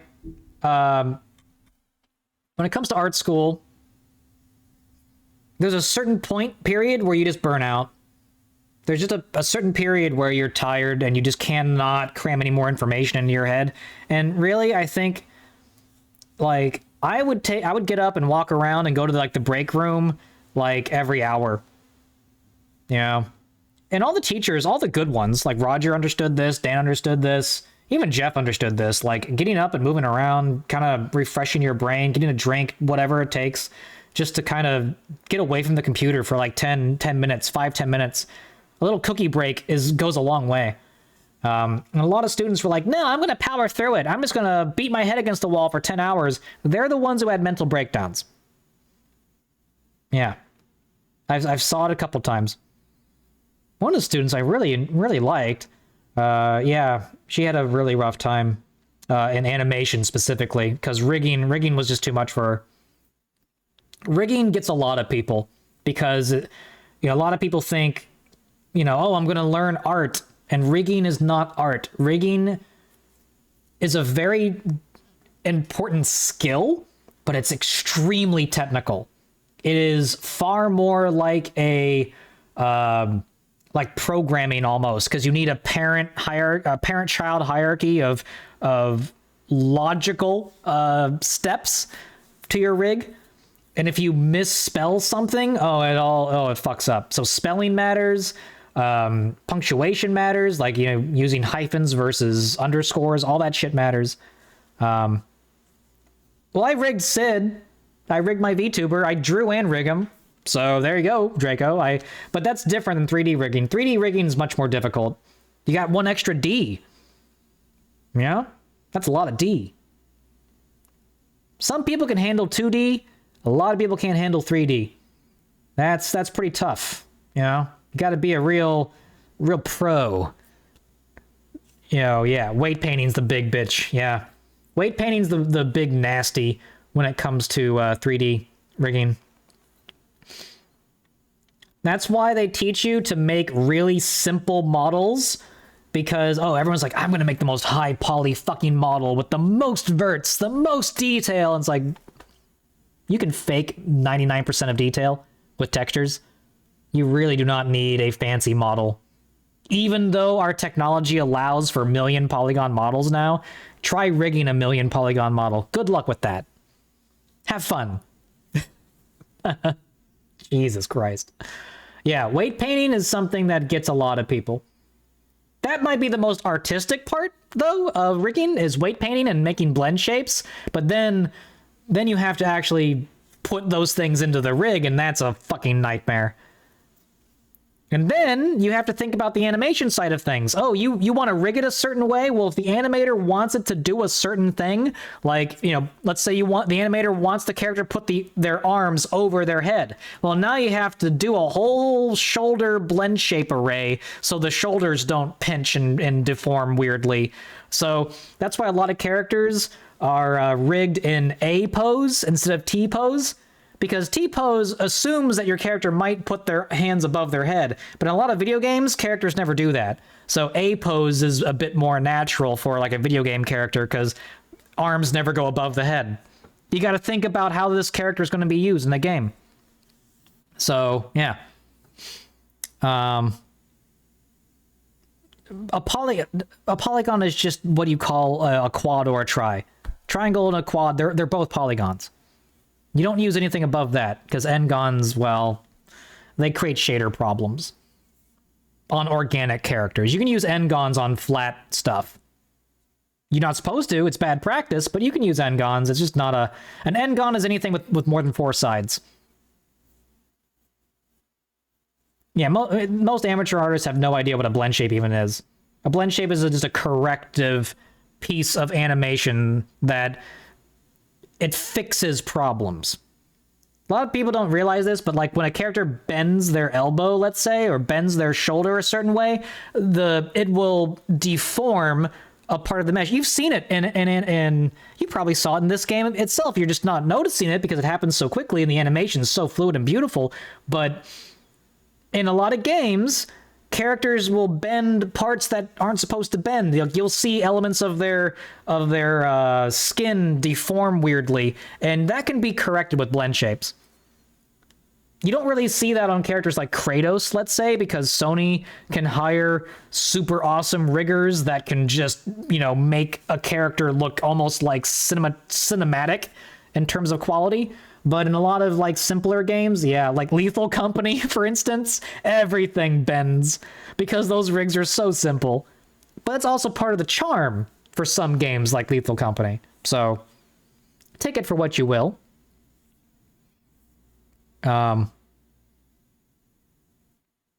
Yeah.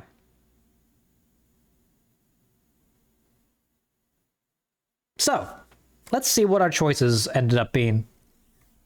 Beast, we lied to him. Well, he is kind of a douchebag.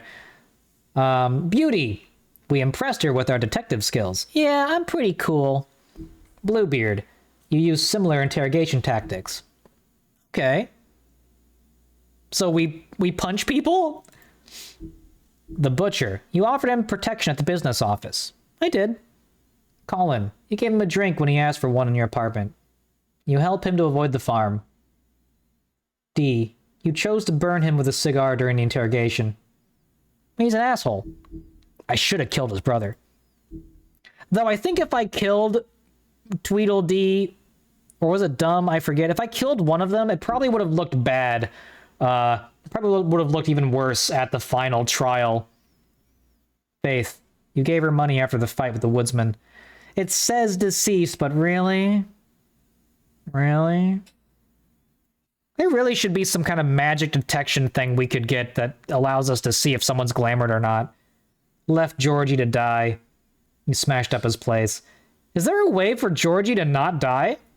I mean, Faith, she's important. She needs to die. She's part of the story. Or at least the Faith we think she is. Officially, yeah, this is officially dead, but... Granny Greenapple, we offered her a job. Fuck her. She's like a vegan teacher or whatever. Fuck her and fuck her tree. Gren, yeah, I ripped his arm off. Boys being boys. Boys being boys, all right? Come on. We were just joshing. We were just having a little tussle. It's his fault that his arm was so rip-offable. Oh. Yeah, maybe. Maybe if we had gone after... Yeah, if we had gone after, what's his face? Crooked guy. Yeah, we drank with them at the funeral. Look, we're both monsters, right? I'm a big bad wolf. He's a Grendel. This is how monsters do things. Sometimes we bite, sometimes we rip and tear. It's just a thing. It's a thing. It's a monster thing. It's a Joyzy thing. Gran won't remember this. Nerissa.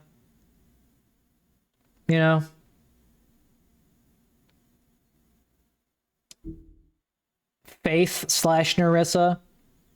Considering that Donkey Skin Girl or Faith, her fable is about deception, about disguising herself as other people or using her donkey cloak or whatever, it seems fitting that she would disguise herself as another girl or something like that.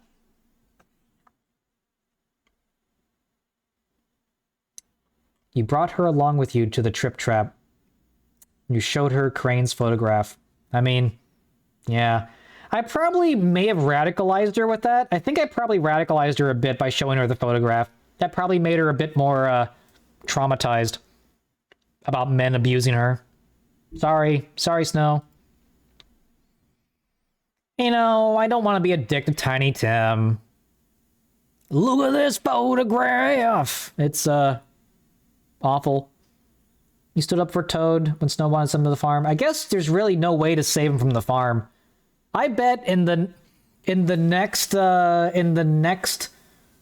I did kill his boss, so yeah, I took away his job. I let him do his job before I took it away from him. Don't worry, Tiny Tim can be like my secretary or something. There's a job for Tim, I'm sure. He can be, a doorman. He can be my runner. Alright. Well, guys, what a fun game this is. I think you'll enjoy some of the other games you have planned. I'm wondering if I'll play LA Noire next. I do want to play some more detective kind of things and keep Detective Guccic employed. How's he gonna get his beer and cigarettes without me? Without his boss?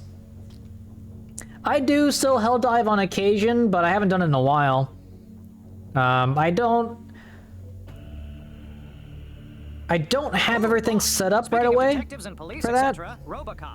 RoboCop could be fun. If it's on sale. I always miss it when it's on sale. Yeah, we can do some Helldiving sometime.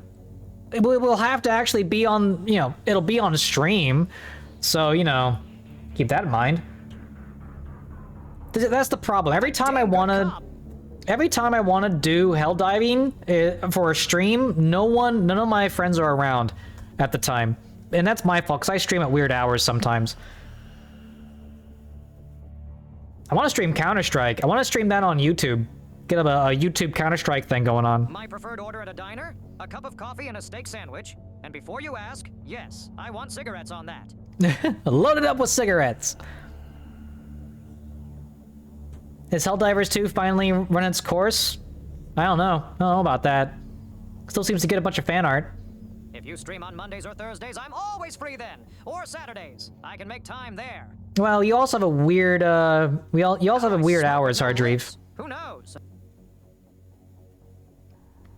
Very carefully, Logic. Gucci just eats cigarettes. He doesn't actually smoke them. He just eats them.